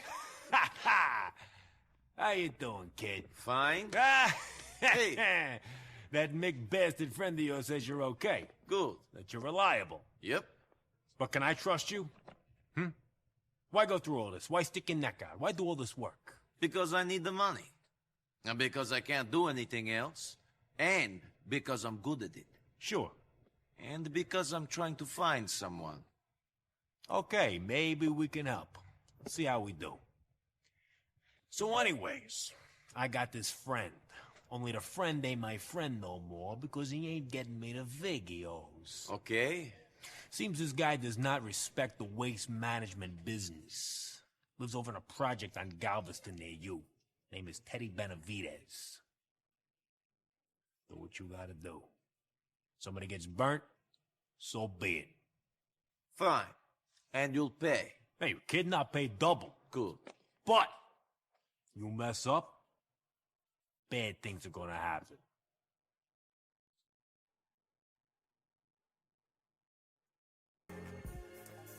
Phil Bell stands out as one of the game's few genuine, decent figures in Liberty City's criminal underworld. As a member of the Pedrino crime family, Phil has seen his fair share of violence and corruption. Yet he carries himself with a quiet sense of morality rarely found in men in his position, and wary of the chaos surrounding him. A man who seems to understand that every action in this life carries a price. While others around him chase greed or power, Phil simply wants to stay alive and keep things from falling apart. That groundness makes him one of the more sympathetic characters in 4's clinical world.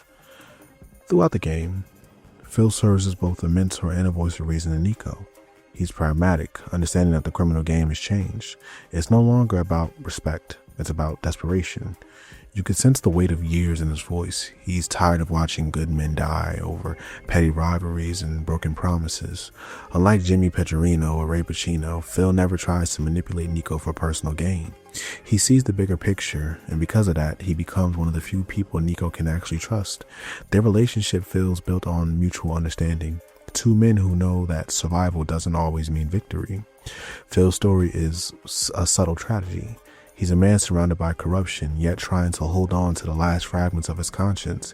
Even in a world as dark as Liberty City, Phil Bell represents the last glimmer of old school loyalty, the kind that doesn't need money or power to have value. By the end, he's one of the few characters who walk away alive, not because he's ruthless, but because he's wise enough to know when to step back. And in Silty Badon Betrayal, that restraint is his greatest strength. That thing? Our friend did what? 37 and 8? No. What about them swingers? How's Molly? The kids? Beautiful. Okay. Yeah, I gotta go. Let's out. Hey, Ray. So, who's the pal? Phil, you remember Niko? He's a good friend of mine. Can we talk? Sure we could talk, as long as we don't talk too much. Interesting times, you know what I mean? Did you hear about our friend, the guy with the thing? Yeah, you mean Harry, the guy with the hat? No, the guy with the, you know, the bada beep bada boop. Yeah, the guy with the Yeah, that guy. Yeah, I heard. So be cool, Ray. Listen, I need to speak to you alone. Yeah, Phil, see, that's the thing. I kind of know what you're gonna ask, and I can't. What do you mean you can't? I can't do it, Phil.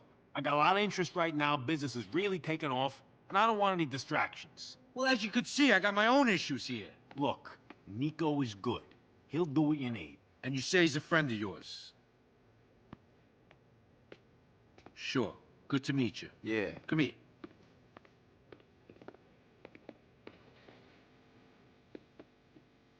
The Triads have this big chunk of brown they're desperate to get rid of. Talking about it all over town. Wanting to offload it at any price. They think it's cursed or something. Prove it is. Take it from them.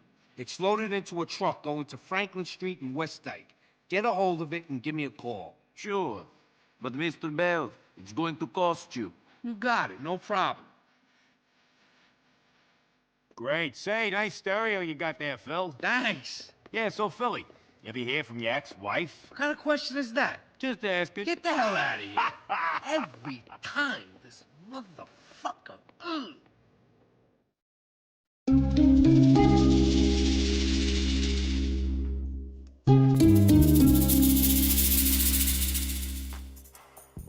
When looking at the gameplay of Grand Theft Auto 4, we have to compare it to what came before, because that's the only way to see where this game evolved and where it pulled back. Unlike San Andreas or Vice City, this entry revolves heavily around realism rather than over-the-top fun. One of the things longtime 3D era players might notice is the absence of property ownership.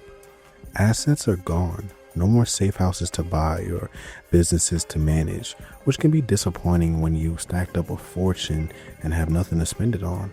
The likely reason behind this is the new autosave feature, which removes the need to buy save points scattered across the map.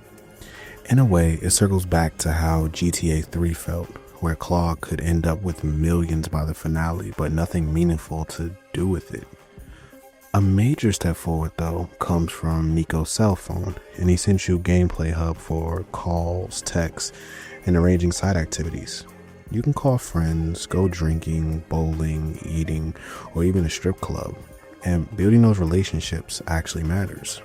Each friend offers bonuses.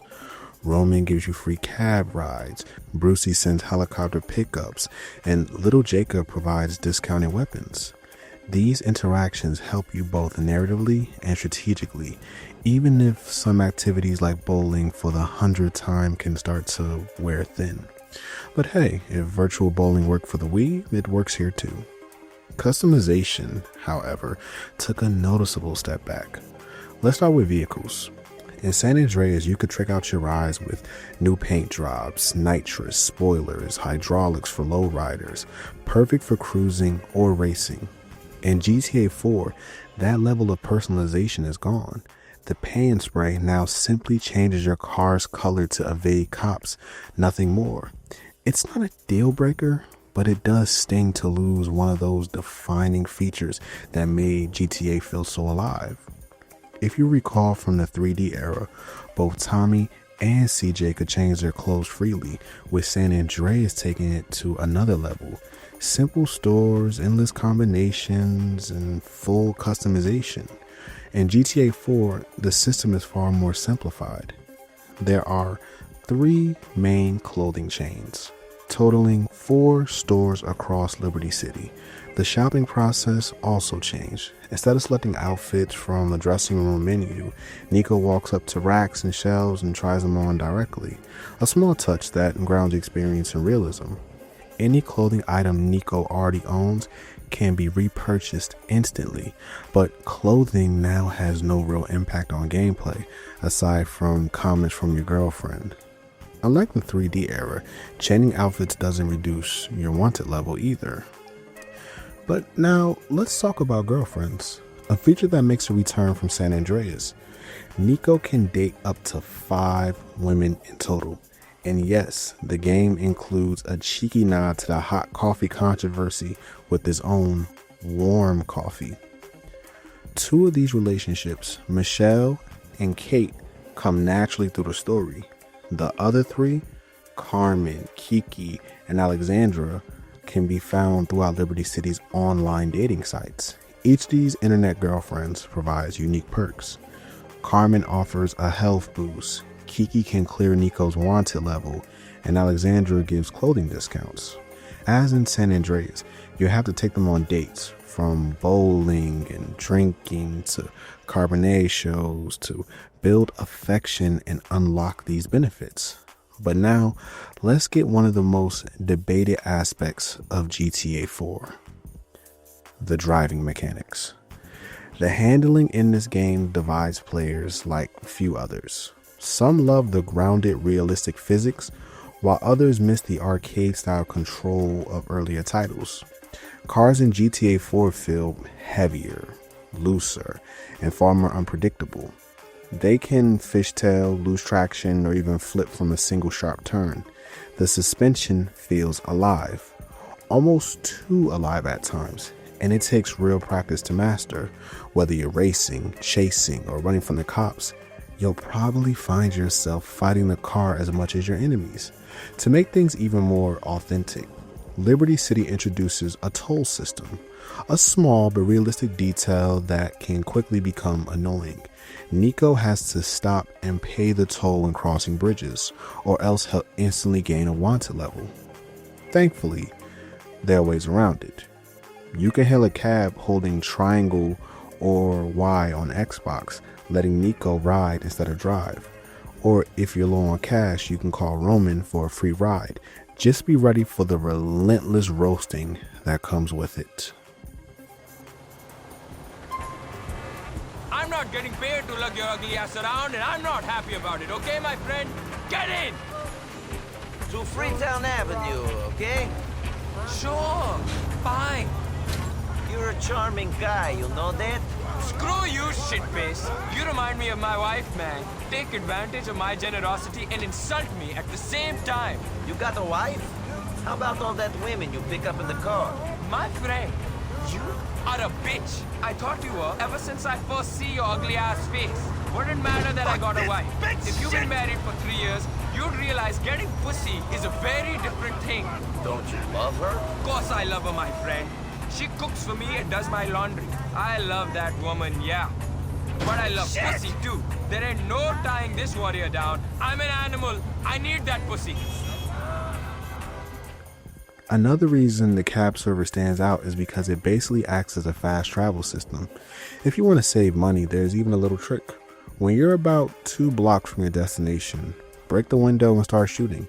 The cab driver will panic and jump out, letting you take the car for free.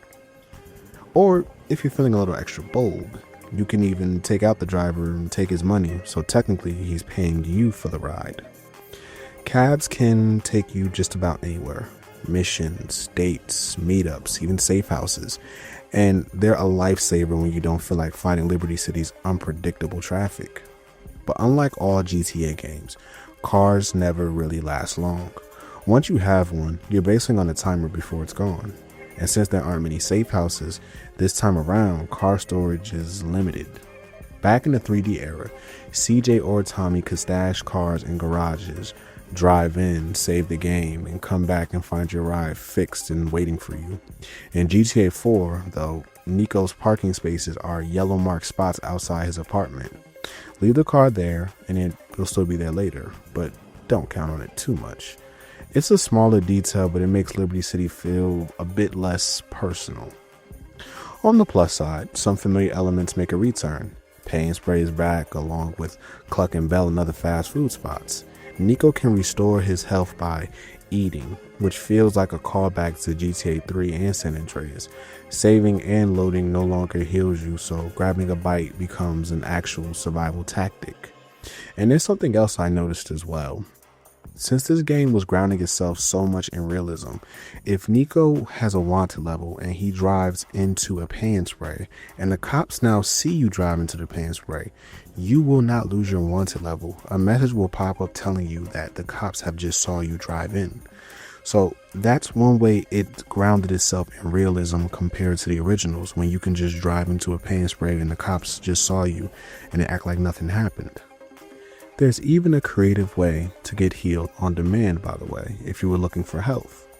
Dial 911 on your phone, press 2 for an ambulance, and when it arrives, the paramedic will restore your health for about $1,000. Then, if you're feeling devious, you can take them out, take your money back, and just like the taxi cab, they're paying you to heal. It's that old GTA logic, just like the prostitute trick from the original games. Now, let's talk about something that can be both hilarious and frustrating. The ragdoll physics. Don't get me wrong, they look great when NPCs go flying. But when it happens to Niko, it's like I'm suddenly playing insurance fraud from Saints Row. Getting hit by cars or launching through windshields can look a little too goofy for such a grounded game. Another noticeable change is the lack of interior spaces. In older titles, you could walk into malls, rob stores, explore police stations, or buy properties. In GTA 4, Liberty City feels more closed off. You can't even enter the police station like Tommy or CJ could. It's not a deal breaker, but when you remember wreaking havoc inside the Malibu Club or Ammunition back in the day, it does feel like a step back in scale. Still, the game adds a few nice quality of life features. The new mission retry system is a huge improvement. You can quickly replay failed missions just by checking your phone for the latest text, but it's not perfect. If you die, any ammo or armor you used before is gone when you restart. It's convenient, but it also shows how much the checkpoint system would have helped this game. One of the most noticeable upgrades that came from GTA 4 was its visual presentation. Liberty City has never looked more alive. From the reflections on the water to the way streetlights bounce off the wet pavement at night, the city feels like it has a pulse. Watching the lights in Liberty City's version of Times Square come alive is genuinely breathtaking, especially for 2008 standards. Pedestrians now have varied outfits and behaviors. You can rarely see the same face twice, and care to details during cutscenes really pull you into the story. You'll notice little things like someone smoking a cigarette and flicking ash mid-conversation. These small touches make the world feel more believable. Even if up close, some textures and facial animations still carry that classic Rockstar stiffness. Now, when it comes to controls, this is where players from the 3D era had to adjust. Rockstar introduced a brand new control scheme that feels more modern, though thankfully you can switch back to the classic layout if you prefer. Running and sprinting are now tied to holding and tapping the same button, which feels odd compared to how it used to work in San Andreas.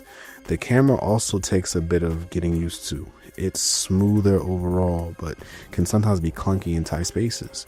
There's definitely a small learning curve before it starts to feel natural. Where GTA 4 really shines, though, is in its combat system. For the first time in the series, the game adopts an over-the-shoulder aiming style, bringing it closer to modern shooters of the time. The auto-aim helps line up quick headshots, but if you want to challenge yourself, you can switch it off entirely for free aim. On top of that, the introduction of the cover system is a game changer.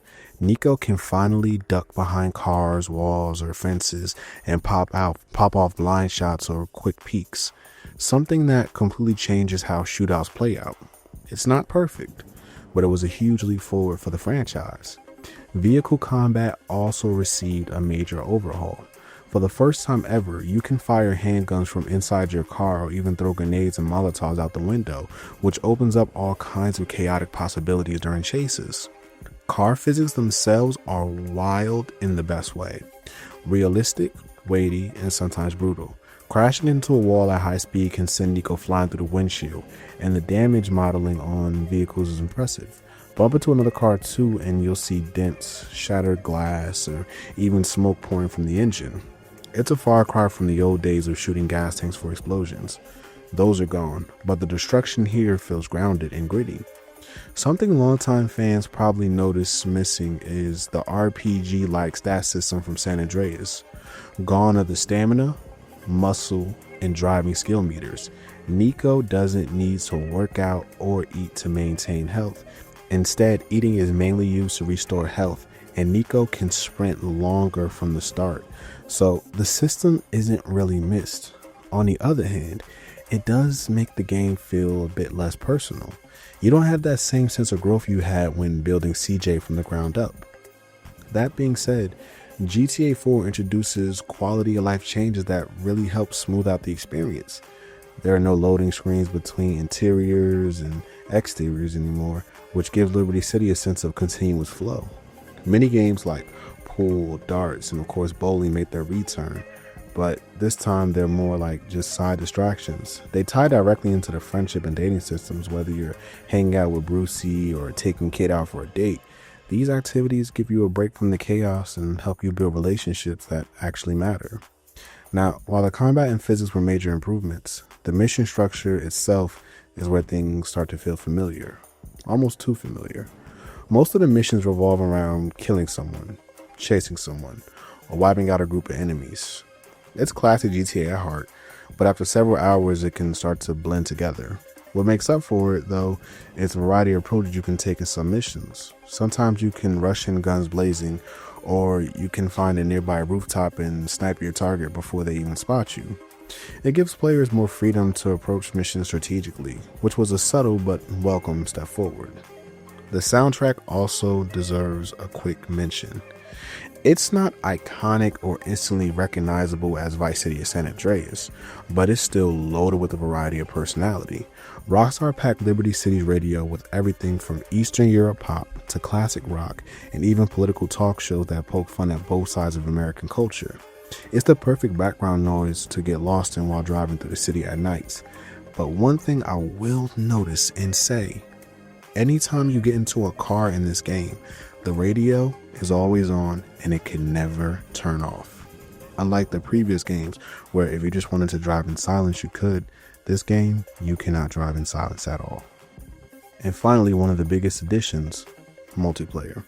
For the first time ever, GTA officially went online. Free roam mode lets you and your friends tear through Liberty City together, while modes like Deathmatch, Cops and Crooks, and a few short co-op missions keep the chaos going along long after the story ends. It wasn't perfect, but it was ambitious, and it set the stage for what eventually became GTA Online. Despite cutting back on a lot of the freedom excess from San Andreas, GTA 4 managed to evolve the series in ways that truly mattered. Rockstar traded in jetpacks and casinos for realism and immersion, and while that shift wasn't for everyone, it made Liberty City feel more alive and personal than ever before. The driving had weight, the combat had depth, and every little detail from the physics to the phone calls felt like a leap forward for the franchise. It wasn't about how you could do anymore, but how real it felt while doing it. And even with a few growing pains, this was the foundation of what the HD era of Grand Theft Auto would become.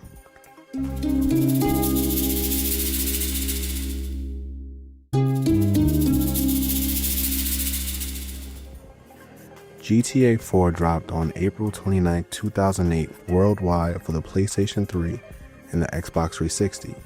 These two versions shared a lot in common, but each came with its own set of strengths and weaknesses. Visually, both were impressive for their time, but the Xbox 360 version often came slightly ahead in performance and stability. It ran at a more consistent 28 by 36 frames per second, while the PS3 version sometimes dipped as low as 15 frames per second during heavy action or crowded scenes. The 360 also displayed sharper, more natural lighting, giving Liberty City a slightly cleaner look, though some environment details like fences and distant objects could appear more transparent compared to the PS3. The PS3 version, on the other hand, tended to look a bit softer and darker. Even when the brightness settings were maxed out, it required a mandatory 33 gig install, which was unusual at the time. And while it looked great in motion, the frame rate drops could hit harder during big explosions or police chases. While the 360 read mostly from the disc, though players could install it to a hard drive for faster loading. Regardless of platform, both versions brought Liberty City to life in a way the series had never done before. The difference came down to preference: smoother performance on Xbox or slightly richer tone lighting on the PS3. Now, let's get into the PC port. The PC port for this game dropped on December 2nd, 2008 for North American markets and a day later on December 3rd for European markets. This version promised the ultimate experience with higher resolutions, improved draw distance, and even anti-aliasing support. But at launch, it came with a reputation: poor optimization. Even high-end PCs at the time struggled to maintain consistent frame rates, and players had to rely heavily on patches and community fixes to make it run smoothly. However, once dialed in, the PC version easily became the best-looking edition of GTA 4. It supported keyboard support and mouse controls, customizable graphic settings, and even modding, which extended the game's life for years. Players could tweak lighting, textures, and weather to near photorealistic levels, something the console versions couldn't even touch. It's worth noting that the PC version's frame rate was unlocked, meaning it could push far beyond the console limits if your hardware could handle it. But without proper optimization, it often felt inconsistent. Still, with the right setup, the PC port transformed Liberty City into a visual showcase for Rockstar's new HD engine. In short, every version of GTA 4 had its own personality. The 360 ran smoother, the PS3 offered a more cinematic tone, and the PC, despite its rocky start, became the most technically advanced, especially with mods and tweaks. Each port reflected a different piece of Liberty City's identity, but together, they marked Rockstar's first real step into the HD era.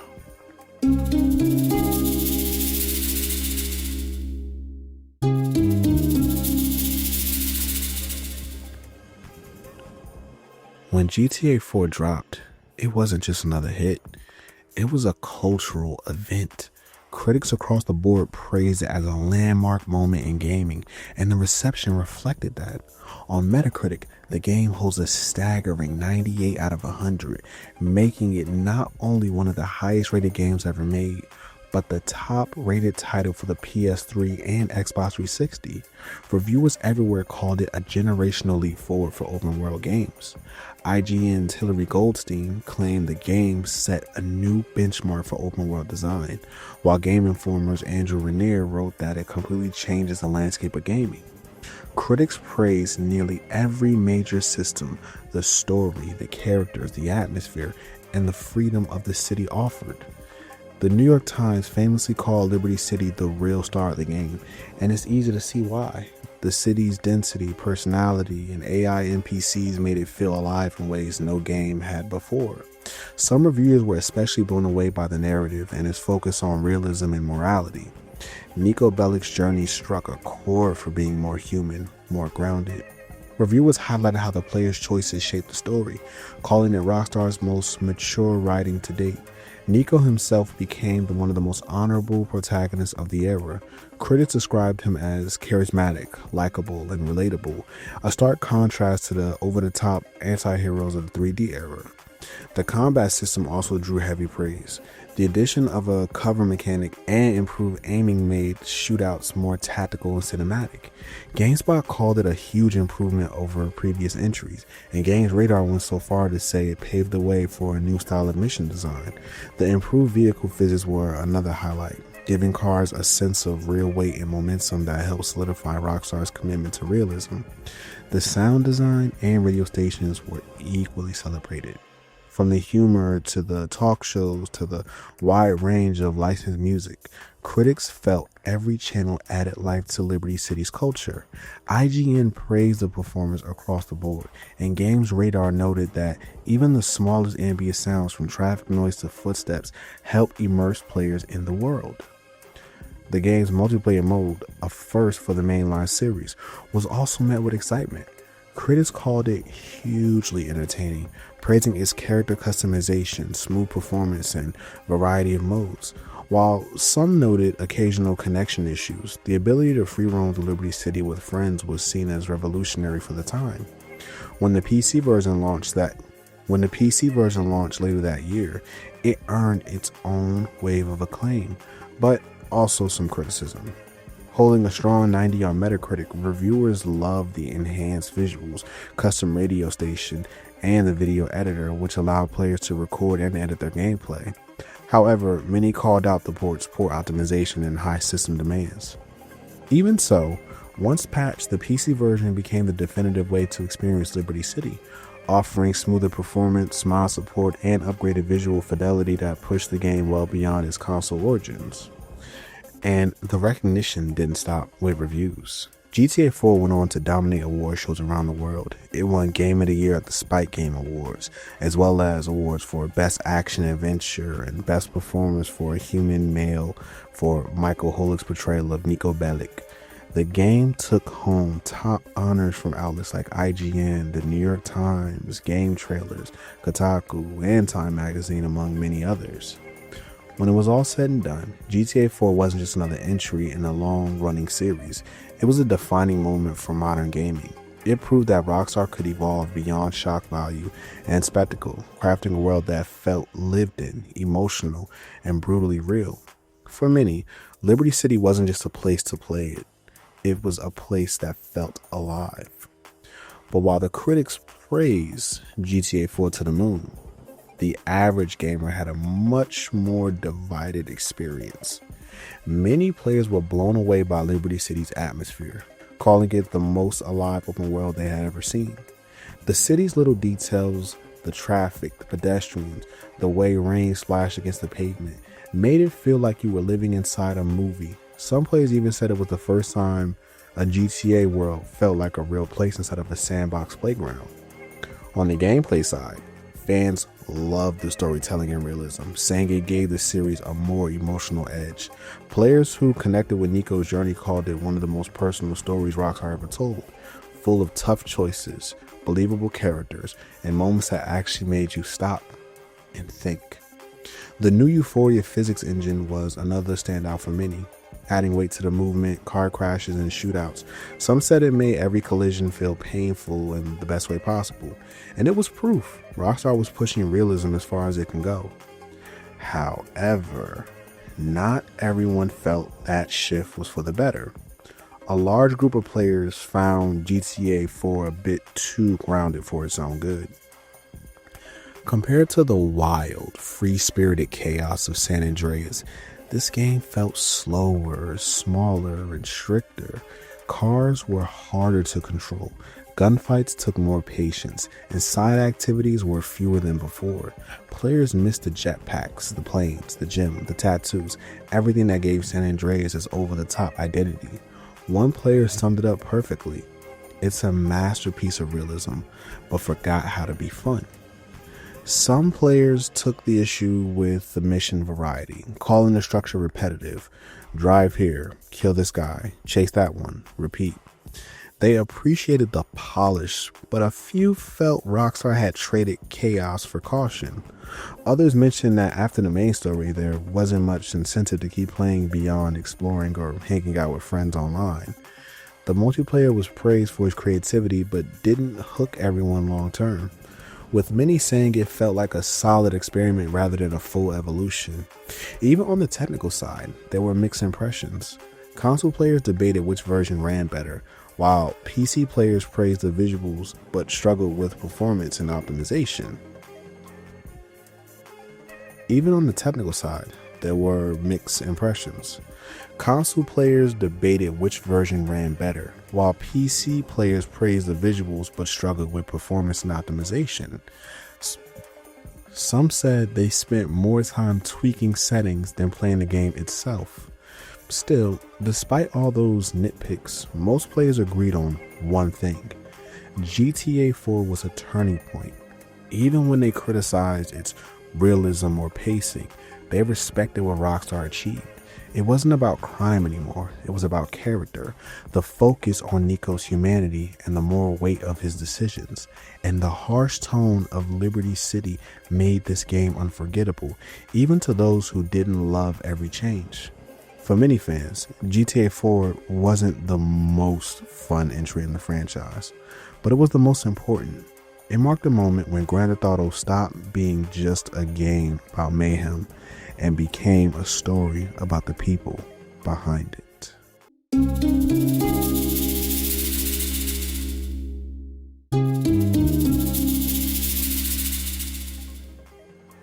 In my honest opinion, this game follows the same path that GTA 3 did. It set a foundation that others would later refine and surpass. Niko Bellic sailed so that Michael, Franklin, and Trevor could fly. Because of that, many players today might overlook this era of GTA. Now, don't get me wrong, GTA 4 wasn't a bad game by any means, but it's a drastic shift towards realism hit people differently back in 2008. The story played out like a Stanley Kubrick film, slow and deliberate at first, but when it finally picked up, you were caught in the middle of something tragic and deeply human. Many fans argue that GTA 4 has the best story in the series, and honestly, I can see why. It was an opus for its time, a tale about tragedy, loss, and how far of reach the American dream can really be. That said, there were moments when the pacing was dragged. Between the slower missions and the stretches of waiting for that next big emotional beat, some parts could feel tedious, and the gameplay, as realistic as it was, came with its own challenges. The driving felt bulky at times, the suspension overly sensitive, and tailing missions could be more frustrating than fun. Shooting and driving at once often tested your patience more than your skill. But where GTA 4 truly shines is in its humanity. Calling Roman for advice, hanging out with NPCs, going on dates, these small personal moments made Liberty City feel alive. They gave Niko more depth than any protagonist before him. The more you play, the less you see Niko as a video game character and more as a man haunted by his past, trying to carve out a better future. His pain, his guilt, his determination, all of it feels real. And even though I don't quote this era of GTA as much as the 3D classics, there's something about Roman that still sticks. His warmth, his optimism, and his bond with Niko give the story a genuine heartbeat. So while GTA 4's narrative was near perfect, its realism might have swayed some players away. When it comes down to it, two things matter most: story and gameplay.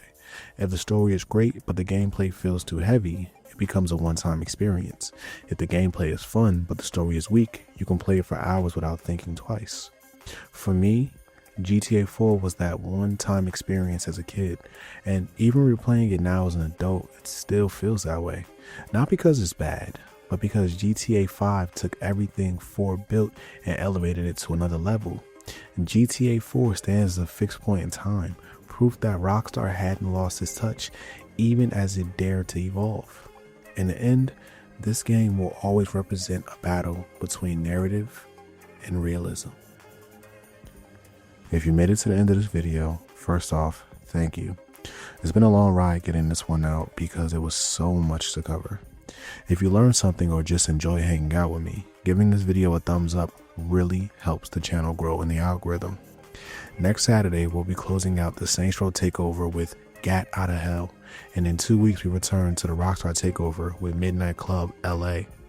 If you want to stay up to date on all my latest uploads, hitting that subscribe button and ringing the notification bell will keep you in the loop. And if you support the channel and are feeling generous, you can always buy me a cup of coffee. With that said, this is the Retro Phantom, signing out.